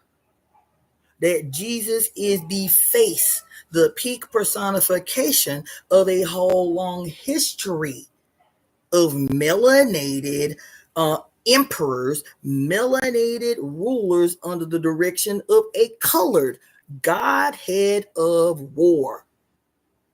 The color, the manifestation, the presentation just changed. What we call the peak personification of this period, which is God the Father, God the Son, God the Holy Spirit, which is white male, white son, and invisible white spirit called the Holy Ghost. You feel me? Is the absolute complete removal of the mother or of the yin in this period that is personified by what? The literal positive symbol of the cross at the top, which represents the time of day, which is what? High noon in the desert, no yin present, ultimately destructive. That's what that means, ultimately destructive. Okay? So this is the age that we're living in, but it's not static. That symbol is always fluxing and moving and ebbing and adjusting, right? And so I'm sitting here telling y'all this shit, the author of confusion. And now I was like, you know what? Let me just Google the etymology of war, like where it came from, when it was first used, whatever. And then the etymology, the origin of the word in its use in the human lexicon is to cause or stir confusion, to cause confusion, to confuse. Deep, I know. All right, let me read this last thing and then I'm gonna get up out of here. So I was trying to reference the little I thing, right? Like okay, I. This is still in the women's dictionary of symbols and sacred objects. Human beings react strongly to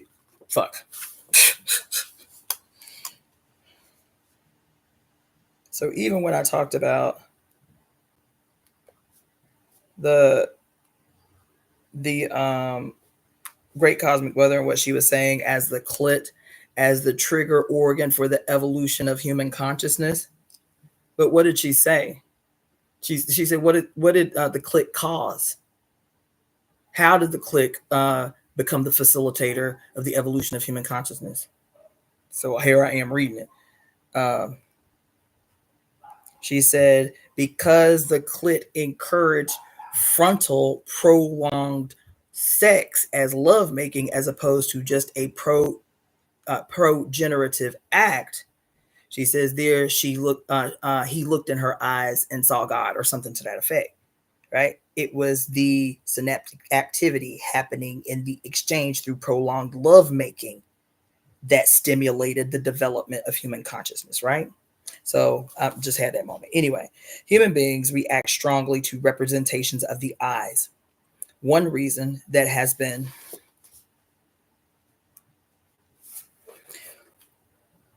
One reason that has been cited is the vital importance of eye contact between mother and infant immediately after birth, as an aid to establishing the bond that will ensure the infant's survival. So many ancient traditions identify the birth giving goddess with the all seeing eye, that there might well be an archetypal connection.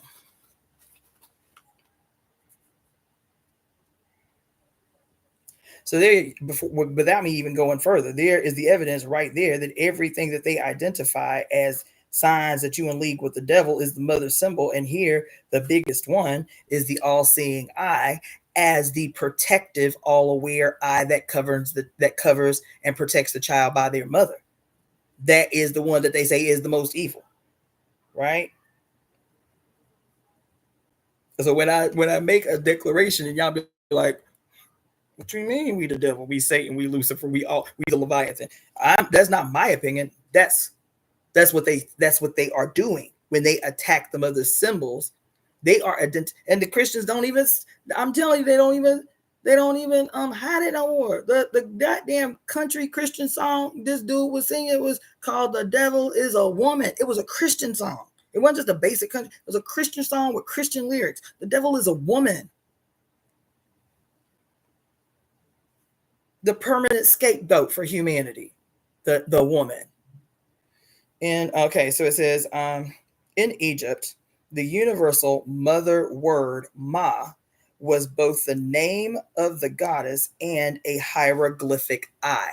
Isn't that something? I didn't know that. So all this time we attribute the eye of Horus to the sun. To the sun. To the sun.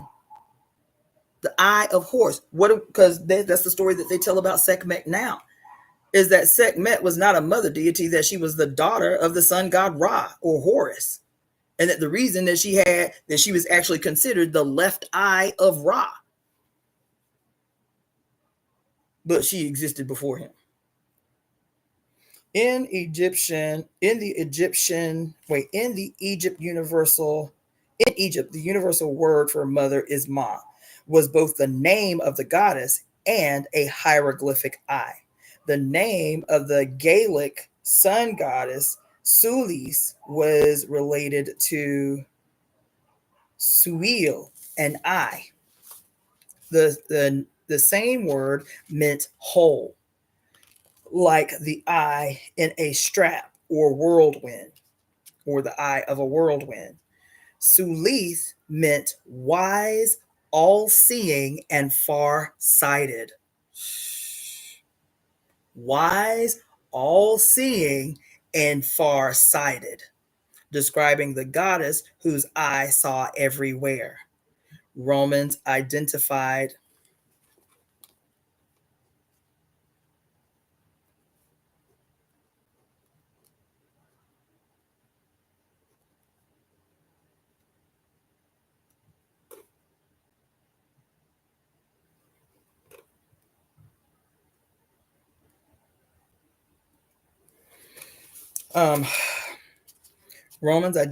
this wise goddess with their own Minerva, the all-seeing crone aspect of the goddess Capitoline, aspect of the Capitoline triad. Altars were set up in Roman Britain to Sul Minerva. According to the Hindu Lalita Sahasrahamanan, Hanuman, the great goddess, created and destroyed universes by just opening or closing her eyes. Because the eye of the goddess was often the eye of judgment. Oh my God. Fuck. Oh my God.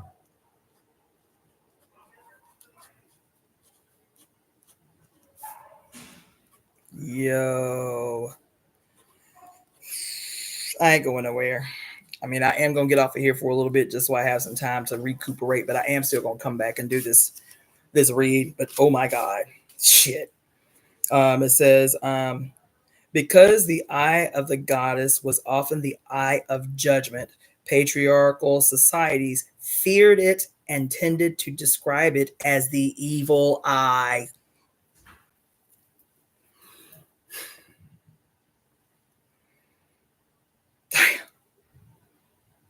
Anat or Anath, the crone aspect of Astarte or Hathor in Egypt, became an old witch woman called Inat, the evil eye of the earth, in Christianized Abyssinia, where it was claimed that Jesus destroyed her. The evil eye was generally the left or female one. Medieval Europe greatly feared the powers of the evil eye attributed to witches, but men and even clergy could have too. Pope Pius the Ninth, I think that's right. Is that right? Uh, Pope, fuck, I don't know Roman numerals. I guess I got to learn Roman numerals now too. Pope Pius, either the 9th or the 11th, was notorious for possessing the evil eye that women, when kneeling for his blessing, would hide their hands in the folds of their skirts to make a countersign to avert the evil. Damn. Damn. Damn. There's so much in there that even though it's already well marked up, it's just standing out now that didn't before. There's a song that I love. I mean, I heard the song the first time when I was, I don't know, maybe 12 or 13 years old. I don't know if you guys remember the group Edie Brickell and the New Bohemians.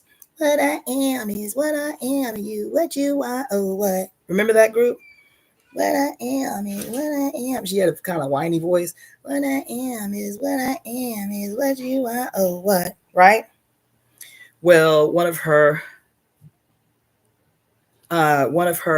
not very famous, well-known songs that I love so much. I was always a fan of people's B-sides. Hold on, let's see. Yep. Is this the origin? Yep. Okay. Yeah. So now, remember, I left y'all on the cliffhanger yesterday about the Hamsa, and at least what I'd read up until that point about the origin of the Hamsa. And I left you with the cliffhanger about what the meaning of the blue eye was, right? So now this is going to have me go back to that research about the Hamsa, because I might have to retract what I told you about throwing your Hamsa out, but at least coloring that big ass blue eye something else. But anyway, this is interesting. But anyway, she's got a song. It's called This Eye. The name of the song by Edie Brickell is called This Eye. It's on her second album, Ghost of a Dog. And it goes, the the chorus goes, this eye looks with love, and this eye looks with judgment. Free me, take the sight out of this eye. The book that I'm reading from is our basic standard, one of our 3 great Bibles, the Women's Dictionary of Symbols and Sacred Objects. But did y'all hear me as I just read this shit? Her song, which I just always thought was a pretty song. I didn't know what it meant because I was like 11 or 12 when I heard the song. This eye looks with love, And this eye looks with judgment. Free me, take the side out. Free me. Free me, take the side out of the eye. She doesn't make a distinction about which eye she is begging to be freed from. Free me, take the side out of the eye. So is it the eye of love, or is it the eye of judgment that they just talked about here? I'm about to have to go re-listen to that sound. I don't even remember how it started. I don't even remember how it started. It might be the next song I sing to y'all.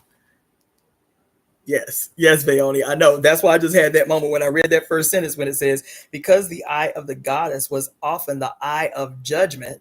And what did they say the eye of the goddess was? The left eye. The left eye. So what is it that y'all be all scared about whenever y'all see the evidence of the Illuminati take over of hip hop? Whenever you see Jay-Z and Beyonce, what's that other girl name? Lady Gaga, and they be like, over the left eye.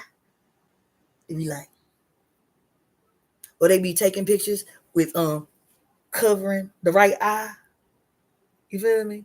And they be, also another one of your mother's symbols that they always demonize as the evidence and proof 100% that this some devil shit is a bolt of lightning. Yep. Is a bolt of lightning. Every time you see a bolt of lightning, and now that I done told you're gonna see it everywhere. Beyonce be rocking the lightning bolt hard. Yep. Lisa Left Eye Lopez. Yep. Right. And but Beyonce be rocking that lightning bolt hard. She got that shit in a bunch of shit, right? And what about MC Light? I don't know if I'm following. What about MC Light?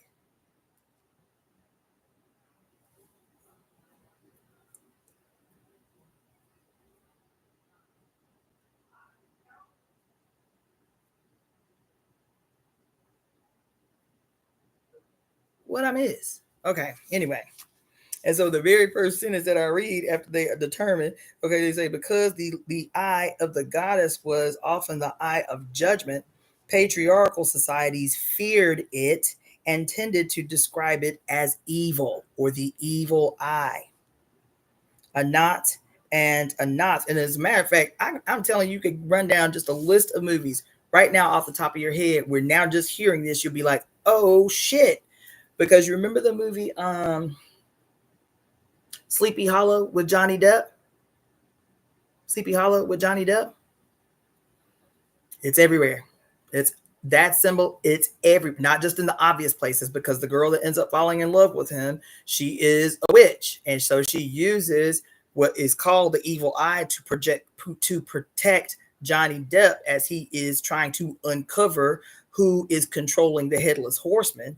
Right. And so she scribbles the evil eye under his bed to protect him, but because he thinks the eye is evil, he thinks she is casting spells on him to harm him. You feel me? But not just the obvious ways.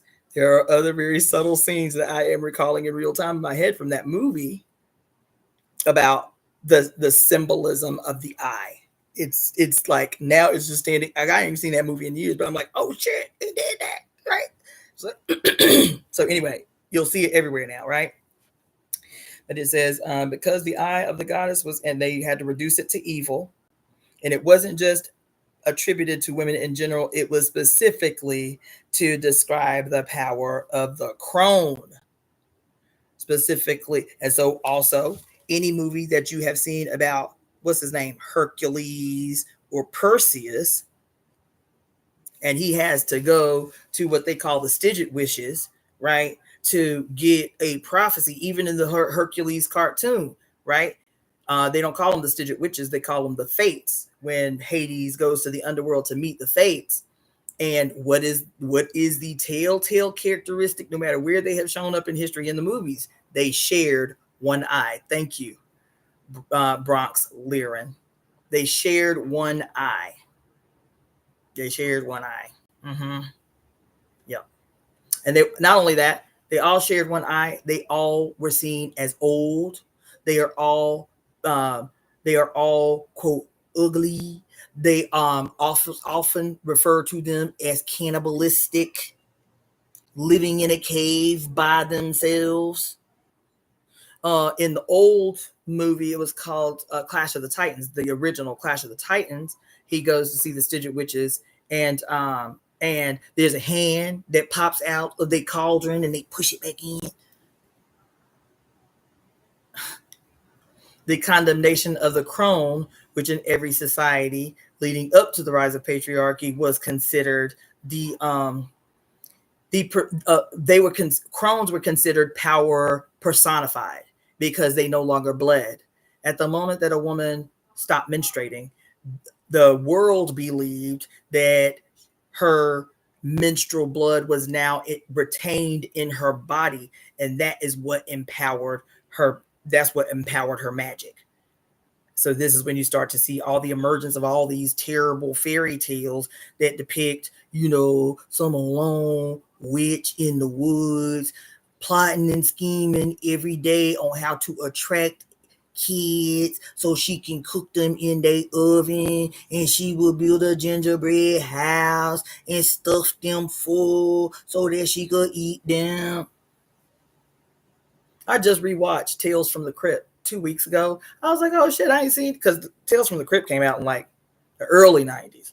I was like, oh shit, I used to love Tales from the Crypt. I was like, you know what, because it was just like a movie, but it was like mini stories through the movie. And I rewatched that fucking bullshitting ass bullshit.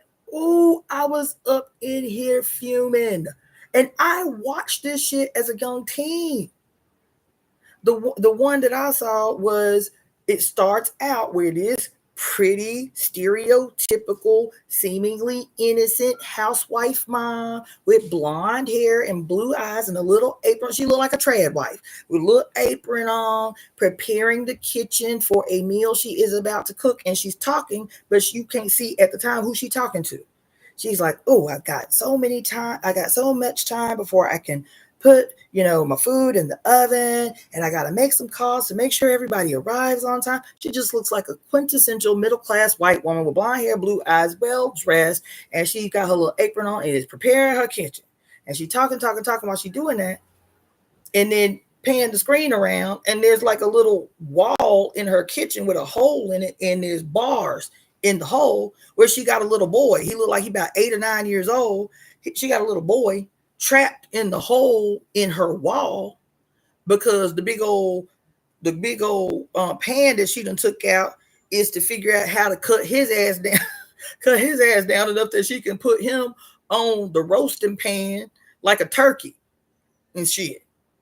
And so I guess she done had him for a while, and to get him to like stop yelling and to calm down, she done gave him a book to read in the goddamn cell she got his ass in the kitchen. And she's like, you need to eat. So that's the other thing. She's like, you need to eat because you still too skinny. I need to fatten you up. You need to eat. And so he's like plotting and scheming on how he about to get up out of here, distract this woman enough to get up out of here. He's like, I appreciate this book that you done gave me, because I found some stories that were really good in this book. She was like, well, my mama gave me that book when I was a little girl, and I love all the stories in this book and shit like that. And so he's like, let me read you one while you getting your kitchen together. Let me read you one. She's like, no, I don't really have time. I gotta get you prepared to put you in the oven by a certain time. This is how she talking to the baby. You feel me? And he was like, no. This one, I don't know if you're gonna remember, but I think you're gonna really like this one. And so the first little mini story that he tells from this book that they, then act out. And so I don't even remember this story. I just remember being mad about how they, like, every story was so antagonistic to the feminine. I was like, this shit was in our face the whole time. It wasn't even subtle. There are other movies, like the movie Witches, right? About this little kid who discovers, because he and his mama at this hotel for some reason, right? They had this hotel. This was a recent remake, but it was initially played by Angelica Houston. And now it was played by the girl that played, she played a princess in some movie that was big when we were kids, right? She real popular. But something princess, okay?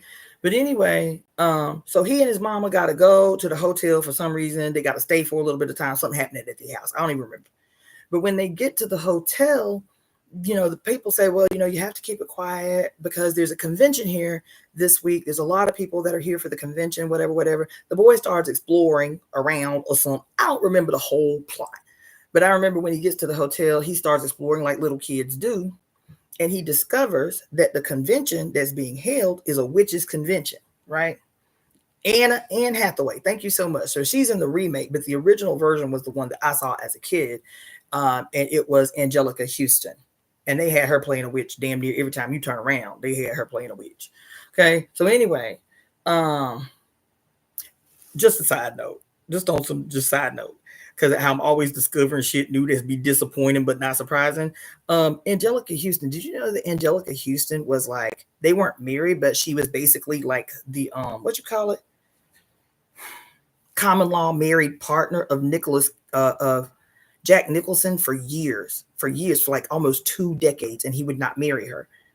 They were like living together as a married couple, seen at all the award shows, all the things. As a matter of fact, from the thing that I saw about their history together was that her father is some big name somebody in Hollywood. I guess he's like a director or a producer, or maybe own a company or something. But he was big in Hollywood. How Jack Nicholson got his start in Hollywood was because of who her daddy was.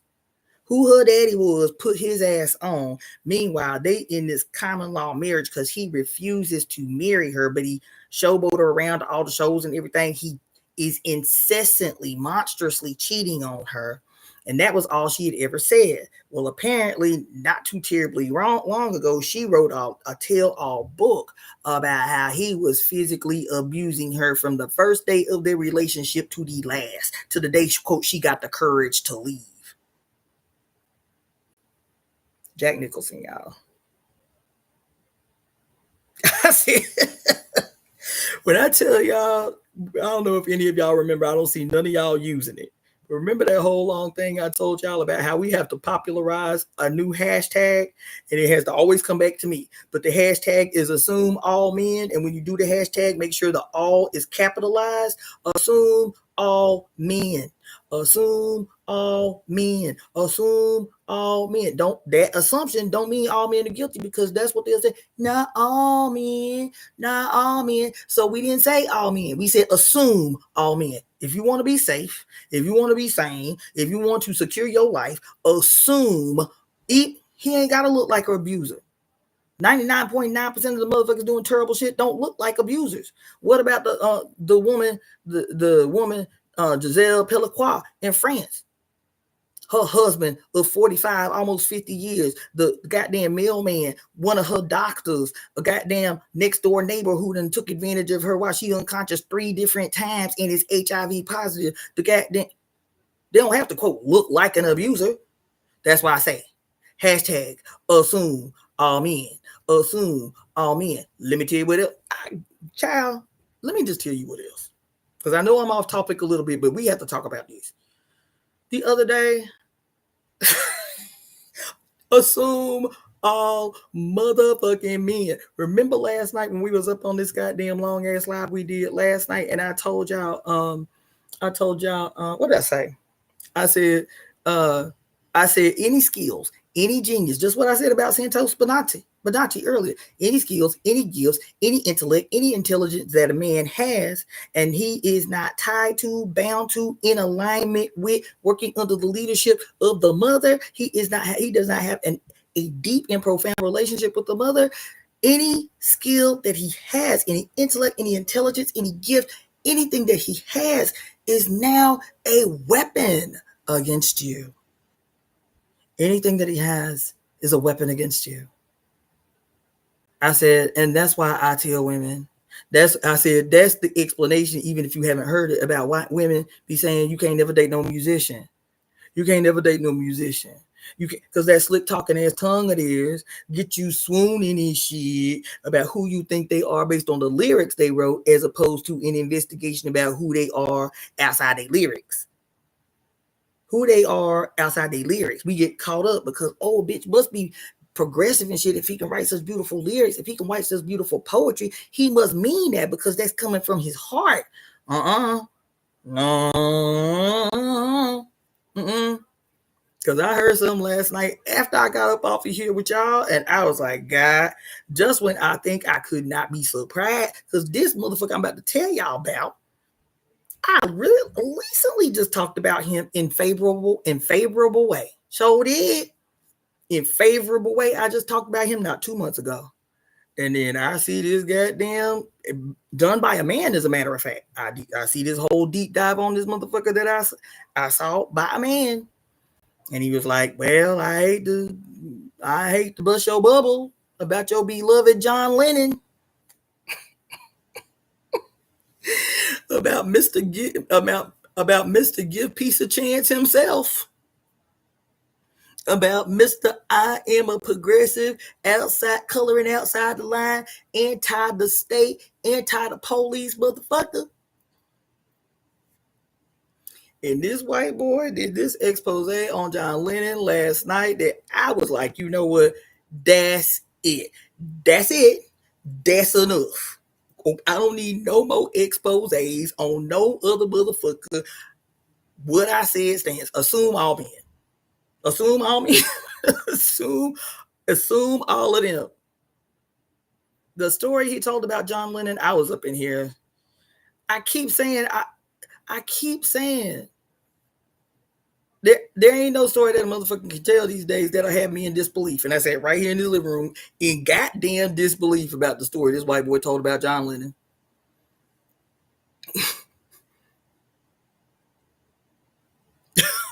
I said, goddamn. I said, that's enough. I don't need no exposés. They all guilty. Until they guilty until proven innocent. They're guilty until proven innocent. When I tell you that my sitar teacher right now, he and his entire family are obsessed with the Beatles, and even more so John Lennon. I was invited to a birthday party for my sitar teacher's mother, she's up there really up there in years. And there was a moment, so we had dinner, and then there was a moment at the party where they were like, ooh, let's play, because they all musicians. All of them are musicians. They're like, let's play some songs. So they start pulling out guitars and the things, and everybody want to do a family sing-along. And for an hour, I'm not exaggerating, for an hour, the only songs they sang and played, no deviation. The only songs they played was Beatles songs or John Lennon songs. And when I tell you, my best friend from high school I was telling y'all about, the brother that I was housing here, he's a musician. And every time I say, I have never liked the Beatles. Never. I have never liked the Rolling Stones. Hate is a gentle word. I hate the Rolling Stones. I hate the Beatles. There ain't never maybe 1-2 songs between the two that I'd be like, you know what? That's pretty jamming. I like that. That's it. In their whole catalog, in their whole collection. And I love rock and roll. So it's not even that I'm like on some I don't like white people shit. I love rock and roll. I love Led Zeppelin. I still listen to them at least twice, 3 times, 4 times a week. So it ain't even that. Them 2 bands, I ain't never liked. Never. When I was young, and I was like, and now I went through a period where I was like, well, I'm older now. My listening is different. You feel me? My understanding is different. Maybe I should revisit some old shit. You feel me? Even in my revisiting, I don't like them. I do not like them. And so we sitting in this house listening to all these people in perfect unison, in harmony with all these instruments, singing song after song after. We was in there for an hour at least, and they did not want to play nothing else but the Beatles. I said, oh my God, this has got to be my version of hell, my personal version of hell. Having to keep, because everybody's so nice and so kind, and the dinner was wonderful, and And everybody's so perfect. And his mother is such a sweetheart. Her story is a little tragic, if you have me tell it, but she's a perfect sweetheart. You feel me? And so I'm having to be like,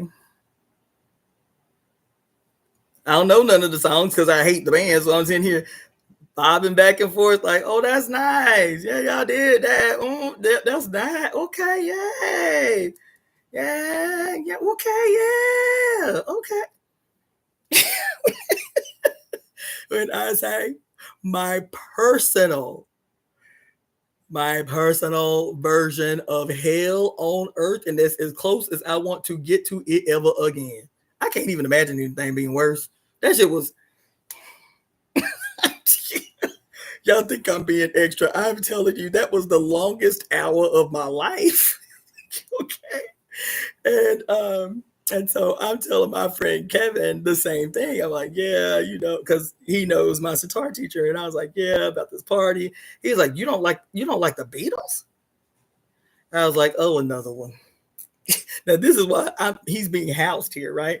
I was like, oh no, not another one. You know what I'm saying? I was like, no, man, I don't like the Beatles. He was like, Cassandra, you realize that's crazy, right? I said, listen, I feel like I'm a genius motherfucker. Everything ain't for everybody. I done listened to them intentionally, 3 different times, 3 different phases in my life, trying to see the fanaticism attached to this band.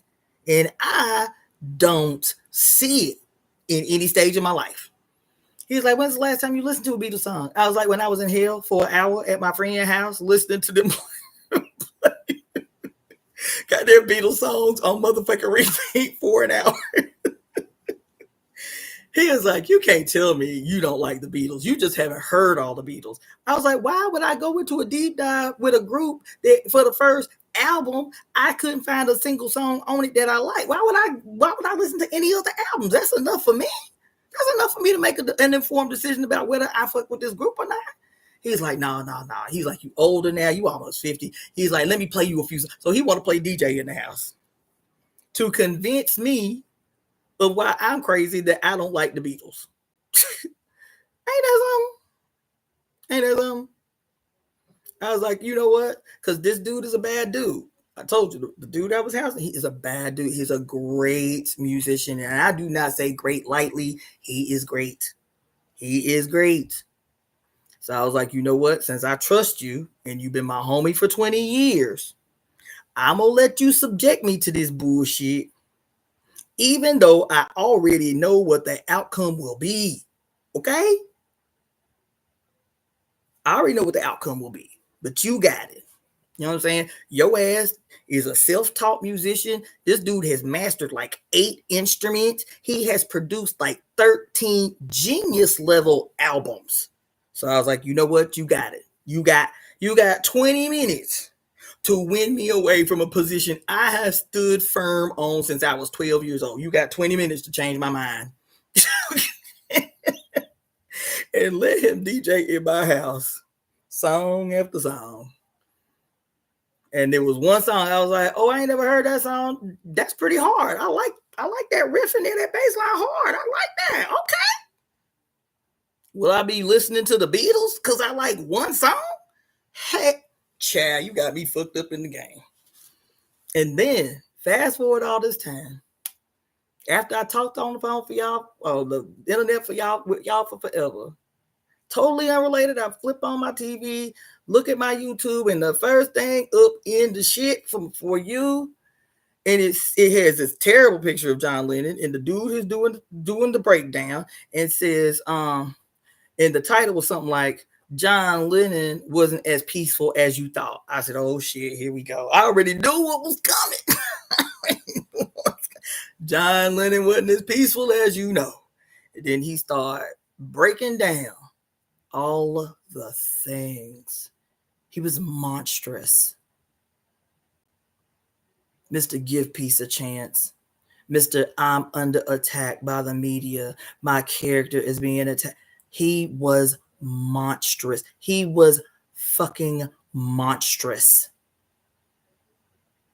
The stories he told that were corroborated by his wife, by other members of his band, I was just like, oh my God. Oh my God. So there was, when they were in their early stages of the Beatles, you know, like, what do they call it? The British invasion, the first British invasion or whatever, when they were still cute and hokey and wearing bowl cuts and shit. One of, I think it was the guitar player or the bass player, one of their earlier members in their earlier phases had died. He died. And the cause of death was said to be he died by a brain aneurysm, right? That was the cause of death. But he said what most people do not know is that prior to this aneurysm, and he didn't say how much time had gone by, but he said prior to this aneurysm, he and John Lennon had gotten in a fight. And the fight was so bad that John Lennon knocked him to the floor. And when he fell on the floor, he proceeded with a shoe on, with a boot on, to kick his bandmate repeatedly in the head until he was hospitalized. He said some people believe that the aneurysm that would eventually kill him, so I'm assuming some time went by, but that the aneurysm that would eventually kill this guy, it may have been caused by this fight that had happened where John Lennon repeatedly kicked him in the fucking head. Every story that he told was about John Lennon's tendency towards physical violence, right? So he tells another story about what are his two sons' name? I know Julian, but what's the other son's name? He had two sons. What's his other son's name? I think it was I don't think Julian was the oldest one. I think Julian was the youngest one. What was his other son's name? Anybody? Anyway, it was his firstborn. I don't think that was Julian. It was his first, because Julian eventually went off to try his hand at becoming a musician, which was failed. But so it was the older son. His firstborn, when his firstborn was 4 years old, you guys, 4. The baby was 4. The baby was 4. The baby was 4. And he was trying to, quote, teach his baby how to cut a steak, his 4-year-old. He was at the dinner table trying to teach his 4-year-old how to cut a steak. When the child at 4 years old was trying to cut the steak, the knife like slipped on the meat out of the child's hand and fell to the floor. Apparently, he was so angry about the knife falling on the floor that when he stood up from picking the knife up off the floor, he was holding the top of the baby's head and screaming obscenities in his head, cussing him out. The baby screamed so much and so loud in the child's ear that it permanently caused hearing loss in the ear. It perforated the eardrum to such a degree that it was irreparable. He caused permanent hearing loss in his child because he was trying to teach a baby how to cut a steak, and the knife fell on the floor. I'm sitting here watching this shit like, oh, Yoko Ono in a tell-all eventually admitted that she was the permanent, perpetual victim of spousal abuse. Right? And then the last coup d'etat of the exposure that this dude did in this video, child. How they so comfortable and confident saying certain shit out loud because they know there are no repercussions. That he was in England and he was being interviewed by a reporter.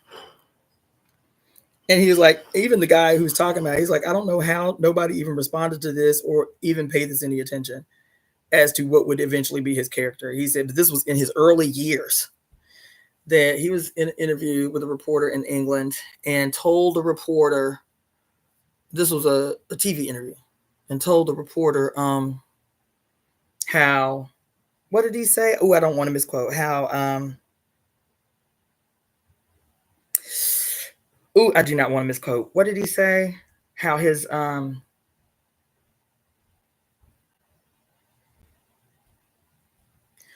don't want to misquote, but basically something had happened. God damn. Something had happened. I want to say, but I may be misquoting on this part. Okay, so don't nobody jump on me because I might be wrong about the specific leading up to details. But I want to say that he said in the interview that his mother tried to have sex with him when he was 12. And he said, now looking back on it, I probably should have had sex with my mom.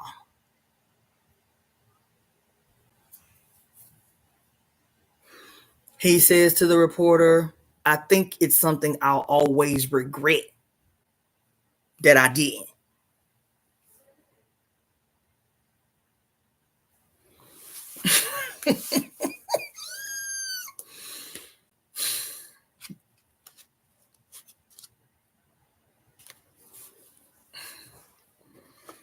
Mm-hmm. Now, why am I telling y'all this story? Because even though it's seemingly not related, it is. First of all, assume I'm in. Assume I'm in, assume I'm in, assume I'm in, assume I'm in, assume I'm in. And don't be surprised when you hear something terrible about somebody that you had idolized back in your past, because assume the fuck I'm in. Assume I'm in. Assume I'm in. I told y'all, as devastated as I was, and I was devastated when I didn't think I could be. As devastated as I was when I saw that goddamn documentary about the history of Prince's life, I was like, God damn, man. Y'all don't understand. Some of y'all will understand the gravity and depth of the obsession that I had with Prince. Some minimal. There'll be a few y'all who get when I say the depth obsession with this man's genius. Not him as like, oh my god, swooning. Like I'm a musician. His genius. You feel me? My obsession, I'm certain, was unmatched. And I see this goddamn documentary that talked about the woman that he would eventually marry. I forget the girl name. The woman that he would eventually marry. That his ass went to some poor country. I forget what country. One of them Egyptian countries. Maya, that's her name. One of them Egyptian countries. Them gypsy countries. I forget where they say she was from. But one of those, because all the countries where, quote, the gypsies live, they are poor. They are poor. We don't ever see them, which is interesting to me. We don't ever see them. And I've seen a couple of documentaries lately, recent, about these areas that are the primary inhabited places by gypsies, and the conditions that they live in, we are only accustomed to seeing in places that have been forced into the third world by Europe, right? Like Africa, like Sierra Leone, like, you know what I'm saying? Like abject, just extreme poverty. But they don't never show us that gravity of poverty in Europe. These European countries where these people live, child, in circumstances I could never even fathom in Europe. You see, we accustomed to seeing us in abject, extreme situations, colored folk. You know what I mean? But we ain't never seen no white people live like that, because they don't want us to see the white people that live like that. You feel me? And so he goes to one of these places that are abjectly impoverished. The poverty is extraordinary and extreme, right?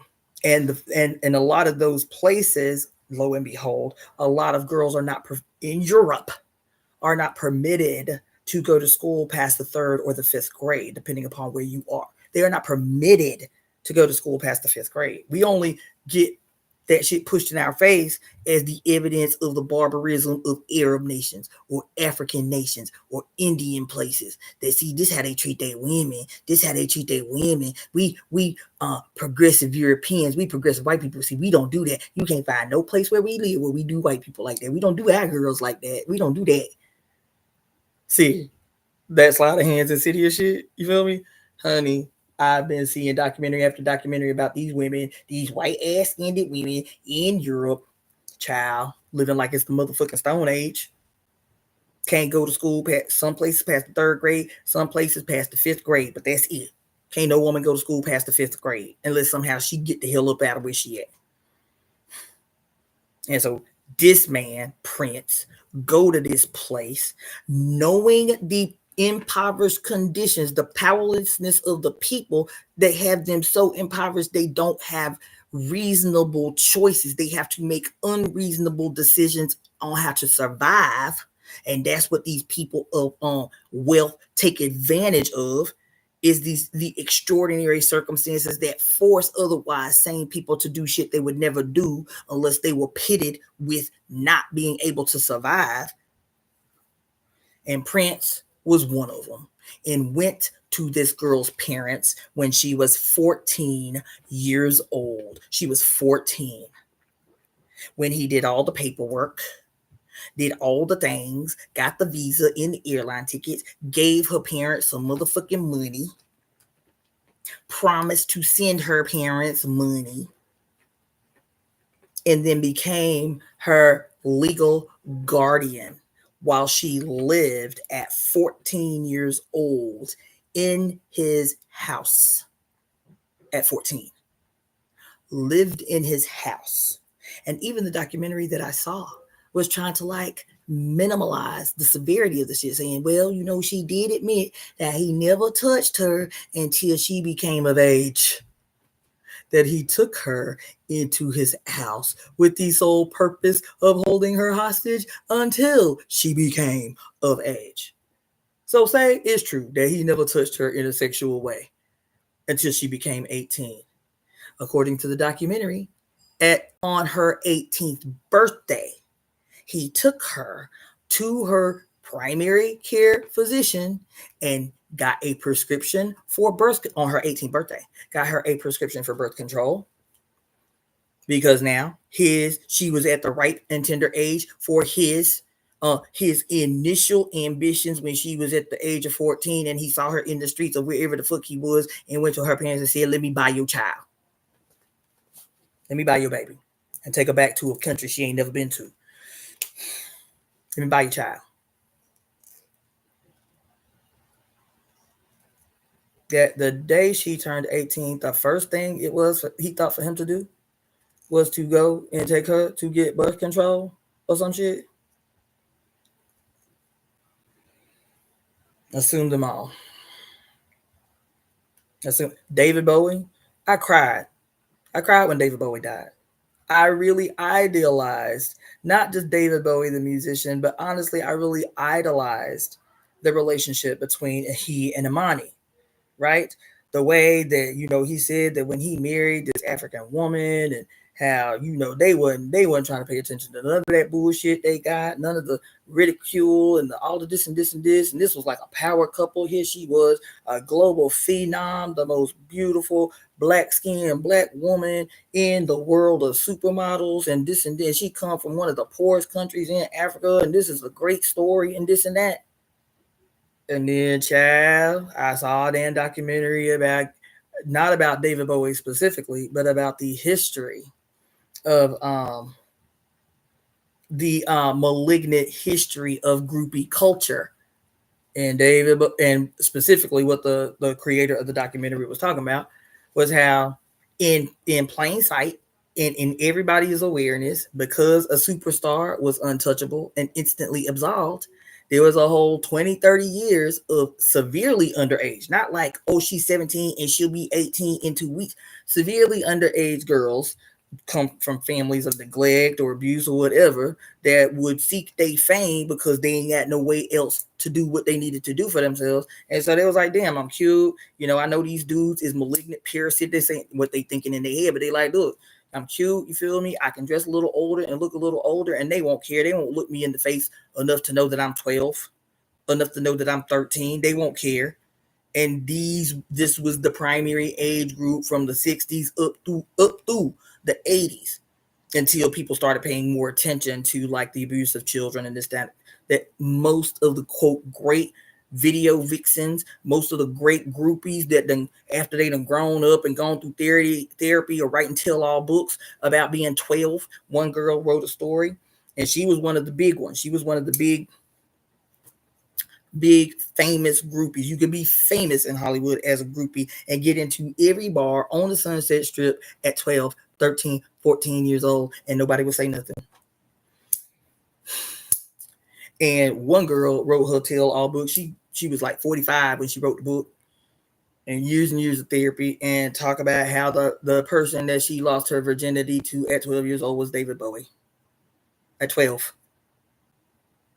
And she said it wasn't until I went to therapy years later, because I spent my lifetime bragging to all my friends, even as an adult, to all my friends about how my first was David Bowie. And meanwhile, she lost her virginity when she was 12 to David Bowie. I said, by the time this exposure is all said and done, by the time everybody get exposed, by the time everybody get it, there ain't no shit we gonna be able to left. We gonna be left to be able to listen to. There ain't no motherfucking male artist that we will be able to, in good conscience, listen to and enjoy once we know what we know. I have paid so much money for Prince's music, and I have not listened to Prince in my own catalog, in my own downloads of music that I've actually paid. I haven't listened to him since I saw that video. That was several years ago. When I used to go here in LA when they would have like Prince nights. They would have DJs, like 3-4 DJs spinning Prince music all night, different ways, mixing it, jamming. I was like, oh shit, it's another Prince. Saw the damn documentary. I was like, I just can't. I just can't. That's hard for me. There wasn't no discussion when the accusations against R. Kelly came forward. I was like, damn, I guess that's it. Then I guess I can't listen to R. Kelly no more. Fuck. So deliberate about that shit that when he would come on in the club, I was taking a seat. My spirit wouldn't let me do it. Do you understand? That shit with Prince hurt my feelings probably more than anything else. But then it made me hunker down, assume I'm in. Can't be surprised when you hear it. Assume I'm in. Assume I'm in. Assume I'm in. Assume I'm in. Guilty until proven innocent. Yep. Mm-hmm. No, you have to prove that I'm safe with you. You have to prove that my children are safe in space with you. Yep. Nope. I assume them all guilty until proven innocent. That's my motto. And why is this relevant? What was I talking about that made this all relevant? Shit. Oh, the eye of judgment. The left eye that they've been condemning as the evidence of Satan in your space. That's why they fearful. That's why they telling you, oh, see, this the evidence of the devil. The eye of providence, y'all. The eye of judgment is the left eye. And we did that whole thing. I taught y'all on that workshop. What did I teach? What did I say? What was the name of the workshop? Embracing the path of the left. Embracing the path of the left. You understand? Embracing the path of the left. Why I did that? Because everywhere you look, the left is condemned, because in its origin, the left is being seen as the side of the mother. Why? Because your heart is on the left side of your chest, right? Here, this reiterates that every time you see somebody, oh, that's the devil. That's the devil. I just told you that sleight of hand shit. They've been calling you the devil. You don't know they've been calling you the devil because they always make him look like a he. But isn't it interesting? Yeah, we can see horror movies. We can see horror movies about witches. And then we like, that was scary. We can see movies about evil women doing, quote, evil shit. Oh, that was scary. See, that's the proof that, you can't be trusting no witches. We got all these churches around the country today calling about reinitiating the witch hunts, talking about the evidence of witchcraft and it's like it's their primary juice, it's their primary fuel. It's all you got to do is start talking about some witches, and you can ignite a fervor in your congregation. The witches. Now they're talking about Oshun, child, in churches. Oshun and all these satanic African devils and demons. They can get you riled up about all this witchy, scary, satanic symbolism and the evidence and the this and that. Meanwhile, boy, get down. Meanwhile, your ass is walking through life every day, every single day. These same people got you riled up. These same people got you thinking that you Christians, you quote good people according to the Bible or the Torah or the Quran. You good people who live good lives with good values. Y'all are the perpetual victims, needing to be on alert about the various ways that the devil trying to come and get you through witches.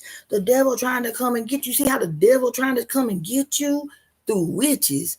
This is the shit you hear all day, every day. Black women, that's some devil shit, girl. Meanwhile, and so they the victims. But they are saying, as the perpetual on guard victims of, quote, Satan and his minions known as witches, they the victims. But guess what? Even as we scared and on alert all the time about the devil and all the ways to detect the devil in the area, we also are the answer. We the savior and the victim. The savior, we got all the answers, and we be able to, through terror campaigns, teach you how to see the devil wherever he may lurk in your space. Wherever he may lurk in your space. The victim and the savior. Ain't that about a bitch? And so, this is some wicked and diabolical shit. Because what happens is you always, baby, let me tell you something what happens. You always hyper vigilant and on alert for where you may see the devil or where you may find indications of the devil looming in your space. You always looking for indications. You look for tattoos and piercings. Why she wear that? Why she got them clothes on? Is she a witch? What? You always on hyper vigilant alert for the evidence of what do they say? He who wanders about, ain't to and fro, aiming to devour who he might. Ain't that what the Bible say? He just out here in the world looking for whom he may devour. You innocent little lambs. You lambs of the shepherd. You lambs of the shepherd. Right?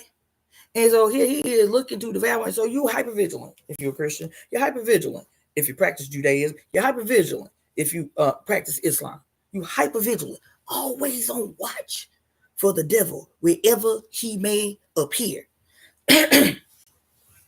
Meanwhile, in this hypervigilant collective watch group that you got to find and expose the devil in his sexual wiles meant to lure you into the pit and shit, you will sidestep the very real personification of devils everywhere you go. This sleight of hand shit that I'm talking about that was seemingly unrelated, the John Lennons and the David Bowies and the Prince and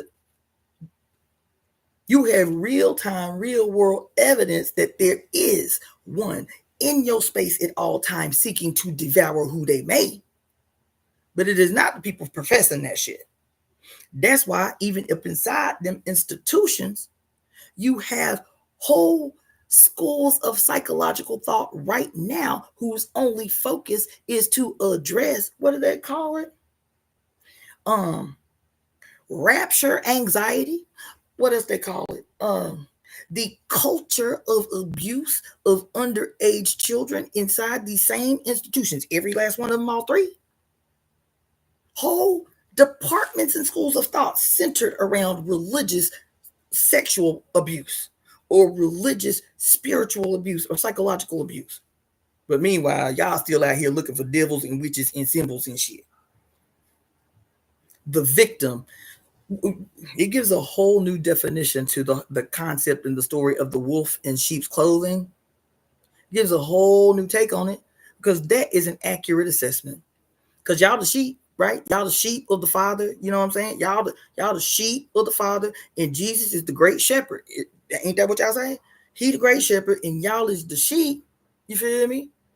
And so you stay in a cycle of parasitic abuse inside these institutions where you are the committed sheep to the shepherd. Meanwhile, the shepherd apparently is sleeping on the motherfucking job.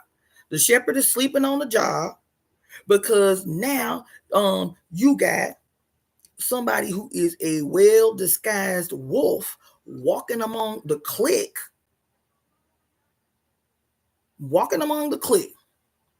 pretending to be the victim, pretending to be like the other little innocent lambs and sheep, pretending to be the victim while perpetrating the most gruesome crimes against human beings and human spirits and human souls unimaginable, and always absolved.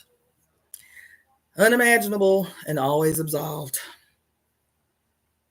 Unimaginable and always absolved. Here, the ever-looming bad guy in the personification of the devil in a motherfucker with tattoos on the face, or a motherfucker with the evil eye on her forearm, or a motherfucker, you know what I'm saying?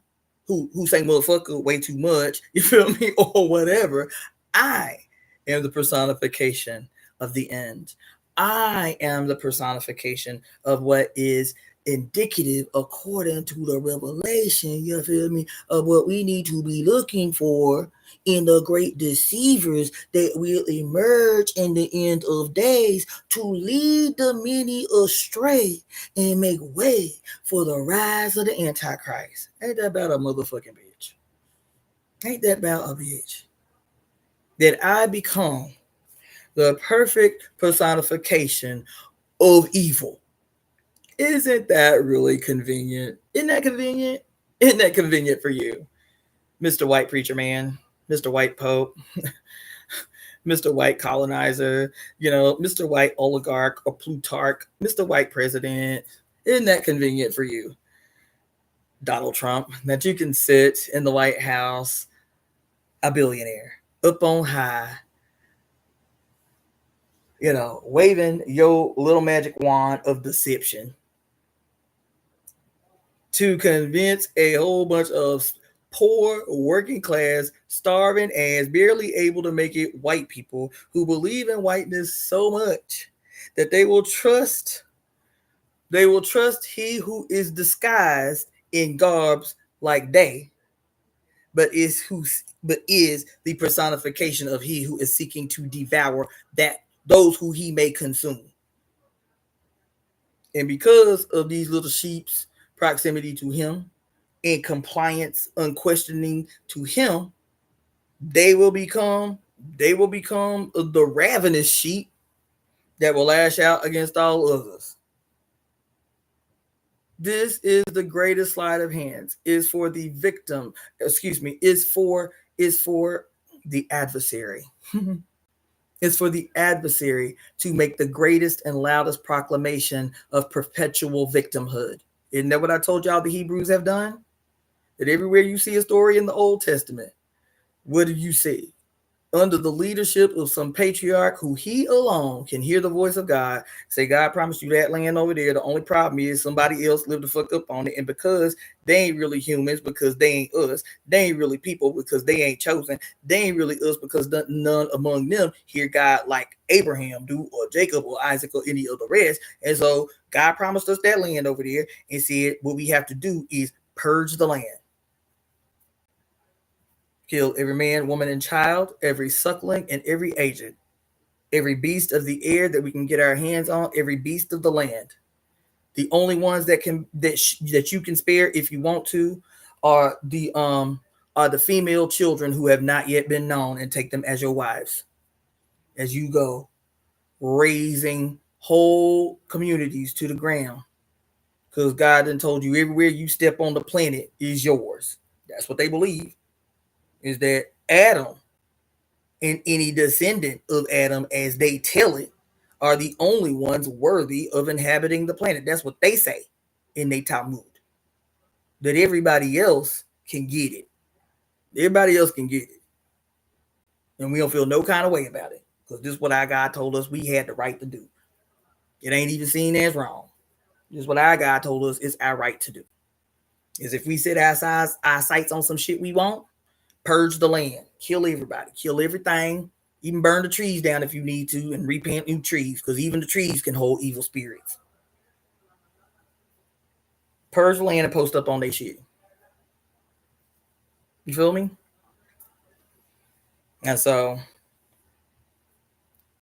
everything that they are using is some serious sleight of hand. This shit is really it really is artistic level, genius level, artistic level, diabolatry, if that's a word.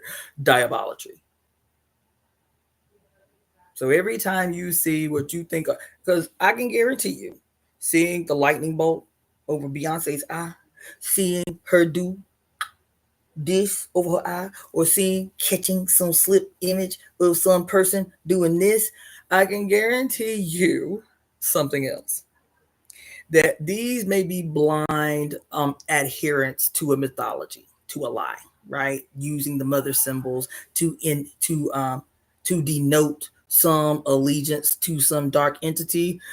Unfortunately, the dark entity that they are paying allegiance to with these symbols are good old fashioned, same old, ain't never changed, 1700 year at least old, white, male, patriarchal, white bearded, white haired, white faced with his white ass son and his white ass Holy Spirit posted up in a visibility on high, all seeing, all knowing, omnipotent war god of the heaven in any manifestation that you want to place him on. These motherfuckers is agents of the Father God. These motherfuckers are the agents of the goddamn Godhead of war.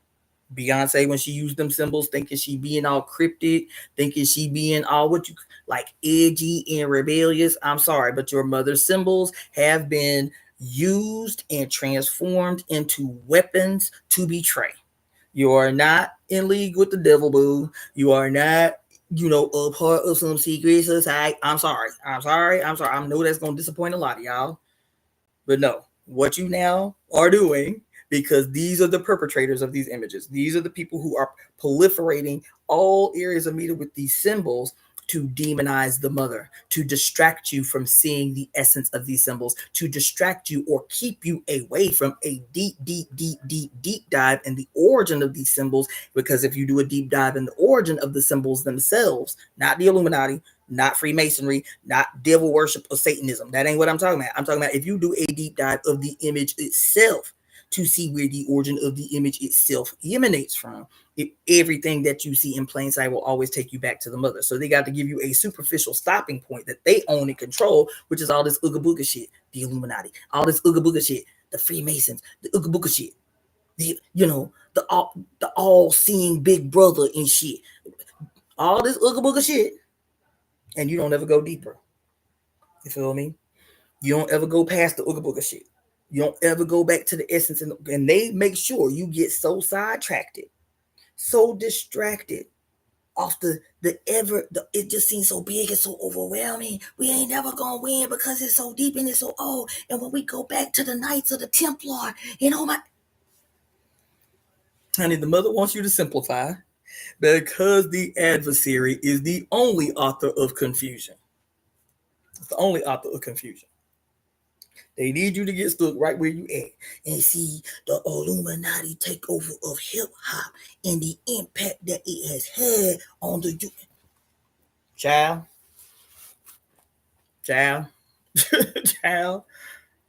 Every symbol that you see that is being proclaimed to be the evidence of the all evil, the most terrible thing you can imagine, The most terrible thing you can imagine is not some white serial killer who is responsible for the massacre of 2,000 people in Argentina. Nope, he ain't the most evil thing that you can imagine. Nope, nope, nope, nope, nope. Nope. He ain't the devil incarnate. He is not the personification of the all evil. Nope, it ain't him. Who else? It ain't was Jim Jones, who took a bunch of working class, hard working black people using the articulation in the language of the Black Power movement. That's what he used. They say his Bible was what? Revolutionary Suicide, written by Huey P. Newton. That's what he read the most. So here he is articulating something that he knows will specifically tap into the heart and spirit of people who had been completely demoralized by the crushing of the Black Power movement, and stepped right in with his little swag and his little preaching style. You feel me? And he would say just the right buzzwords. He would say just the right catchphrases, and black people be like, "Damn, you know what I'm saying? This white boy talking shit I ain't heard since they but he got more swag, and he's like, they ain't attacking him, like he getting into office and getting into positions over housing and making sure we got a place to live and employing us and shit." And then convinced all these Africans who had barely nothing anyway to sell all their worldly belongings and follow him into a black ass country, Guyana. That was wide open and sold them a bunch of land. And built, and they was happy building. They were saying how in the beginning they was happy. They was building these places, and they was in the middle of this place where bananas just grew off the trees. It was the same. It was the same way with the cult that I was in. This cult led by a white man who was radical for his time. First integrated church in the South. First integrated church in the South, and as such, it was like, no, he really about that life, but because the Klan just burned a cross on his front yard. And he a white man. They did that to a white man. Burned the cross on his yard. So black people was like, damn, he really about that life. The majority of I was little when we left the cult. I was 5. And I still have clear picture images in my mind of the makeup of our church. The majority of people in our church were black. The majority of the people who, quote, heeded the call that Jesus was coming and the only people that was going to be spared had to live in Edwin, Alabama as a part of this church, the majority of them were black. Following behind this white dude that said he had been, that he had experienced divine providence. You feel me? This slide of hands that has been perpetually worked on us. And so you getting fed the symbols of your mother, and they seem familiar to you. You're getting fed constantly the symbols of your mother associated with a language about deep suffering, eternal suffering, the evidence of the devil, the great, what is it? The great antagonist of the age and shit. Meanwhile, you are living around people who are the personification of every monster and every beast and every demon that you've ever seen in a movie about a serial killer, about fictitious or otherwise. That you're supposed to be scared of the great all elusive Satan who rules the world and shit, and all of his minions who just all happen to have vaginas. They just all his minions just happen to have vaginas. So meanwhile, you scared, running around scared of women. That's what you say. That's what these Christians say. You got to be mindful. There's witches everywhere. Watch the movie Coven. I had to rewatch because I loved Coven. I'm talking about American Horror Story. Rewatch the movie Coven because there was some obviously fucked up shit in Coven. And then I go back and watch it again, and I'm like, oh no, it's not just obviously fucked up shit. It's not just obviously fucked up shit. This is a straight up like assault on your logic. This movie, this series, Coven of American Horror Stories, go back and it is a straight up, unabashed assault on your conscience, on not your conscience, your logic, your goddamn consciousness. Like, oh my God, I didn't even see how extraordinarily deep and fucked up this movie was. Feel me? all these movies about witches, all the, and I don't give let me tell you something. I don't practice what they identify as, I don't say black magic. I don't practice what they call malevolent magic. Okay, I don't do that. And I'm gonna tell you why, and I'll be specific. This guy that I met called me and asked me if I would help him. I was like, okay, just like with a client, what is it your problem? And what is it that you think I have the ability to help you with? He was like, well, the long and the short of it was he wanted to see if I would do a love spell on this girl that he met. I said, oh, I need to clarify something. I need to clarify something for you right now. So you do not contact me with this type of shit. No, that ain't no shit I do. That is not no shit I do. Okay? I do not, when I say malevolent work, I do not harm humans who have done nothing wrong. I don't. That ain't no shit. I ain't with that shit. I ain't with that shit. I ain't with that shit. I ain't with that shit. I do not harm humans who have not done anything wrong. The fuck kind of shit is that? You calling my phone talking about, can you do a love spell on some woman? I said, boy, look, don't you ever ask me no shit like that. Don't you ever ask me no shit like that again. Now, after we done established that, there are other ways that I can assist you in what it is you're trying to accomplish, but I need to know the circumstances, one, under how y'all met, and what happened as a consequence of you meeting. That's the other thing I want to say to y'all. You know what? This is a lesson. I guess we up in here. This is a lesson. Because some of you have gotten readings from me, and I'll tell you this in readings too. So many times we want magic, quote, or we want spells or whatever to be like the way we bypass doing things that we are supposed to do ourselves. I hope that was clear. Sometimes we want to use magic or spells or whatever as a way to bypass what it is our very own real responsibility to execute ourselves. And I'm not talking about the magic work. I'm not talking about the spell casting. That's not what I'm talking about. I'm talking about action that you could take to resolve this issue that you now want to, instead of taking the action that you're supposed to take, you want the magic to supplement. You want the magic to do what it is you're supposed to do your motherfucking self. And I want to know that. I want to know that. So I said, what are the circumstances under which you met this girl that you talking about? Can I cast a love spell on her? He was like, well, we met, and things were going really well, you know what I'm saying, and we were really, we were talking on the phone a lot, and we was like, yeah, we had so much in common. And then just out of nowhere, she stopped responding to my text. I was like, well, a lot about what you just said don't make sense, so I'm gonna need more than what you just said at your mouth, because that shit don't make no sense. I said, the first time y'all met, what y'all talk about? He proceeds to tell me. He was like, well, the very first time we met, we talked for like 3 hours. He was like, and we were just talking about our lives, we was talking about, then we got to the point where we was talking about, our past relationships. I said, oh boy, here we go. I said, okay. He was like, well, I told her, he said, when we started talking about our relationships, he was like, well, just based on my past experiences, I just want to be straight up front, that I really have to be in a relationship right now that is like in all ways 50-50. I said, oh boy. I said, here we go. I said, what else did you say? He said, and then, I explained why, because, me, Cassandra, my circumstances aren't the greatest right now, and I'm trying to come up or whatever. I said, okay. I said, keep going. So I'm already making a mental note of how I need to respond to this dude without crushing his spirit. And he said, and we was fine. And then, I said, first of all, how old is this woman that you met and you had so much in common with? Because he's 43. I said, how old is she? That you having a conversation that you feel like was open and honest about how you need the relationship right now to be 50-50 because you just working to maintain.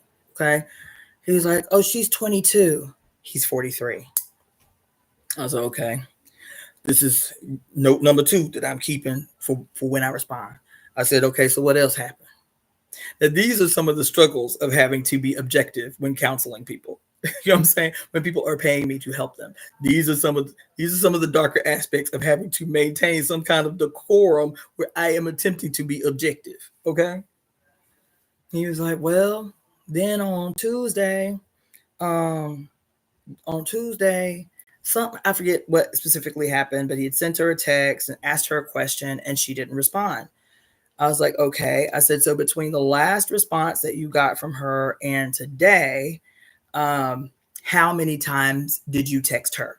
So you said you sent a text and she didn't respond to it. I said, how many times between um, her texting her or her not responding to your last text or that first text where you said, okay, she's not responding. How many times from Monday to Thursday did you text her? He was like, I don't know. Let me go see. So he goes to his phone. He goes to his phone to see how many times he texts her from then to then, from Monday to Thursday. He was like, well, I texted her a few times when she didn't respond on Monday. And I'll be honest, I ain't text back since. I said, oh, okay. I said, how many times did you text her after you made up in your mind she was not responding? How many times did you text her on that day, that last day that you said you texted her? He was like, 8 times. I was okay. I said, and after after you made up your mind that for whatever reason that is only in your head, after you made up your mind in the same day that she is not responding to your text, after you decided, after you made the decision in your mind, okay, for some reason she ain't responding to my text, she on some other shit. I said that very next text after you said she was not responding, what the very next text, not the rest of them, just the very next text, what did you say in the text? He's like, okay, let me go back and look. Then he read the text. I said, how much time went by before you made the decision that for some sinister reason she was not responding to your text? He said 2 hours. I said, okay. I said, so what did you say in the next text once you made this decision in your mind that you stayed with? He said, I texted her and I said, I know we don't know each other well yet, but I really thought, like we had a vibe going and we had a lot in common. He said, but I'm too old to be playing games. So I'm assuming through your silence that you don't want nothing to do with me. And that's okay. Something like, that's okay. I don't need this or something like very not cool. Right. After 2 hours, because he says she ain't respond to his text, so she must be on some bullshit. And everything else he didn't set up until this point, because I was like, damn, I was waiting to hear a fucked up response to that 50-50 bullshit. But I gave him time to walk his whole thing out. And he was like, even from the time from that first quote date that they had where they sat and talked for 3 hours, she ain't say nothing bad about the 50-50. That would have been a deal breaker for me right off Jump Street. But she was like, she ain't say nothing. They were still talking. I said, so there was nothing leading up to this text that that you sent that she didn't respond to for 2 whole hours that would lead you to believe that she was about to change her mind and part ways with you. He was like, no, not really, but she didn't respond to my text for 2 hours. I said, okay. I want to be 50-50 with some 20. Thank you. Thank you. It's deranged. Thank you. That's what I thought. It's deranged. Like men really be out here deranged. That's a great word. Thank you. They really be out here insane. Okay. And the fact that she didn't tell him, okay, well, thank you very much for lunch. I'm going to go ahead and pay for my 50% of my lunch and you have a good life. She didn't do that because that's why they be seeking 22 years old, 22-year-olds is because they don't have enough to know that should be their response yet. They don't have enough life experience. They fresh out their mom and them house. They don't have enough life experience yet to even know that should be their response, that this is a red flag that they should be paying. They don't know that yet or not. So she didn't do that. That was not her response. You feel me? And so she ain't gave no indication up until that point. So I said, look, I already told you at the jump of this call, I don't do that kind of shit. I don't be, especially, I said, I'm going to be blood raw with you. I said, especially not against women. I said, so that's not no shit you can ever ask me. Don't you ever again ask me to do anything, quote, to women. That ain't no shit I'm about. I said, first of all, I wouldn't do it to a man. I wouldn't do it. I would not be casting no motherfucking love spells on no goddamn man. That's a vital, extraordinary waste of power, in my estimation. It's a waste of power. I would not lower myself to do no dumbass shit like that. Don't call me, ask me to cast no love, or how you can cast a love spell on a nigga. Either he want to be there or he don't. And if he don't, why you want him? If he don't, why you want him? That's the thing I'm gonna be asking you. That's how I'm gonna be counseling you, boo. That's how I'm gonna be. Because if he don't, consider it the mother's intervention. Cause say mama must not want it to be so because she know he ain't no good, even though I don't know it yet.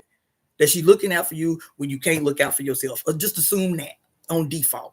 You feel me? So anyway, I tell the dude, I was like, look, I said, all I can do is give you some advice as a counselor, as a minister, as an ordained minister who is legally able to counsel you. That's all I can do is counsel you. I said, after I ground him up a little bit, don't call me, ask me no shit like this. I said, now what I can do is counsel you based on what you've told me.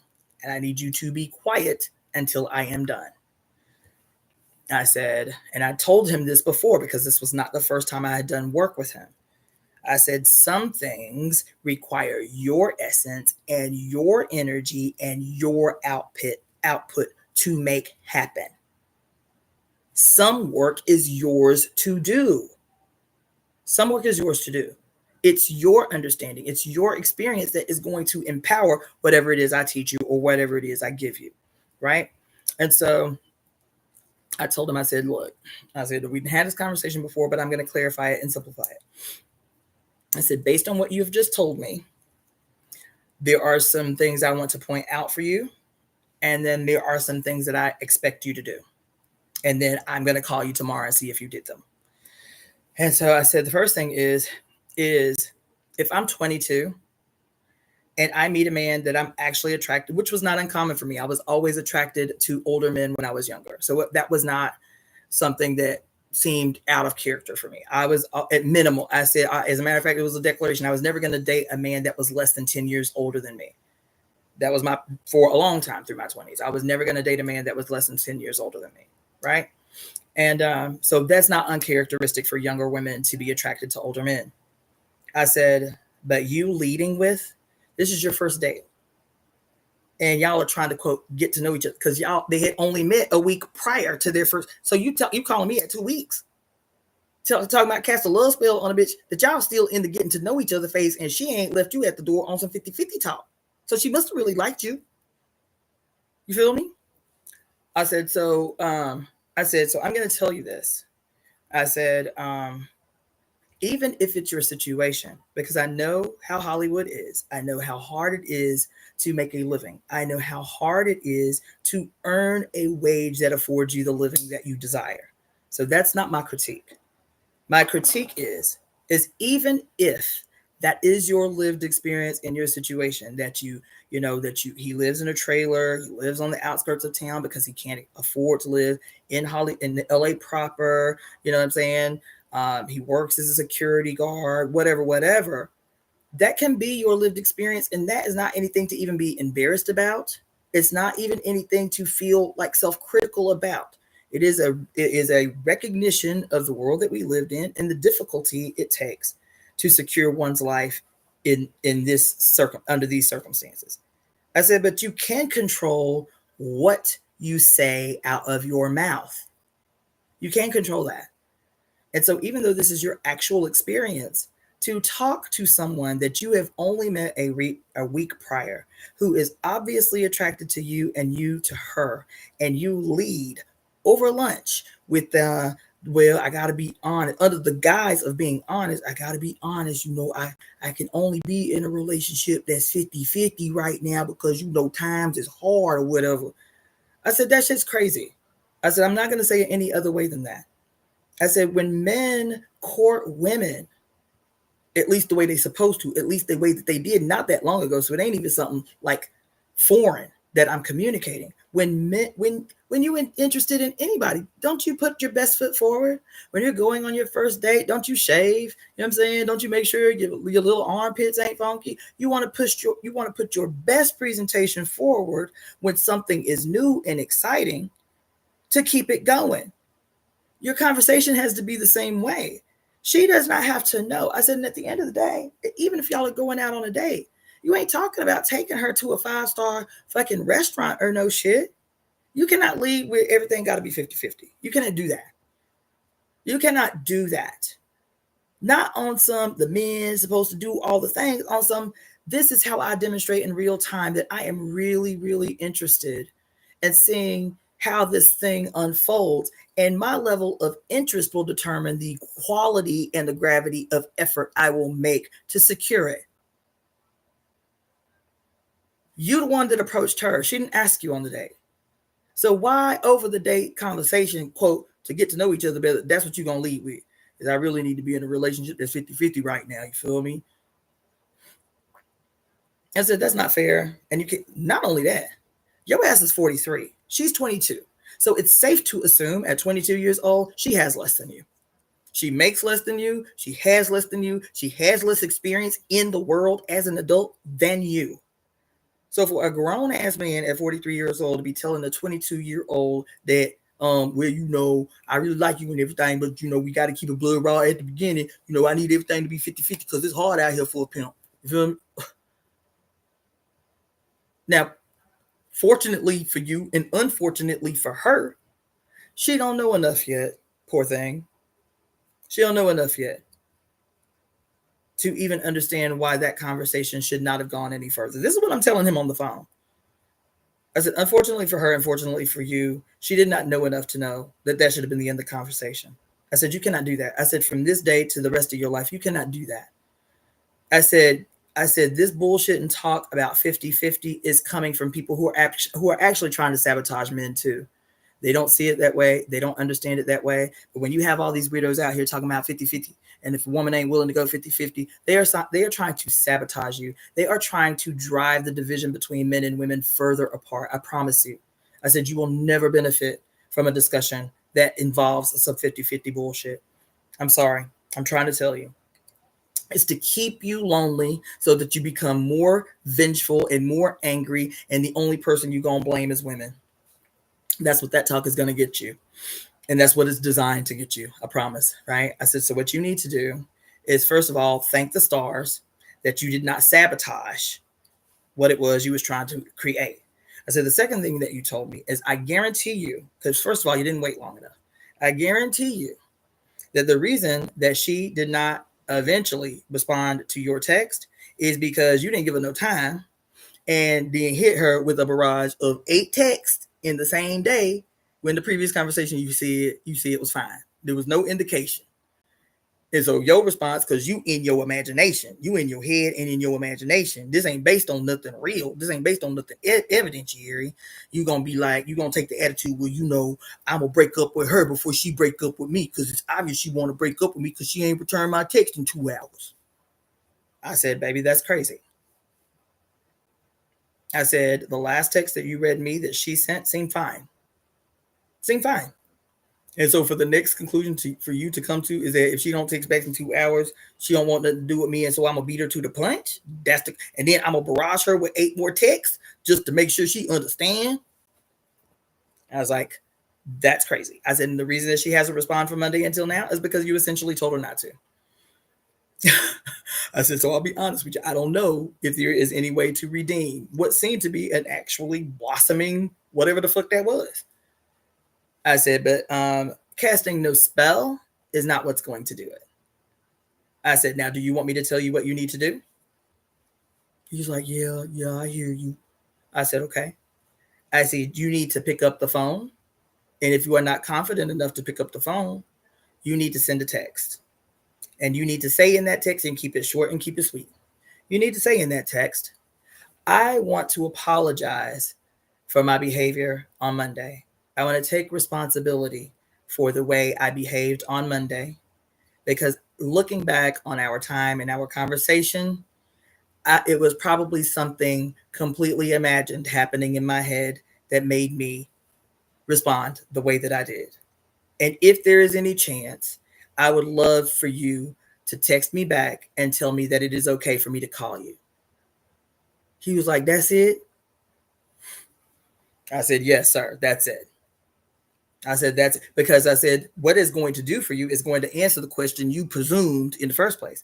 It's either going to say her response or lack of response is either going to confirm it. To me, it wouldn't even confirm, but for you, it will confirm one of two things: that you caused her subsequent silence, or that you are redeemable. That this incident is not beyond redemption. She'll either respond or she won't. If she doesn't respond, I'll be honest. I will tell you that the reason that she does not respond is your fault. It's nothing that some spell is going to resolve. It's going to teach you better how to communicate with the opposite sex in the future so it doesn't happen again. I said, if she does respond, it means that for her, the shit is not beyond redemption. I said, that's all I'm going to tell you. That's all I'm going to tell you to do for right now. Tomorrow, you do it now. Do it tonight before the day ends. Tomorrow, I am going to call you at noon to see if there was a response, and if so, what the response was. I said, say what I said verbatim. You open the discussion by taking responsibility for your fucking behavior. You grown. She barely grown, but you grown. You start that way. I want to take responsibility for my actions and my behavior. I want to apologize if I made you feel any kind of way or whatever. Is there an opportunity that we can have? Is it okay for me to call and further discuss this so I can apologize appropriately? If she responds, cool. If she don't, you have to chalk it up to one that you missed out on because of your actions, not because of some shortcoming of hers, not because, oh, she just need to see you in a better way, and so a bitch need to cast a spell on her. The fuck? Fuck out of here. You know what I'm saying? And guess what had happened? Because I'm a genius. He did exactly what I told him to do. And I didn't even have the chance to call him at 12. At 10 o'clock in the morning, he was like, oh my God, Cassandra, thank you so much. As soon as I sent the text, she called me right away. That's right. She called him. Because what I told you to do, that is the sign of grown man shit. That's grown man shit. That's grown man shit. Yeah, I have enough confidence. I have enough courage to take responsibility for my slippings and my fucking behavior and my short-sightedness. That's grown man shit. He called me first thing in the morning. Oh my God, I can't believe it. As soon as I sent her the text, she called me. We got another date scheduled for Saturday. Thank you so much. You know what he told me? A silly ass self. You know what he told me? He was like, I just went and bought a gang of goddamn lotto cards. And if I hit it big, I promise you, half of what I win, I'm giving it to you. I was like, all right, baby. Okay. I appreciate it when it happened. He was like, no, I'm serious. I said, I trust you. I said, I trust you. I appreciate you for it. It'll be welcomed with open arms. You feel me? He was so hyped. So that's what I mean. And I tell everybody that. I believe in magic. You understand? What do I say? I don't cast spells. I cast conspiracies. I believe in magic. I know that magic works.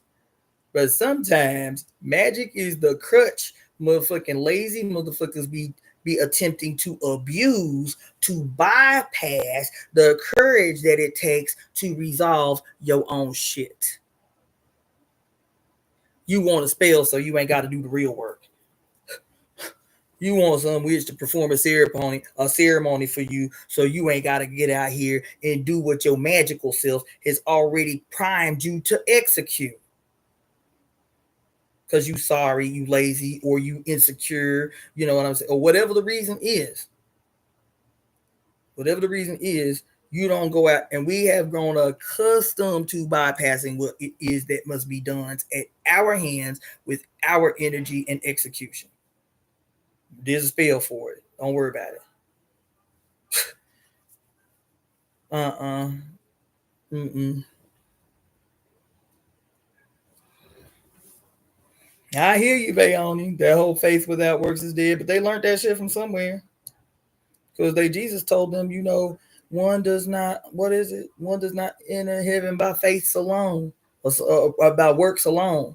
You feel me? They've been told the exact opposite by their Jesus, by their Yahweh, by their Allah. They've been told the exact opposite. No, you just have to. But what do they say? It don't believe. We used to hear this in church. It don't matter how much good you do. It don't matter how in the church.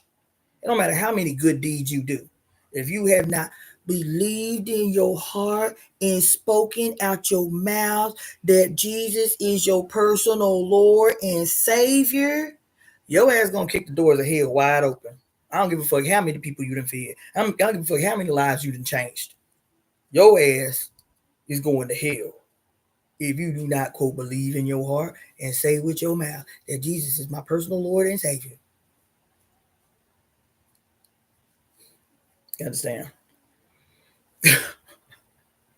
So that's why even people who be up in these witchy circles, E5 and all of that shit, they don't mind when people be talking about, here, let me pay you your little $150 to kill this chicken. Here, let me pay you your little $200 to kill this chicken. I want my baby mama to come back. The Bible don't say, well, nigga, what did you do to make your baby mama leave? They don't ask them that. They don't inquire. Did you know what I'm saying? They say he do. Well, we argue a lot or whatever, and Bible having a responsibility to get to the heart of the matter. Say, well, damn, have you ever hit your woman? Well, then under further investigation, he can say, well, I knock her around a little bit. You feel me? Yeah, and then the Bible have a responsibility to investigate deeper and say, okay, well, you asked me to do some bob to make your baby mama come back, and then counsel that person who has asked for this very specific thing without providing no context, and say, okay, well, now they're under further investigation as the goddamn spiritual leader.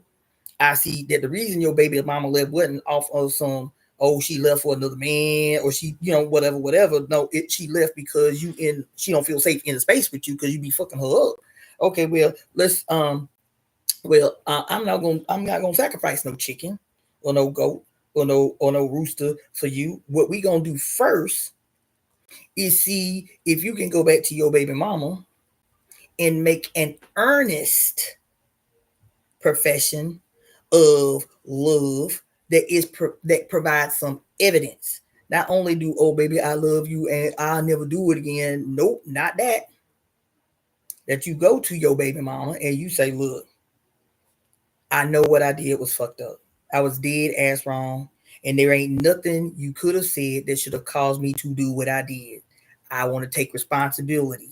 Not where, if you wouldn't have said, I wouldn't have hit. None of that. I take full responsibility for my behavior. Period. Not in response to what you said. Or not in response to what you... I take full responsibility for what the fuck I did. And in taking full responsibility for what the fuck I did and holding myself accountable for what I did, I want to ask you, what is it in your mind? What is it that I can do to make it right? What is it I can do to make it right? Not just to go and say, babe, I'm sorry. I'm sorry. And you cry some little fake ass tears, or you put on a little sad face. Babe, I'm sorry. You know what I'm saying? I'll never do it again. But no evidence. And I'm sorry don't mean I hold myself accountable. That those two things don't mean the same thing. I'm sorry does not mean I hold myself accountable.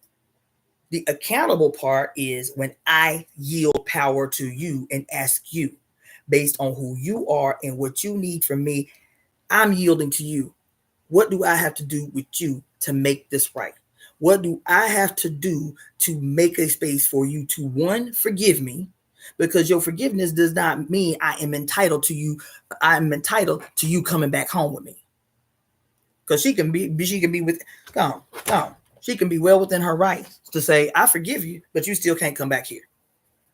And taking accountability is you saying, okay, I respect that because I said I would accept accountability and yield to you what you say is law. What you say is law. And so if you say I can't come back, I have to be all right with that because I was dead wrong. But you said you forgive me. So that means you can just move back in with me? Nope. I do forgive you. I hold no rage in my heart towards what has happened. I forgive you because I believe you mean it. And forgiving you and allowing you to come back in my space is still two different things. Okay? In the Bible, if he was any version of honest, would direct this person who has petitioned him to help him with whatever is happening in his life, would say, this is what I counsel you to do. You go home and you throw yourself on the mercy of the feet of your baby mama and say, this is whatever it is you say I need to do to make this right is what I'm going to do. And then respond accordingly. And then if that don't work, then you can bring your baby mama with you and maybe we can have a discussion together as a counselor, man, as a spiritual leader. Maybe I can intervene as a mediator and help to see if there is some middle ground that can be reached. You'll be hard pressed to find a Babalawo who would do that. I promise you. Be hard pressed. Oh, you got $200 for me to kill this chicken so to make your baby mama come back? Let's schedule your Eba. Same thing happens in traditional circles out here, indigenous circles out here. The whole concept of what they call it? I forget what they call it. But it's the same old shit. Always a different, fresh, new version of granting absolution to men who aggress against women. You feel me? So they're accustomed to not having to pay. I'm talking about genuinely pay. You understand? So that's why I counsel people the way they are. Now you ain't gonna have me caught up on no bullshit, boy. Don't call me with no shit. Don't call me with no shit because now I'll be offended. Now you know you didn't know before. We knew in our relationship together. If you didn't know before, but don't you ever call me with no bullshit like that again. Don't you ever call me with no bullshit like that again. If that's what the fuck you need to go somewhere else. Now, is that what you need? Because you can go somewhere else, no harm, no foul. You can get your money back. But if you want me to counsel you in a way that will be not only impactful, but it'll help level up your own personal character. I'm teaching you some shit that will help level up your own character and understanding. Then cool. If you're willing to comply to what I counsel, how I counsel you, I'm sure it will work out in your favor. And he called me at 10 o'clock the next morning. So anyway. Yeah, let's see.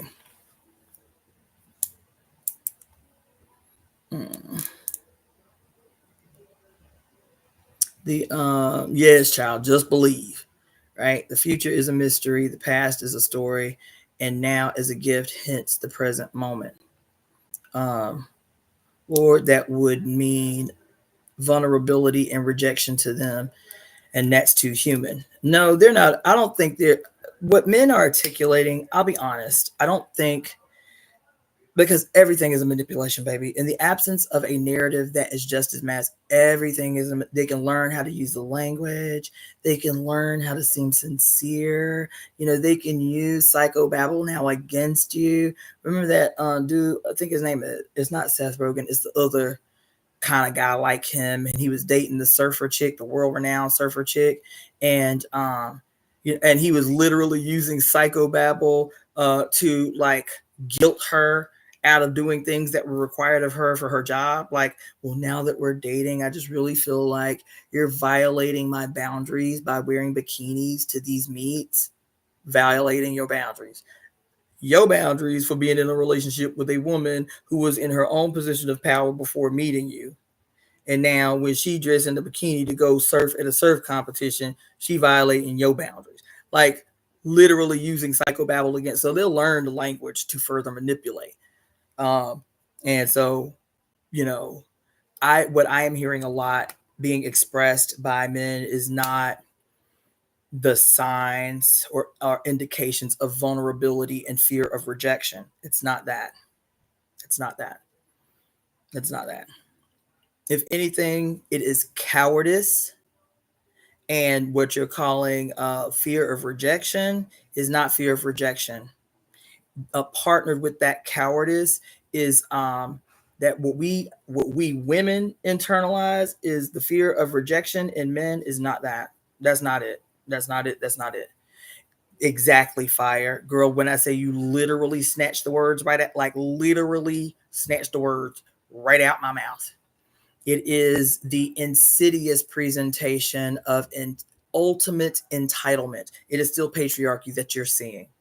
When they act timid, or when they say women are too intimidating and that you be scared to approach them because they're so intimidating, no, you're articulating something very, very different and much more sinister. When a woman is, quote, intimidating to a man, for him, because as a man, no matter how he presents in the world, he is supposed to have access, unlimited access to female bodies. In his mind, this is his birthright. So when a scenario emerges that in his own mind challenges this unquestioned access he as male, he as being born male, is supposed to have to every female, what a man is articulating when he says, oh, but you're very intimidating, is not anything other than the fact that, oh, your presentation of power in this moment is antagonizing this idea that I have held dear since I was a child, that I am entitled to the attention of and the affection of every female person or every woman body person that I come into contact with. And so when I see a woman that is the personification of power, and power is uncomfortable for me in this presentation, because power is only men are entitled to power. Only males are entitled to power. And so it causes causes a glitch in their brain. It causes a fucking short circuit of they brain. It literally is like watching a robot like respond crazy to some misinput of information. It causes an immediate fucking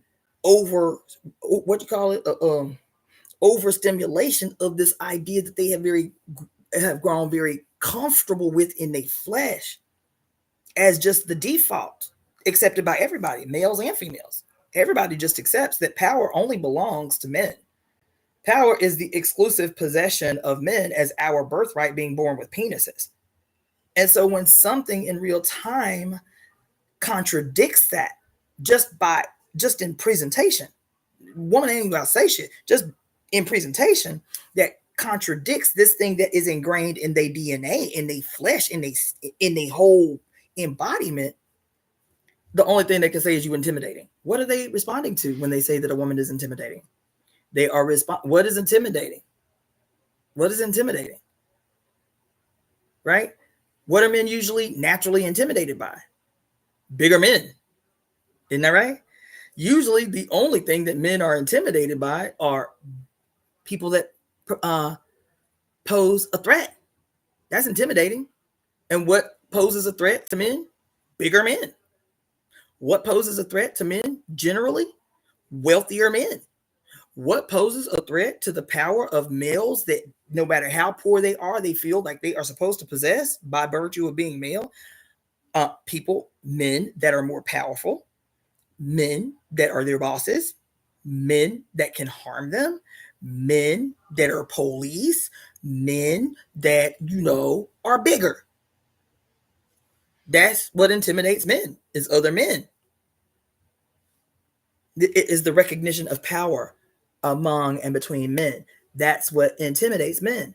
And so all of a sudden, and only for a few years, only since the 70s, for a few years, for the first time in the goddamn, in history, at least in mass, at least in our face, because we can point out historical events where women was like, fuck that shit, whatever.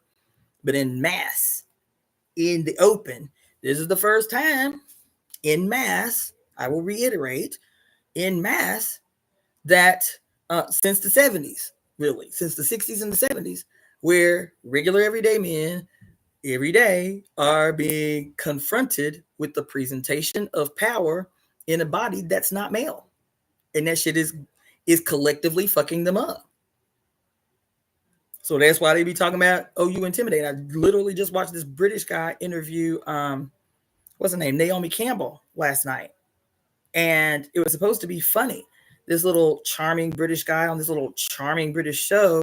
And he was like, well, I've met you several times and you're that's how he starts. You're very, very sweet. You're very nice. You have a naturally caring disposition, which would have been enough. Like, oh, thank you.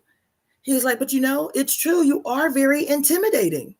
That's what he told this beautiful black ass woman as he interviewed and prefaced with how lovely and how very nice and sweet she is and very caring every time he's met her. But you are very intimidating. And she was like, well, that's not my problem. That's yours. She said, because I'm not intimidating. She said, that's not a me problem. That's a you problem. That's your perception. She said, I'm just a simple girl from South England. He was like, oh, well, maybe that's what it is. Ha, ha, ha, ha, ha. And the shit is such a normal fucking narrative spoken particularly about Black women.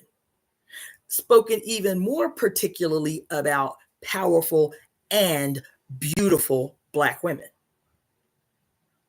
Especially beautiful. Because if a man says about a woman, any woman, that, oh, she's intimidating, the subtext is he's responding to power and it's confusing him because this presentation of power is in the wrong body. 1. 2, if his immediate response to power in this wrong presentation is intimidation, something in him is telling him that he may not be entitled to that which he is supposed to naturally be entitled to. This is the confusion. This is the glitch. This is the overstimulation of their brain that causes them to glitch out. Because this beautiful Black woman who is very successful, even in this space, 1, is not threatening to him. She's not challenging him. She's not talking to him like he's below her, right? Like even in the interview, she has said nothing that would have that be his response, that she is intimidating. So what is it that he's responding to if it's not something that's been spoken? If it's not something out of her mouth that poses a threat to his intellect, poses a threat to how others perceive him in his position of power as this person who has, a global followership. Like, what is it if it's not something that she has said that was offensive or that was degrading or anything? What is it that he is responding to when he starts with a compliment? Oh my gosh, I've met you so many times. You've always been so nice and so lovely in his very British way and, and so charming. But, it is true. You are pretty intimidating.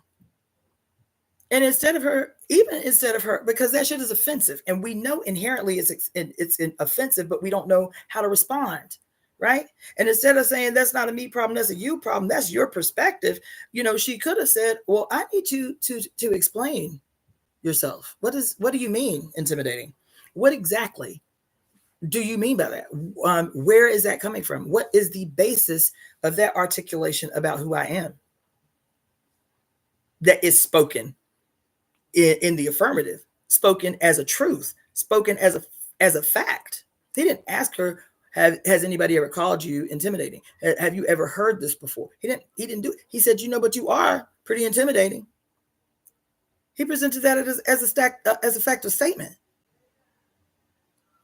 And so she goes on the defensive, like most women do. Like, what do you mean by that? Like, that's a you problem. Like, I've never done anything to make you feel that way. That's your perspective. Like, she even followed it up in a defensive way, having to protect herself and shield herself from that same bullshit that any woman that presents in what men are, articulate or internalize as power, that she has to defend why she presents that way in the world. And so she says, no, she reduces herself in response. She said, no, I'm just a simple girl from South London. She reduces herself in response to this declaration that this white boy just made about her, the God that she is. And yes, I ain't saying Naomi Campbell ain't got her history and ain't got her past or whatever. But honey, Naomi Campbell is a name that everybody, even in the far reaches of the world, know her name. Bitch, don't nobody know who you is. And even she felt the need to automatically retreat, make herself instinctively made herself smaller in the seat, made herself smaller, went back. These are defensive postures. Went back and was like, that's not a me problem. And even her voice, the tone of her voice changed. That's not a me problem. That's a you problem. I'm just a simple girl shrinking in real time. I'm just a simple girl from South London. No, bitch, you ain't. Your ass is still identified today, 20 some years after you done retired, as one of the top 10 supermodels of the whole age. You did what was unimaginable for a black ass, black skin, African descended woman in the whitest country on earth to do. What do you mean you're just a simple girl from London? And why do you owe him an explanation like that attempts to self-demote? What they're responding to is power. And for the first time in 2,000 years, they are not every once in a while being challenged by some woman of power that they can erase from history.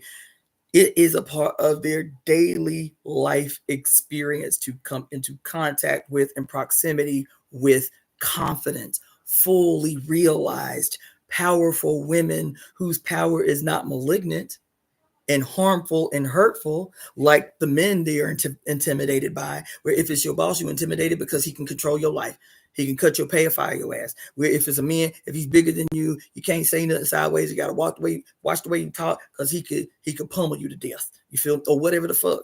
For the first time, you're presented with the presentation of power inhabited in the bodies of those who have no interest in seeing their power used malignantly or harmfully, but because you translate power to harm and domination and oppression and exploitation and degradation, it fucks you up when you see a woman present from a position of power, and your default is, one, only males are entitled to power, and the expression of power is typically always violent. So I'm intimidated, I think, because I'm responding to what I think is masculine. I'm responding to power because I think, and I'm responding to power the way that I am because I have internalized that power is only and can only be masculine. Not only that, power that's supposed to be exclusively mine would guarantee me access to you, but you so beautiful, or you so powerful, or you so your attitude and your body posture is not what I am used to, that could allow me to, no matter how sloppy I look, or whatever crazy ass thing I'm saying out my mouth, I can still confidently slide up on you and probably get a giggle from you. And you ain't doing that, so now I'm confused. I'm confused. It's not vulnerability that they're experiencing. We have to create new language and articulations of what men are experiencing. It's not to reduce the significance of what they're experiencing. It's not. I want you to hear me. It's not an attempt to reduce the significance of what they are experiencing. But what they are experiencing is in their minds that have been malignantly shaped to, one, see power as always violent. 2, power is always masculine. 3, power is always exclusive to those who present in masculine bodies, in male bodies.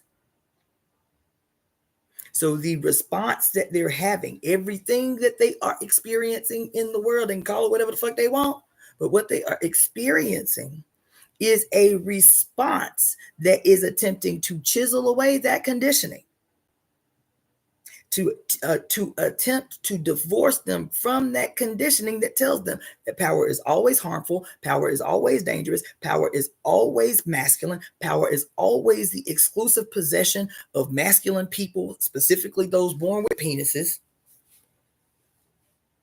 And for the first time, literally in 2,000 years, in mass, they are experiencing power that is totally antagonistic to everything they thought was true about power. They are experiencing power that is not harmful, but helpful, power that is encouraging, power that is sexy, power that is feminine, power that is like non-antagonistic, power that is, that is also polite, power that is all the things that have run counter to their lived experience, collective lived experience for 2,000 years. And they do not know how to respond. And since they are holding on like hell to that which has been familiar to them for 2,000 years, since they are holding on for dear life to that has been their experience for all these years, and not having any language to understand what it is they are experiencing, that even in a quote, global pandemic of male loneliness, or women just hating patriarchy so much that they afraid of having families, or whatever diagnosis they give to women to explain why they feel in the way they feel. They're in their mind holding on to patriarchy for such dear life and relevancy that everything that they are experiencing in their own spirit, mind, and consciousness, they have a method to blame women for what they're experiencing. They have a way to explain. They make real sense to them in their mind that women are the cause for everything we experiencing inside ourselves, inside our own crazy brain, inside our own fucked upness, inside our own layers, deep, concrete layers of fucking patriarchal conditioning. Everything that's wrong with us is because bitches don't want to act right, because everybody hate men and they really just closet lesbians. You feel me? That women just don't like dick no more. They got a whole grand plethora of excuses. A whole plethora of excuses to avoid accountability for what they are experiencing and why it's creating such chaos in their lives. That everything is the issue but the issue. Everything is the issue but the issue.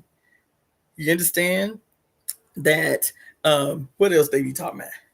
Doesn't matter. But they have a crazy, insane, lunatical, weirdo excuse they come up with to explain the weirdos who are the deepest about it, who are the most radical about it, they'll actually say what it is. I'm 18 years old. How I graduated high school and I'm still a virgin. Why these bitches wouldn't have sex with me? So I'm just gonna go and kill bitches. They'll say the quiet part out loud.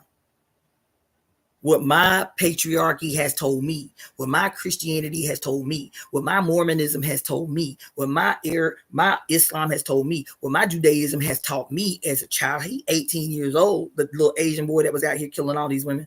What my maleness in society has always taught me is that I should be able to, without question and without having to develop a personality, I should be able to go out in the world and sow my wild oats. That there will just be bitches waiting, as far as the eye can see, to part legs for me to sow my wild oats. Why I gotta work? Since when a man have to work to get some ass? What they tell men? There's plenty of fish in the sea. Bitch, who the fish? Who the fish? It's you. Oh, don't worry about it. Don't sweat it. There's plenty of fish in the sea. What they say in the NWA? What they say? Bitches ain't shit but hoes and tricks. Run through them if you need to. And so generations of that bullshit. Oh, bitches, they just to be played with and tossed aside. Go out here and sow your wild oats until you find a real good one that you can settle down with. And all the broken hearts you done ran through on some bullshit, you know what? It was just part of the process. It was things you needed to do. You feel me? And so that's been the line. Through pop culture, through hip hop. Hip hop played a major role in that attitude, that expectation of young men to just be entitled, to set their sights on something female, and it be their God-given ordained right by virtue of being born with a sword of the Father in between their legs, to slay whoever they see fit until they could settle down in their 30s or 40s and find they one true and rightful deserving love. And as they ran through women with their sword, slaying, chopping down women to and fro, like what was his name?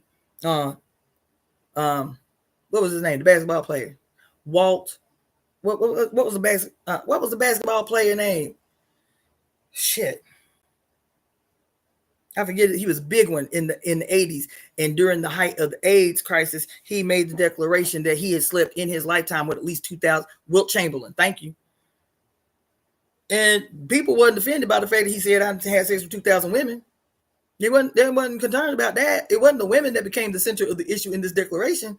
It's like, damn, man, are you okay? Is your health okay? It became about him, not the faces of the many women that he had slayed in his lifetime. Nope, that was not the issue. Now you need to be careful, Wilt. Now you need to be careful, because now there is a potential for this scary invisible disease to take you out. So you need to be sure you protect yourself against all these potential filthy bitches that could get you sick.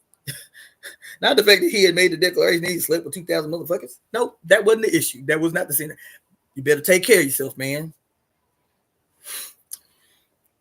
You feel me? And so these peoples is out here after all these years of conditioning about their inherent God-given birthright by virtue of being born with a penis to be surrounded with lovely ladies. You see all these images from the 80s in your mind's eye, all these images from the 90s in your mind's eye, of whether it was heavy metal culture and rock and roll culture, where you just had a whole bunch of scantily clad, blonde hair, blue-eyed white girls surrounding the one rock star.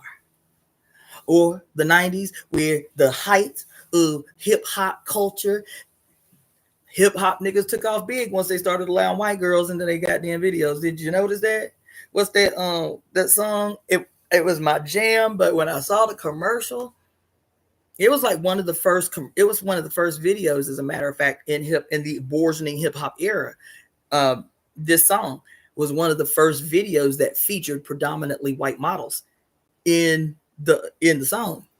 Don't Sweat the Technique by Eric B. and Rakim. Remember? And there was all these girls on a yacht with Eric B., Rakim, and a couple of other niggas, and like 40 white women, and with no asses, because there wasn't no butt jobs back then. So no asses, in little bikinis with bleached blonde, teased hair, like was big in the late 80s and the early 90s with the rock and roll culture, dancing on a yacht with no rhythm. Sweat the Technique, that's my jam. And then the video, you can go see video right now. It was cited as one of the very first rap videos. This is how you knew rap had finally entered the mainstream. Because how they finally entered the mainstream? Because it was all these white girls. That was the evidence. All these white girls on the yacht with a bunch of niggas talking about Sweat the Technique. You know? I'm just giving y'all a word, giving y'all a history lesson. I'm up on here. I'm up in here. You feel me? It's what it is. Get down. You irritate. Get down. Go on about your life. Go on. You doing too much. That's it. And so,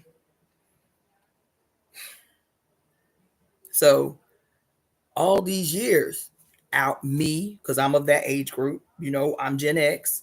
And so we seeing both extremes. We seeing white girls on stage with rock and roll dudes and heavy metal dudes. And the heavy metal dudes are the center, the subject of everything. And all these multiplicities of women are faceless. Sometimes they'll be cut off by the head, so all you can see is them from the titties down or whatever. The dichotomization of the woman, so she is always like an object that's sprinkled amongst the group. Then that same shit translated with the rise of hip-hop culture, and so every time you turn around, there's some dude squatting on the ground doing his rap, and then all you see is women from the booty down, and they booty facing the screen, and all you can see is they booty, because they face ain't important. They ain't gotta be cute, as long as they got a banging body, you feel me? And so these kids primarily that are talking about, the male loneliness epidemic, you feel these kids talking about, why we can't, these women want too much. That's why we can't find no wife or no girlfriend. All the other bullshit they be talking about. These are the descendants of the opposite extreme. The dichotomization of women, the dissection of women to be put on display as like living, as like living, breathing blow up dolls. When Snoop Dogg went to the VMAs and had three black women with fucking dog collars around their necks, metal dog collars around their necks attached to metal chains, and walked these three women as, quote, his guests to the VMAs, and had one of the women, literally black women, crawling on the ground before him and one draped on each arm.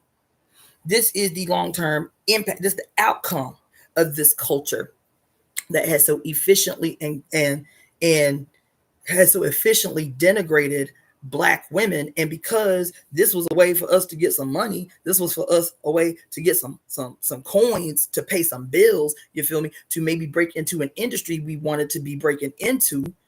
This is what we had. You hear many black women who were, quote, video vixens of that era talk about that right now today. Talk about, like, this was the impact that this period of my young life had on me.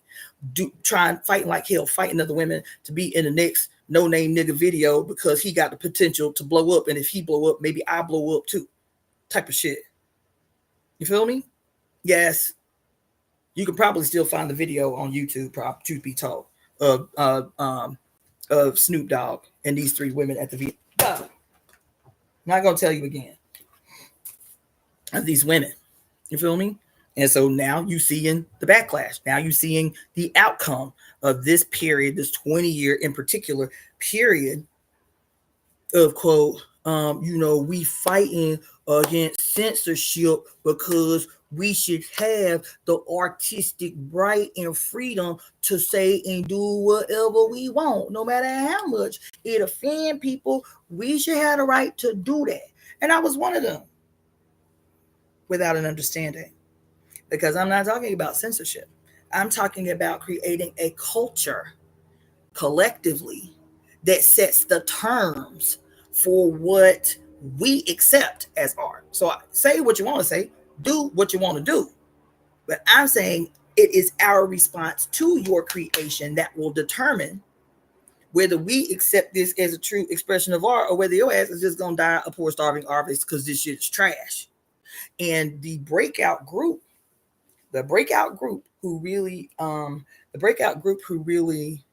put this whole question of censorship on the map in like 88 or 89. It was 89.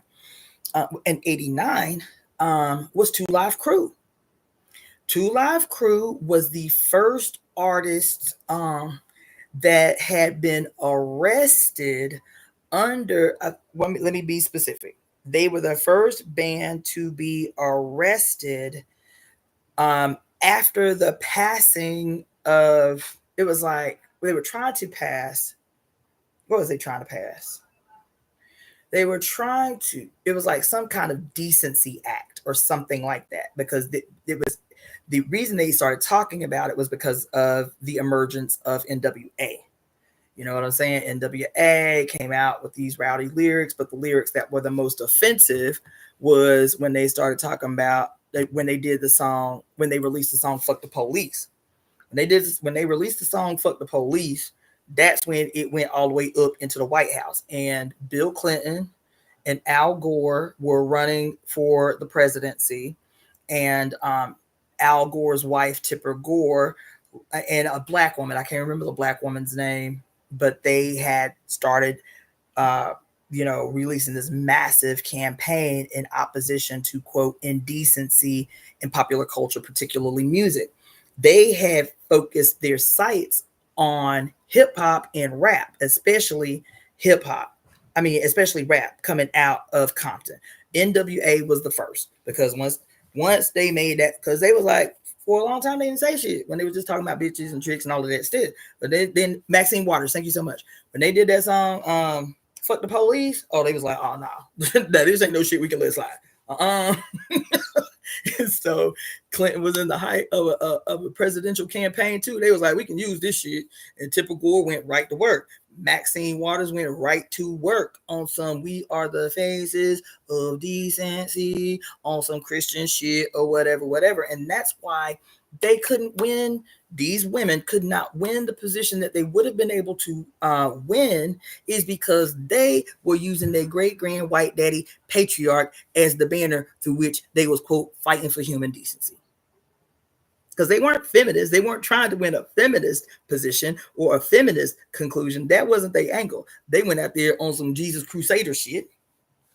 Because in hindsight, thinking about the damage that had been done by very specific types of music. And the other thing that they were able to win, what they were able to win, was as good Christians, they were focusing their sights on niggas.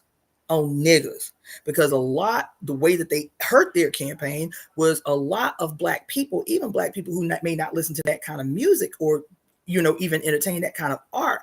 But Black people was like, but damn, is there something more here? Yeah, Maxine Waters Black, but Tipper Gore is very white. And so is this some racist shit y'all doing? Like, is this racially motivated? Because here we've been watching heavy metal rock stars for the previous whole decade have white girls on the stage with little string bikinis, like little strings over their nipples and little strings here and little strings up their backside dancing on the stage. And y'all ain't never said nothing about them. So like, this is how they lost the steam, was because they went out there supposedly as Jesus Crusaders, you feel me, on some human decency shit, but the only focus of their human decency campaign was niggas. That was it. They ain't talking about no heavy metal bands, you feel me? They wasn't putting under scrutiny any of the hardcore groups. Even as Jesus Crusaders, they wouldn't talk about any death metal bands talking about cannibalism. There's a whole death metal band called Cannibal Corpse. Cannibal Corpse was around then. Did they put Cannibal Corpse under scrutiny for human indecency? So they were trying to pass these laws about decency, right? Human decency in like art, right? And so there was a lot of back and forth about these laws, okay? And so the first group actually arrested under these new these decency ordinances that were coming down from the federal level, was Two Live Crew. Two Live Crew had just released their first album. I forget the name of it, but on the cover was I can't remember if this was the album, but on the cover, it had a bunch of Black women, obviously Black women, with bikinis on, and you could only see them from the booty down, and then there was Two Live Crew or whatever, and I forget the name of the album, but even the name of the album was outlandish, right? And Two Live Crew from Florida had notorious live shows. That's what everybody wanted to go see, was they live performances, because they would have everything but outright nudity and sex. They would emulate sexual acts. They would pretend sexual acts. They did everything as close to they could do on stage except the actual act, right? And so they were the first group arrested under these decency laws, right? And that was their whole shtick, was their whole shtick, all their music, their whole shtick was just, in hindsight, the music was great. The beats was good. The production was jamming. I remember dancing to that bullshit. I was a kid. I was like 13. You feel me? But yep, Tootsie, all that shit. Even when you hear the music, you're like, ah! And then you have to bring yourself into your car. Like, that's some bullshit. I can be dancing that bullshit. Even what was that? Dr. Dre's first solo album, The Chronic. Man, I used to have that shit on motherfucking replay like it was nobody's business. The music, the man is a genius. The music, the production, all the people he brought in, the brothers and the sisters that he brought to do like swooning music, like Nate Dogg, you know what I'm saying? Warren G. Man, these was crooners. These was hardcore. You know what I'm saying? These was hardcore crooners. They brought style and flow to the craft and shit. That album, The Chronic, I used to play that shit like it was going all the way out of style. All the way out of style. Man, you couldn't tell me nothing about Warren G. Man, doom, doom, doom, doom, doom. He be singing them hooks. What's how that song go? To the nigga who be playing, to the nigga who be talking loud, for the nigga who be, damn, what's this? To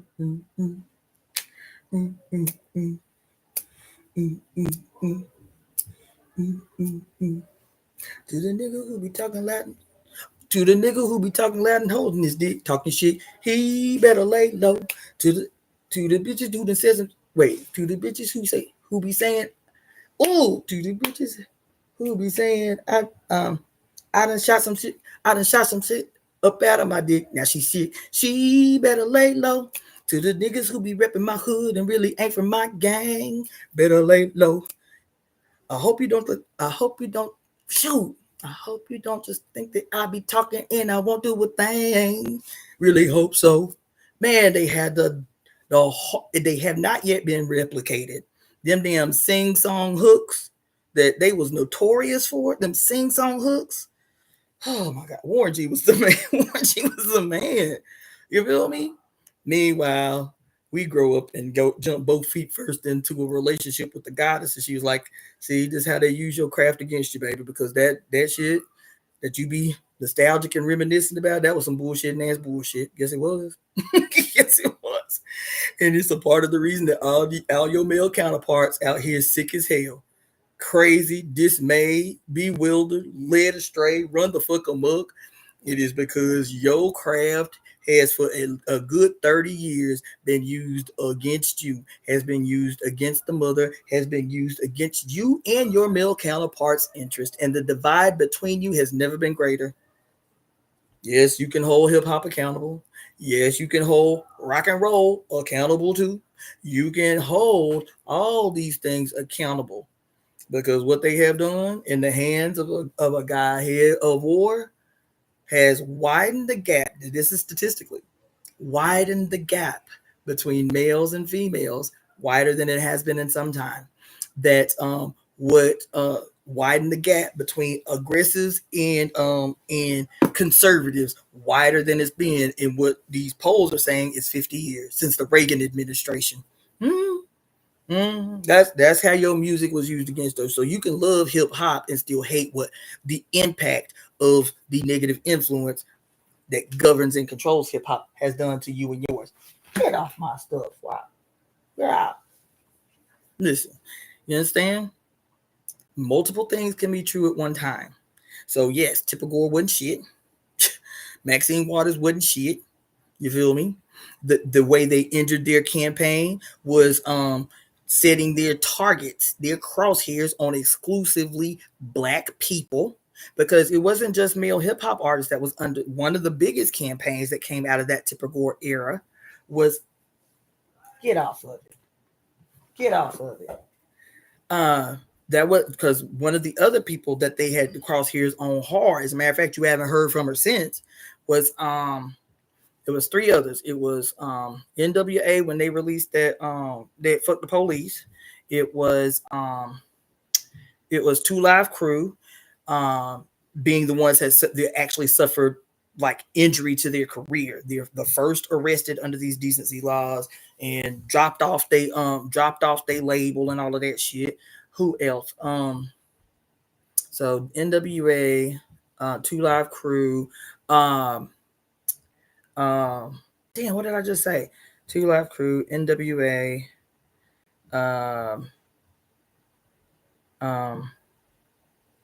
Body Count. So in '89, Ice-T had a side project called Body Count. It was like an all black hardcore band, Body Count. It was the only time I ever had respect for Ice-T. The only time that I ever had that I was like, okay, now I can fuck with him. The only time I ever had respect for Ice-T was when he formed this hardcore band called Body Count. And the first song they released off their debut album was Cop Killer. And it was in response to, I don't remember I don't remember the name of the person, but they made that song in response to a very big like the many controversial police shootings we've seen since then, but it was a big one. And there was a person killed by the police, and the band, who had just been playing underground spots all over, they were able to get signed. And their the first song they released, and it went viral before viral was a thing. They didn't get no airtime. There was no place that they could get played on the radio, which was the only way you went viral at that time. And everybody knew this band. like word of mouth on the street shit was just as real as this viral shit y'all be talking about, because they were known, and it didn't take long before it got all the way up into the ears of the White House, and Clinton was making his declaration of how we won't accept any and there was a whole massive, as a matter of fact, what's it called, the police, what is it, what is the police, like the agent? No, it was before. I think it was before Rodney King. It might have been in response to Rodney King. Rodney King was 91, 90. It might have been in response to Rodney King. For some reason, I was thinking the song was released before the Rodney King beatings, or maybe, I don't remember. But anyway, it was in that period of time, 89 to about 92. Anyway, what's the police agency that like the police agency that like governs police or protects police? What's it called? I told y'all simple things be eluding me. The police union, maybe. Anyway, like the big one, right? That is always the ones that help police get off of shit they did, right? Anyway, no, not internal affairs, the bigger one. Like, they don't investigate police. These are the people that are like the biggest part, and they are always the ones that take up police, they defend police, they protect police. You know what I'm saying? Like, I think it's the union or whatever, police union or whatever. Anyway, the union waged this whole ass campaign against body count. How dare you make a song talking about killing cops? That's about killing cops, whatever. So body count, they became public enemy number one. First, it was 2 Live Crew, and then 2 Live Crew kind of got off the hook because body count came out with their goddamn song Cop Killer, and it was like, oh no, it's this nigga right here. And then the other one that got just as much smoke, and they literally successfully ruined her career, was Sister Soldier. And I don't know if y'all have seen any, because she released one album. She was going to try her hand. She had been, a lecturer and a writer all up until that time, but she was like, shit was hot, and everybody black doing hip hop at that time was on some like conscious shit until it started getting over to the NWA 2 Live Crew kind of shit, right? And so she released an album, and I think she released 3 videos, either 2 or 3 music videos. Baby. She did not have lyrical skill. She was like, I'm gonna just try my hand at this, but what I'm really using this for is because I want to send a political message, and hip hop is hot right now, and it's radical and it's revolutionary. So I want to use the craft to put my message out. And so lyrically, you'd be like, oh, she ain't had that many skills, and I say the same thing, but the content, them videos, what the first one is, Slavery is Back in Effect. She really, as a matter of fact, the reason it was so significant is she released Slavery is Back in Effect as a track and as a video. MTV they had played it several times, and the backlash was so intense, they took the video out of rotation for Slavery is Back in Effect, because when the video comes on, you hear a white guy's voice making a declaration, like a live news broadcast from the White House, that type of thing, right? And the announcement was coming because most of y'all are too young to remember this, but the governor of Louisiana at the time, David Duke, was running. He had thrown his hat in the bid for presidency. And David Duke was notorious because he had been the former Grand Wizard of the Louisiana KKK. He had been the Grand Wizard of the Ku Klux Klan, saying he done turned over a new leaf, you know what I'm saying, and all of this shit. And he actually ranked very high. He lost the election, obviously, but he contended. And so she released this video while he was campaigning. And she starts the video in a way that presumed that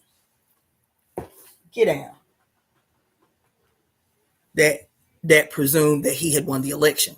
So she starts the video off with a white guy's voice making a live speech to the nation from the White House. This is your president, David Duke. That's how she started the video. This is your president, David Duke. And it has come to my attention that black people are not excelling educationally the way that we had hoped. They are making babies at a rate greater than they can take care of them. What did he say? He said uh, they have become a dangerous population in the United States. And so, as my first order of business as the president of the United States, I am declaring today that slavery is back in effect. And anyone who does not comply, I just got them last night. Ooh, I just got them last night. Thank you. I was wondering if somebody was going to notice. I knew my hair be in the way. He said slavery is back in effect. You have 24 hours to check into your local checkpoints. Those who do not comply will be shot on sight. That's how the video starts. And then she come in, she say, and she is dressed like as a military sergeant, right? She got two belts of ammunition strapped across her chest. She is cleaning her weapons. When David Duke finishes making his declaration about how slavery is back in effect, and as soon as he done, she comes in and she say, and she's sitting at the table cleaning her gun, and then she look up at the camera and she like, we are at war. That's what I told you. And then she go into doing her little thing, right? That video is so hard. I watch it at least 2 or 3 times a year just to bring myself back into myself. That's a hard video. Like I said, the rap skills ain't great, but she said what she needed to say and you felt that shit. And at the time, it was much more feelable because people was like, damn, if David Duke is actually making a concerning run for the president, he won a hell of a lot of votes. That's why you have to know history, baby. You have to know recent history, because this thing that happened to Trump is not new. David Duke, who had been known to be the Grand Wizard of the Ku Klux Klan for the state of for the state of Louisiana, made an actual righteous bid for the presidency in that year, the same year that Clinton was running his first term. Yes, he did. And so when she came out with this video as a future telling of what would happen if David Duke became the president of the United States, and the first act of his was to declare slavery is back in effect, then you can fast forward a couple of years and look at your new Trump president. See, when he did his inaugural speech in January and walked back every right your ass had fought for in it with the stroke of a pen his first day in office. And it don't seem that far-fetched. It don't seem that far-fetched. That shit seemed real to us when we were kids, because it's like, damn, she ain't talking about no fictitious shit. Like, this nigga is actually running and he is actually making a damn dash for the White House. And so she does slavery is back in effect. Then the other one was what got her, which was the other video that she did, was the one that got her career obliterated. You don't even hear nobody say Sister Soldier name no more. Not even her books, not nothing. The second video she released got her ass obliterated. It was called Slavery Back in Effect. And what was the other one?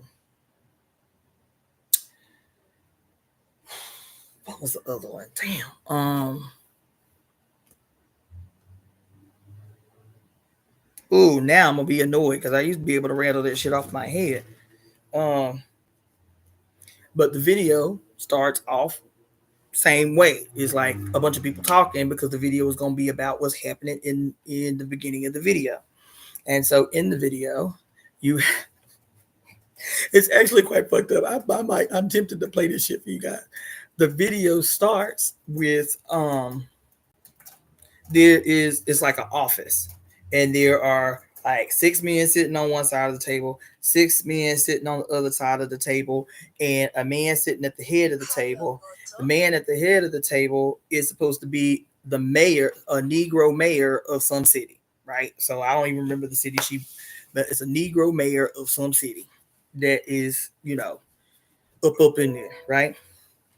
And he is sweating. He's sweating. He's fumbling over his words, and all these men that are sitting at the table are like yelling at him and like, you said you was gonna do this and this and this and this and this, and he's like, I'm sorry, boss. I'm really. Now he the mayor, and he's calling the men sitting at the table boss. One side of the table is all Hasidic Jews. There's our video, y'all. One side of the table is all like very obviously Hasidic Jews, the hats, the curly cues, right? So 6 of the men is Hasidic Jews. Then the other men are white men in business suits. You feel me? And they in this closed door meeting with the Negro mayor, who has apparently done something that has upset everybody at the table. Because apparently what he's supposed to be doing is supposed to be assisting them.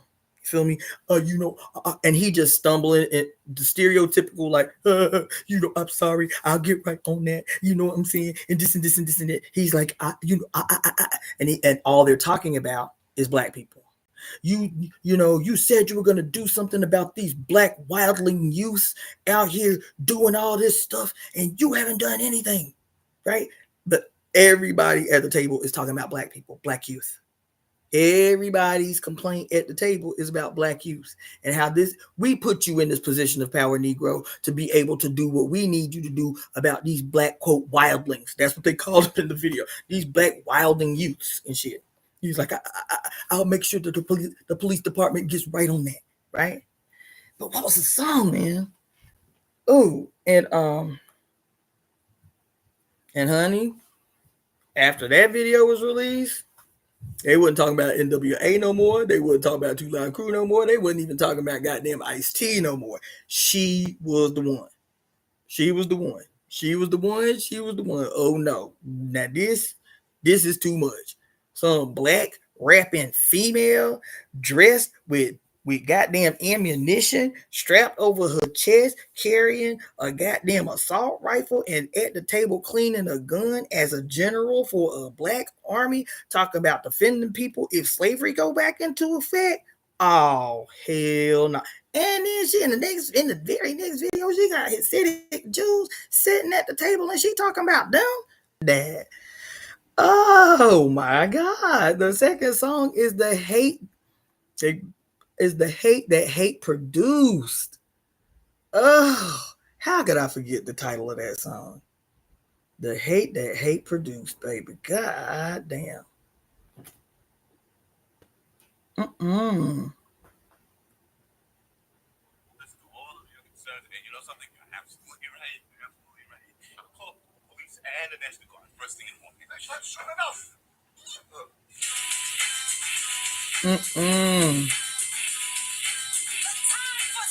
This is my girl. You need some shit that's gonna listen. She say the time for lip shaking, compromising Negroes is over.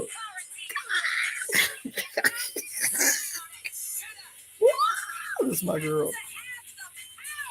Yes, girl. Oh, that's my girl. That's my girl. Shit. Yes, it was probably buffering because I was playing it on another. I was playing YouTube on another app, baby. So now I'm gonna put this in the thing. Y'all need to go on and do y'all homework for the night. It's Sister Soldier. You gonna watch these 2 videos tonight, and I'm gonna get up off here. It's 2 songs. The hate produced, and slavery is back in effect. Child. Slavery is back in effect. Ooh, okay, I'm getting off because y'all I get it. Y'all tripping. I done been up on here all day.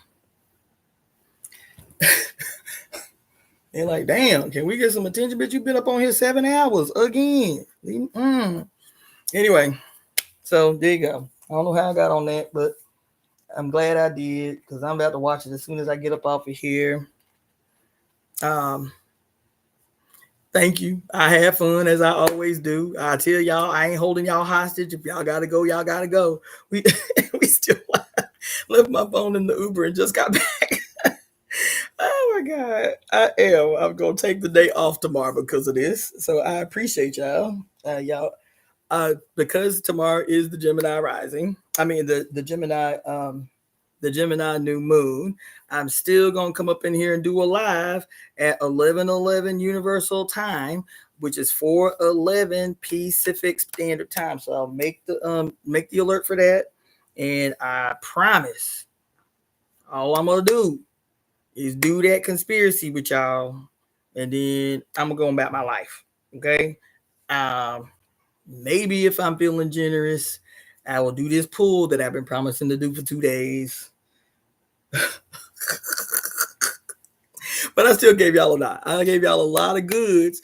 Even though it wasn't directly related to a tarot pull, I gave y'all a lot of ammunition to use going into this new moon to fashion out for yourself the Fraternal Order of Police. Girl, thank you so much. I love how y'all be making up for the fact that whatever is happening to my brain is happening to my brain and shit that I have no business forgetting, just be short circuiting. Thank you so much, because that was gonna drive me crazy too. But I still gave y'all a lot of juice. I gave y'all a lot of juice. You feel me? Uh, in every possible roundabout way we can get the juice, I gave y'all a lot of juice. So if nothing else, when you get ready to get up on here live with me tomorrow at 4:11 p.m. Pacific Standard Time or 11:11 Universal Time, that you can prepare a ceremony out of the conspiracy that we are speaking, and get your candles and maybe drink a little mushroom tea or whatever your pleasure is. You feel me? Sage the space, clean the space. You feel me? Put on some ceremonial clothes. You feel me? Put on some ceremonial clothes if you want to. Uh, Weave a little magic in your hair. You see, I did. Just yesterday, after I got off the phone with you, I went right to work weaving a little magic in my hair after talking about the weavers and the braids. You feel me? Weave a little magic in your hair. Put some money in your hair. You got some cowrie shells? Put some money in your hair to ensure that you clear about what it is you drawing into your life. You calling in abundance. You calling in dividends. You feel me? Do what you need to do. And when we come up on here at 11:11 Universal Standard Time, no matter where we are on Earth, you feel me? And I do this live and we read this conspiracy, you have set a ceremonial space and intention to power up that which your voice is already powering up and speaking into the universe. Okay? If you want to play a little light, background power up music. If you want to dance in your living room to some revolutionary gangster shit before we do the thing. I wish there was a way to play music, on the channel that, but I'll figure it out. That I will figure out, because I used to have, when it wasn't so strict, I was doing my intro song to my Colonialism is Bad for Your Health show was Strength, Courage, and Wisdom by India Ari. I love that song. Strength, Courage, and Wisdom. That's the song that would play as my intro song, and then I would go right into my thing. And I really like the energy and the vibe of having an introductory song before you start to talk, but I have to work out a way that I can play music that is not, that's not like, what do you call it? Like, because you used to be able to just play, just not too long ago, really 15 years ago, you could play whatever you wanted. As long as you weren't making money from what you were doing, you could play whatever you wanted. So, but now you can't play nothing on no video, even if your page is not monetized, right? And so, yeah, so I may go back to like, oh, thank you, Celeste, for the donation. Maybe it just came through because my phone had been dead for some while. May go through some old tracks that were created by brothers and sisters in the movement that just have been lost to time, like the one I sang to y'all yesterday by Sister Naima, because those were great, and they wouldn't pose a problem. But anyway, yeah. So power up. If you want to listen to something that get your because you need your revolutionary spirit up. You don't. It's my personal position. Take it or leave it. When I say play some music in preparation for the ceremony of speaking the conspiracy, let the music be in alignment with the energy of the conspiracy, y'all. Please don't play no Zen music, calling yourself entering into this space for this conspiracy that we speaking that is everything but Zen. Is everything but Zen. Okay. Don't be playing no what they call it, angelic language meditations before you come up in here and speak this most radically revolutionary evolutionary um gangster joint that we about to do. You feel me?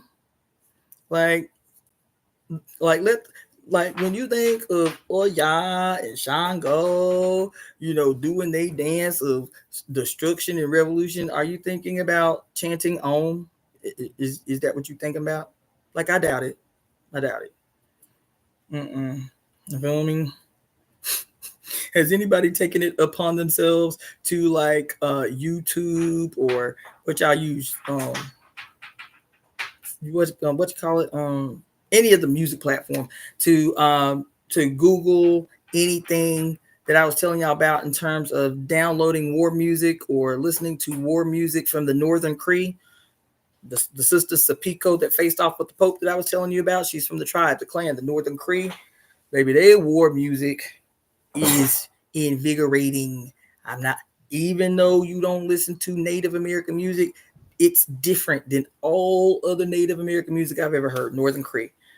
There is some, especially if you can find, it's rare that you can find it, but sometimes you will look up and find women singing the Northern Cree war songs. Ooh, ooh. If you can find, like I said, it's hard to find.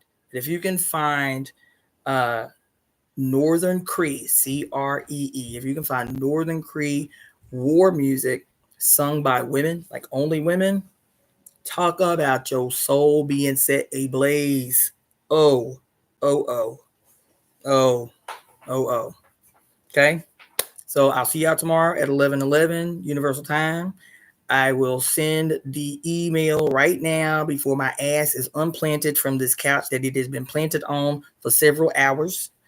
I will make that commitment. And then that way y'all will have the edited, revised version. And then we are absolutely saying the same thing. Energy is the same, so that's fine. And then we can commit from there. Ooh, Samoan war songs. I'm not familiar, but I'm ready to get familiar. Yes, women, Pele goddesses, come. Let's go. Yes, I'm in it. Let me write that down so I don't forget. Samoan war songs. Okay, yep, that automatically resonate. I feel that deep in my spirit. Yes, I do. Yes, I do. Mm-hmm.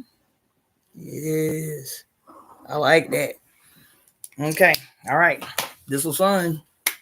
I'll talk to y'all later. Have great dreams. Drink great drinks. Whatever it is you need. And I'll see y'all tomorrow. Peace.